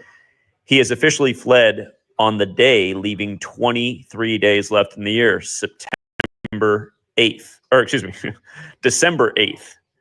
That's the day he's fled to Russia, December 8th, the day leaving 23 days left in the year. And remember, September 11th, 2001, the date numerology that day, it had a life lesson number of 23. And we've always pointed out how in Gematria, Al-Qaeda equates to 23, Break it down. as does CIA. And remember, Break it down. Osama bin Laden was a CIA asset, and the funding of him to interfere with Russia in Afghanistan eventually led to him supposedly creating the terror group Al-Qaeda. But look at what it says. It says that the overthrow of Syria was led by Jelani's HTS group, which was formed out of an Al-Qaeda affiliate. Again, you guys, there are so many CIA puppet states in the world. Iran's one, overthrown on the Jesuit order's birthday. Remember, the Jesuits essentially run the CIA. The Korea, what we just talked about there with the martial law. Oh, yeah, that was Syria is no doubt one of them. And that's why they've had this puppet leader in there with the September 11th birthday until his cue to fall, which came today by the numbers. He just leaves peacefully, right? Hit. And again, you guys, the people who do this to us, they are numerologists. They are Kabbalists. That's why, again, in Kabbalah, it states that God created the world with numbers, letters, and words. The practice of coding numbers into words comes from Kabbalah, known as Gematria. And yeah, I mean, this is just obvious. So one more time, on the day leaving 23 days left in the year, 23 years after 9/11, the guy with the 9/11 birthday flees because an Al-Qaeda offshoot overthrew him. I mean, give me a break. Again, Al-Qaeda equals 23 in Gematria, just like CIA. Right. And there's more to say about this. It's 88 days after September 11th, and Moscow equals 88, where he fled to. Putin's got that 88 connection. This should remind you that the war between Israel and, well, now everybody in the Middle East, it began on Putin's birthday. And, you know, it was still December 7th in the U.S. when this news broke, Pearl Harbor Day, just like how Biden and Putin met on Pearl Harbor Day to discuss the conflict with Russia, Ukraine. And again, Pearl Harbor Day is December 7th, and September 11th was called the new Pearl Harbor. And on 9/11, buildings 1, 2, and 7 fell. It's just, again, this is all high ritual. And again, you just learn your numbers. It's painfully obvious what's going on. So couldn't have been any more. 23. Until next time, True Seeker. All right, y'all, I'm out, man. Salute. Salute everybody, you know what I'm saying? Shout out to everybody that came through, man. Shaq, BJ, you know what I'm saying? Thanks for jumping on. Big Dev, salute. Shannon, everybody in the chat. You know what I'm saying? Bishop, thanks for coming on, you know what I'm saying, the homie. Jason, y'all, thanks for, you know what I mean, joining and contributing. I really appreciate that, you know what I mean? Shaq, you still there? Or you know what I'm saying? So you can check Shaq out on YouTube at Shaq Waller. Check him on Shaq Edwards on Facebook. Yeah, man, you know what I'm saying? BJ, King BJ on Facebook. I mean on YouTube. Bernard Johnson on Facebook, Instagram. You know what I mean? So yeah, man, you know, tap in with us, man. Keep tapping in, man. You know what I'm saying? I'm gonna keep giving y'all the uncut, man. I'm gonna keep giving you guys the real truth. You know what I mean? At this point, what's the point of dealing with YouTubers that are bullshit and playing the same kind of shit that the status quo wants you to report? And you know what I'm saying? Like the mainstream media, I ain't gonna do it. Yeah, so you just gonna get nothing but the truth from me, man. Because like I said, man, I think I owe everybody something. I owe people watching the show and contributing a little bit more than that, man. And definitely just owe them the truth. You see what I'm saying? I owe myself the truth. So at the end of the day, man, that's what it's all gonna be on this channel, man. At the end of the day. All right, so I'm gonna holler at y'all, man. Until then, you know what I'm saying? I'm gonna definitely do a video on Wednesday, and till then, I'm gonna holler at y'all. Salute, man. All right. Peace.